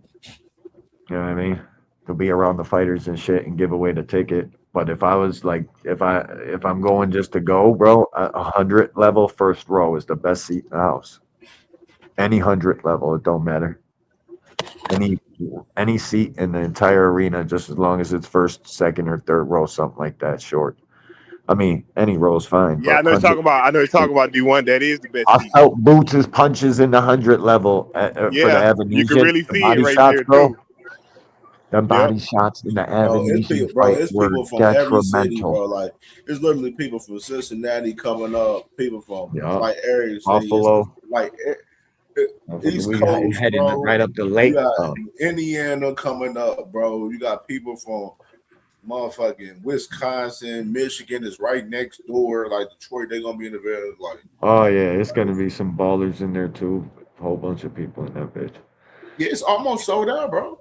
It's literally No almost doubt. sold out. No They said doubt. No doubt. ain't They should nobody. have opened it all up, but they only did half the fucking arena, bro. I can't believe they didn't open it all. They would have sold every ticket in there too, just about. But it would be dope. It would be super dope. And that's why I grabbed the joints I did because I knew that it's gonna be that's where the TV camera is gonna be at the whole fucking time because they can't show the back half of the arena. You know what I'm saying? They got to show Yeah. just the half that's full, and there'll probably be a curtain draw, and you probably won't be able to tell even if you're there that we're in half an arena because they'll just draw the big half curtain and shit. They probably walk out from that side too. Yeah, they only got the upper levels, like upper level. They only got those. The only ones that's available. Yeah, yeah. And They literally keep hitting me all up, asking me all if I those want to upper sell my levels ticket. and shit, like the ring size, all that shit is over with. All this shit is done. Hey, B more. Fact. Speaking of Van Desire and stay showing his fight, his first fight when he was 17. Shout out Yeah, to what you Shane said? McMahon. I seen that fight live. What up? My man Ray Davis said, Yup, thanks for the Missouri. shout out, Yup, dog. He said he loved the attention Missouri that you gonna be in the giving. building. Chicago, All San right. Francisco gonna be the building too. The whole Midwest, bro. I'm gonna tell him you Piece said of shit. Piece of No, shit. Claymore called this shit read the ring instead of read the room. He was trying to bite and shit. Yeah, he had to change. He better I change. told I you told him he immediately. better I change said, what his the fucking fuck? name. fuck is you I doing, was on the Clay? comment about that shit. That's my dog shit. You can't be in here doing that. Claymore Rain try to take me and That James piece of Jones shit. Yeah. room though. I hit you immediately. Like, D1 look let at me this know about that motherfucker. shit too, man. I was like, well, I'm like, hold on, what? I'm like, hold on, man. I'm writing this dude right now. I hit that man inbox on all medias, bro. Twitter, Facebook, bro. That's Instagram. Dab Queen and fucking Sent the CamJ's same title, message bro. to him, letting that man know you gotta Nah, change but Clay, your he name. I changed even it. He tagged him on changed the it. post. I even made a post and tagged him on the post on all my socials. I'm gonna make you drop that motherfucking name, nigga. You No gonna doubt. change your motherfucking name. You're not gonna fucking take no name of me and Jack. No, I'm shocked Abdullah's team didn't That make happened.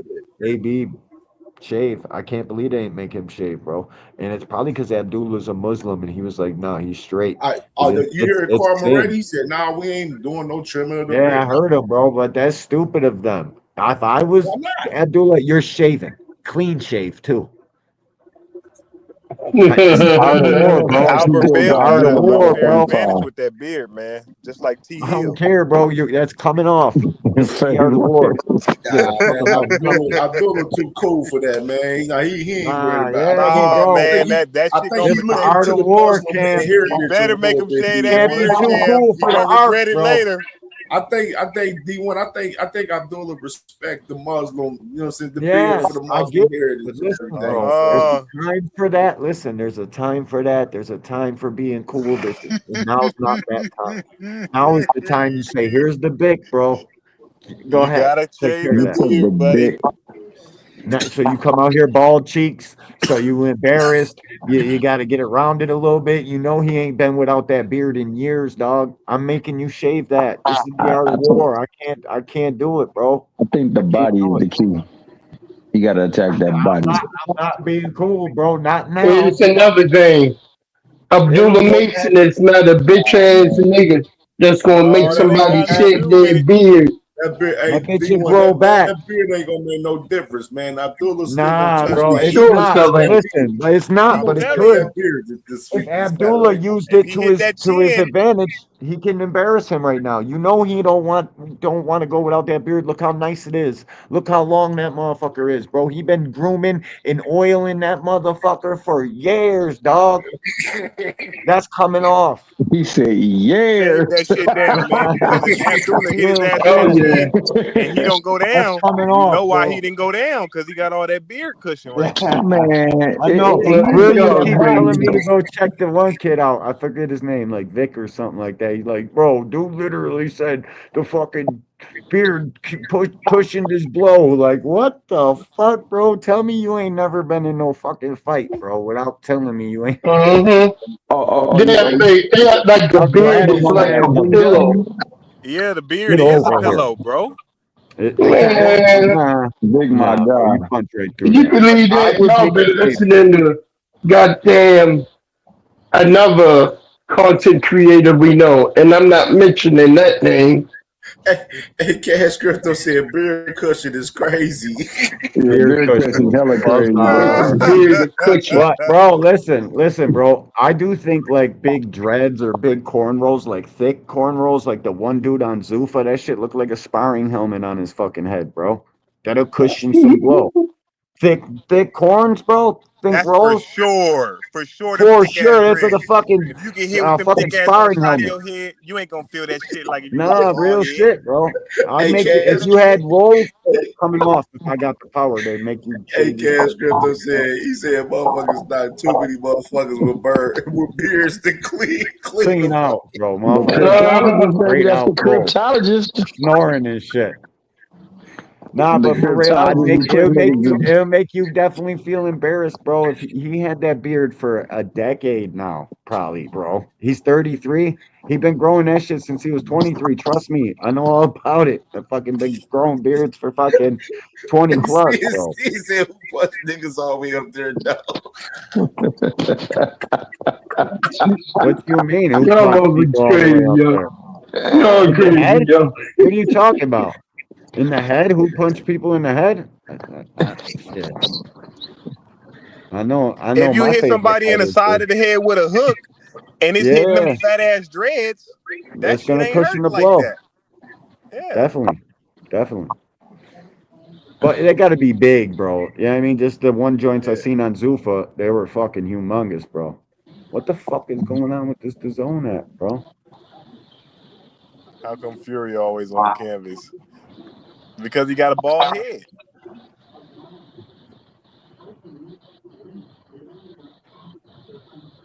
Why Supreme Damn, got bro. blood Yeah, on his and goddamn Sergio clothes? Mora said he's beating down Boots in the third round and got all the fucking fans gassed up. He's not as hurt as it looked, bro. Fucking Sergio Mora, the other retard screaming, bro. That shit wasn't as bad as it looked, guys. It just wasn't. That was Xander's one and only shot to win that fight. Go watch the thing that DAZN dropped. This fucking Fight Night Raw shit. You can see it. And 30 they're literally seconds. gassing it. But he was hurt. 30 seconds of the third round. Yeah. That's And then crazy. the fourth, he got kind of knocked back, but all it did is piss him off because by then he was already snapped into fucking psychopath mode. So short of hitting him with everything, bro, you ain't fucking with that kid when he snapped like that. His eyes were different, bro. He looked deranged in there, bro. He looked fucking like he was ready to kill some shit, bro. When Harvey Doc stopped it and shit, and Boots turned and looked at him, bro, it looked like he was in the middle of a murder, bro. Honest to God, bro, it looked crazy. He looked It fucking did. at I was Harvey looking like at that too, D1.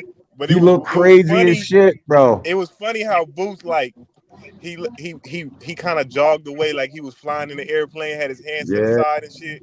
yeah. It was like he He went was from killer tired to too, like bro. joking and shit. That shit was crazy. That was the first time I said, and here's the fucking icing on the cake. Bro never sat down. They don't even got a stool. They don't bring a stool to the ring. He didn't even sit down. They didn't even pour water on his head or nothing. This shit was normal. They didn't give a fuck, bro. Boots just went out the next round and went to getting at it, bro. Packing action, bro. Like that dude's a different beast, bro. And you see the way he was shifting, like Bam do. That's where Bam said he learned that shit with Boots. Shifting, the shift to the side, and bang. That shit is crazy, bro. Boots shifted twice on Xander in that joint. Right after fucking the third round or the fourth round, right after he took that big shot, he let like 5 shots off, shifted, shot an uppercut and landed, bro. I need to hear Zayas talk about this shit. That was bogus. We ain't get the post fight fucking interview from Xander, bro. I want to hear what he got to say He about went Boots. to the hospital. I know. Yeah, he went I straight to the wonder who's gonna hospital. give an interview. Was it that boy went to the hospital, He bro? holds Steve holds Lopez. This kid gets all the fucking look now. Shakur little golden child. Fucking Rolly gonna knock Teal's head off too. Clean off his body. Hey, everybody think motherfucking Rolly is I know. food for T.O. right I now. know. And I can't wait, bro. I can't wait, Cam. I And I'm can't gonna put my money on Rolly. real shit. Knocking Tio the fuck out. Mm-hmm. People think that he's gonna fix his 15-year flaw because he fought Shakur Stevenson. It's bizarre to me, bro. Yeah. When you Like got muscle bad habits, memory don't matter. yeah, bro, Yeah, it's like ingrained, muscle David. memory don't matter. You know that shit's ingrained deep into his fucking subconscious, his psyche, bro. You ain't fixing that without serious fucking work, and it's not gonna happen in one fight, bro. He can remember and start to get his hand up, bro, but he's gonna fucking attack with his hands down 90% of the time, and that's food to Yep. a counter puncher like Rolly. Y'all gotta watch more boxing. Like, I'm serious. You guys got to go watch more boxing. If you're picking Tio, you're doing that shit off the strength of your fandom. Remove your bias. Just go watch both of them guys fight. You'll see how much stronger Roly will be than Tio, bro. Tio couldn't even fuck with Claggett like that. And fucking Adam Azim knocked him out. He gonna struggle with Rolly, guys. He gonna get D1. My thing is this. That night in New York, T.O. had the best performance. Nah, he didn't, bro. What? He got a punch more, bro. He ain't throwing no fucking punches, bro. And Hey, Man, stop trolling. y'all need to go Stop lying. look at that fight. Stop. No, go look at that fight. That dude put a master class on Barbosa, bro. Nah, He Barbosa, did. he did, but That's the reason why I nah, put bro. him against Listen, Shakur. go watch it without the sound phase. I bet you see a different fight. I bet you go turn down Jim fucking Man, whatever Jim was Lampley. getting out the Listen, bro. way. He was Nah, going bro. Go crazy. I'm watch like, that fight. damn. Go watch that fight without Jim Lampley and fucking straight cringe Mike Coppinger. Go watch it without the sound, bro, and just really watch it. You'll see a much Hold on, more what you call them? fight. Straight cringe? Yeah. Straight cringe? He is so cringe, bro. I don't know how he got to that spot, bro. He literally probably took dick from Turkey for that spot. And I don't really anything, bro. These motherfuckers is holding hands and shit. Bro, Oh, man. once you interlock with another man, you got a price. Everything's I'm dead ass, bro. You got a price, homie. Once you lock fingers with another man, I don't give a fuck if your culture, whatever you think you want to call it. Once you lock fingers with another man over a fucking payday, there's no telling what you'll sell. Oh, man. Yo, this is crazy. That's no bias, no nothing. That's fucking facts. That's some weirdo shit, Jim yo. Lampley, I like Jim Lampley, but now he took money, bro, and you could tell he was pouring on the A-side antics. You notice you ain't see him after that. You notice you don't see Jim Lampley doing no more after that, right? Yeah, That was the only time you saw him. Jim's retired, bro, and Jim Lampley used to be good in the HBO days. So did Max. Max now, But D1. that is the most biased, fucking literal propagandized fucking channel, magazine, whatever the fuck you want to call it. It's fucking But he bad, ain't got bro. nothing to Max do with is out here Tio. lying to people. Huh? Barbosa didn't win more than 2 rounds, D1. Bro, yeah, no, he won probably 4 rounds. He definitely didn't win the fight. I'm just saying, bro, you won't see this flashy fucking great fucking performance out of Tio, bro. They sold it to you. I promise, bro. They do this shit in a lot of fights, FaZe. Go back and watch these shits I without just the think if sound. he the faster And tell guy, me. he knows how to box off the back foot as a faster guy. But if he don't, No, then yeah, he don't. Tio is But I better think off the back foot. He's better off the back foot than he is off the front foot. yes. But the thing is, bro, when you're on the back foot, willing to try to block Rolly's punches, you're putting yourself at the end of his punches, and that's a bad place to be, man. And Rolly ain't scared to shoot in between shots. Rolly will fucking punch your head off, bro. When I hear somebody like Tank tell me it feels like he had fucking rocks in his gloves, I don't care what nobody else got to say. No, Tank be having little laps where he be letting people hit him too sometimes. Like, No, because that's the fighter in him, bro. It wakes yeah. you up. Like you heard Roy Jones. You just watch Roy Jones tell you what it is, bro. Sometimes you want to taste that shit just so it wake you up, piss you off, get you fucking on your A game, bro. Because there ain't nothing gonna get you fucking to the pinnacle that you are than taking a punch in the fucking square in the beak, bro. You're gonna be on your A game after that. Nobody likes to get hit. Nobody. But it shouldn't take that though, D1. I agree with Andre Ward. It shouldn't take all that. No, but bro, listen. Some guys are just built like that, bro. Andre Ward never had an exciting fight in his life until Kovalev. Andre Nah, Ward he was was one of beating the ass most without a boring fight. He used to be my favorite fighter, bro. His shit was boring. I liked him as a person. That's why I rocked with Andre. His fights were fucking boring, bro. Not all of them. Yeah, He just surgically break your ass down. Kovalev was exciting. And the best fight, yeah, exactly. His best And fight I was wonder with Kovalev. his name. What's that black guy No, that the the Super guy he Six beat in was the it. Super Six? I forget What's his that name. dude? Forget his The name. ball guy? He sucked all the way He down, bro. whooped his ass. Oh yeah. Oh He yeah. whooped Andre was a his bad ass. motherfucker, bro. Andre's a bad motherfucker. He understands the game of boxing. Hit and don't get hit. Him and Shakur are the same, but I just don't think Shakur can take a punch like Andre did. Or do what Andre did in any fucking way, bro. I just don't believe the kid, bro. I don't. He's got to show me, bro. But this is the difference. The guys like Ward and Shakur, they like try to master their mind. No. These other guys No. is trying to master their physical ability. No, bro. A real person that's trying to master their mind, they would be in the pocket fighting, bro, and make their fight exciting.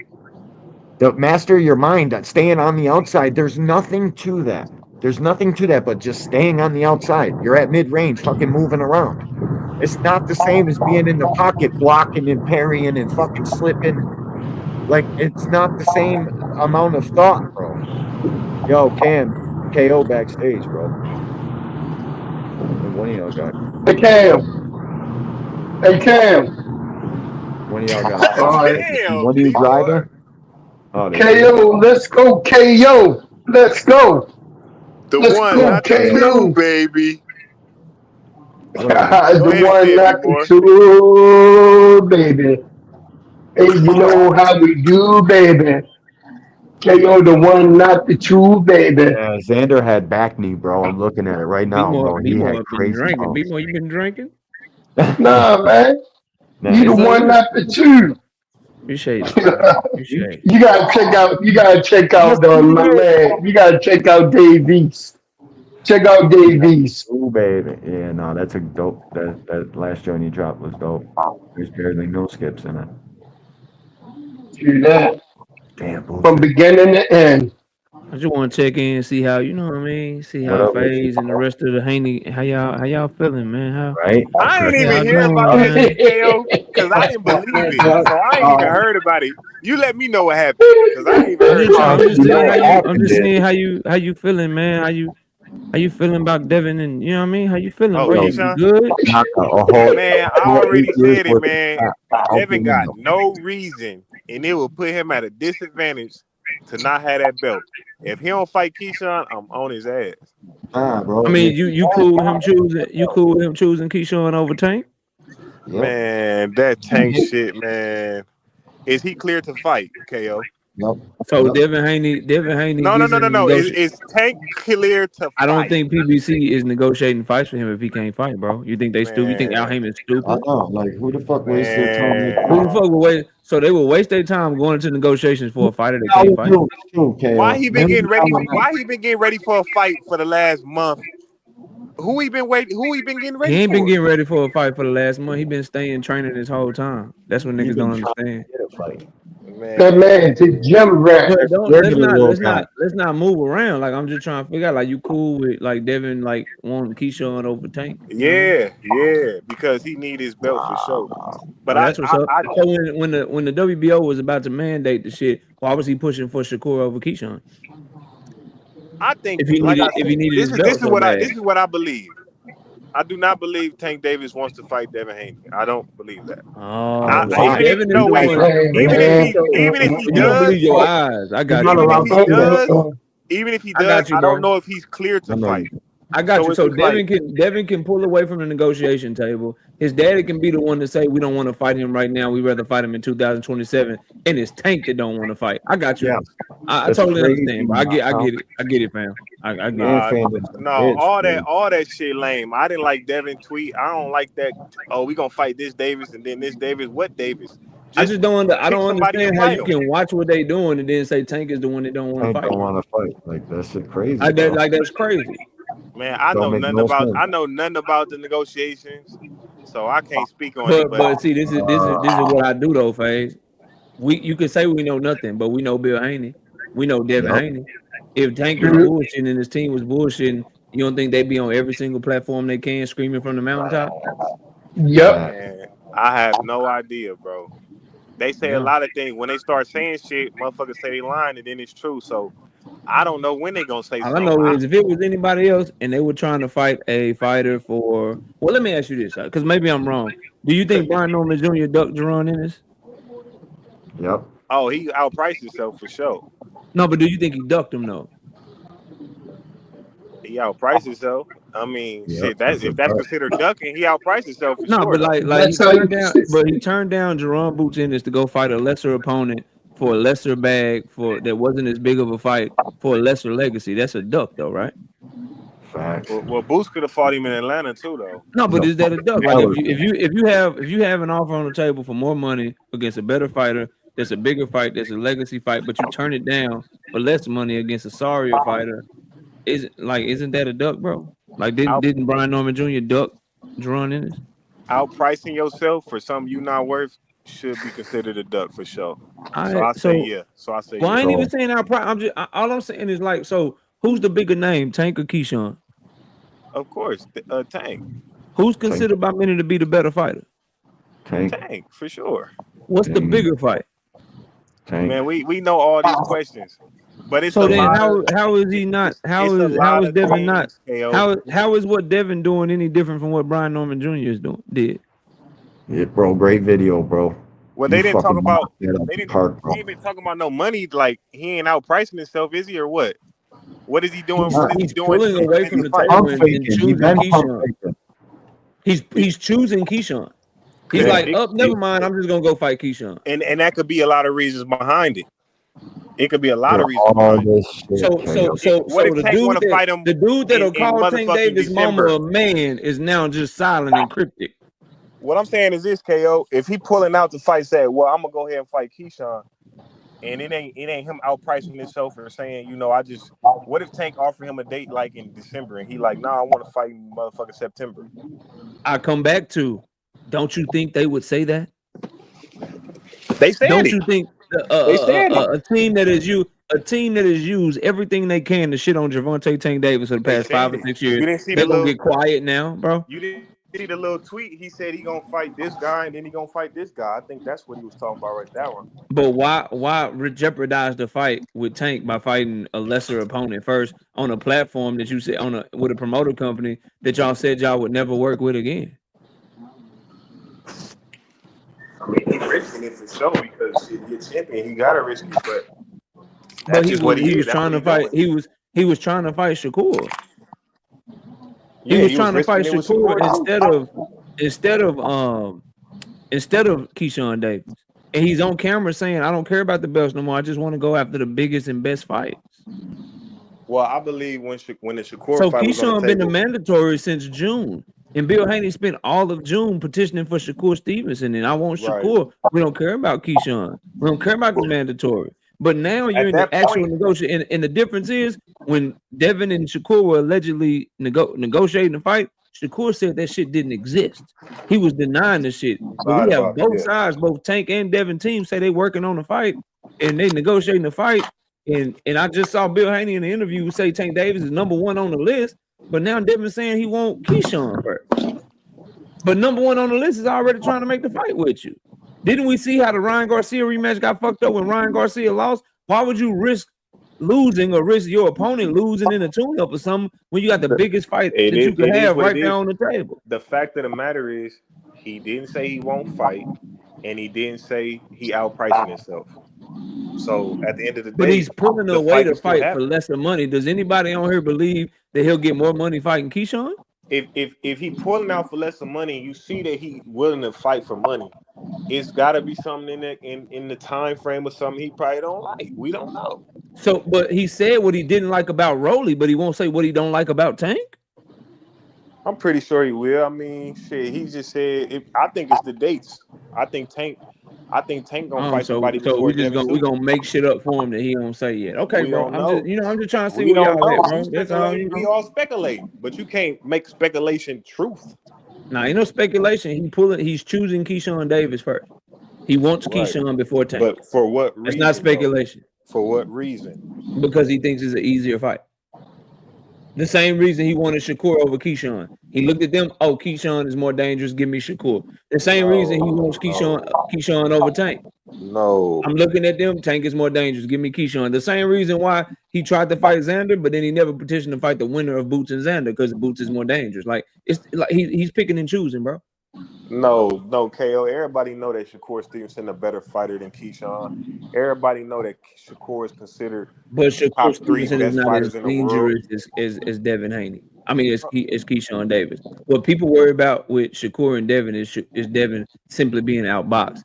Devin has a problem with power. Keyshawn never been a 147 either. So it's like Keyshawn never been a 147 either. You don't know what he got, but you know who Shakur is. And you know how they try to get out of the power shit, the Brian Norman fight, but slow feet. That kid couldn't catch up with him. I've seen y'all call. I've been watching y'all yelled and screamed that Tank don't want no smoke. He won't fight Devin. That Devin is this, Devin is that, and then they get into negotiations, and Devin Haney is not doing everything he can to make that Well, fight. This look, nigga you is got about to sources. pull You could just go ahead and out the say fucking all fight for a you got nigga for sources. less You could money. talk to Tank And then then, and you could just ask here's them the why fucking they bad pulling part out. about it, bro, is that he's pulling out to go deal with a company that is about to lowball the fuck out of him, bro. Top Rank will have no competition in this purse bid. If he Zuffa can't loses, bid if on the he fight lose his because they belt, not a licensed motherfucking WBO if promoter. he, Riyadh Season is a fucking festival fucking but this is company. what They you're not not even a looking at, fucking KO. licensed boxing promoter. The This is only what you're people that can bid This on is the what fight would be boxing promoters like Top Rank, Matchroom, Golden Boy, and PBC. PBC, Matchroom, and Golden Boy ain't finna fuck up their relationship and how they've been working with Top Rank to bid on the fight. Top Rank got no competition. They about to lowball the fuck out of them just like they did with Sandor Martin.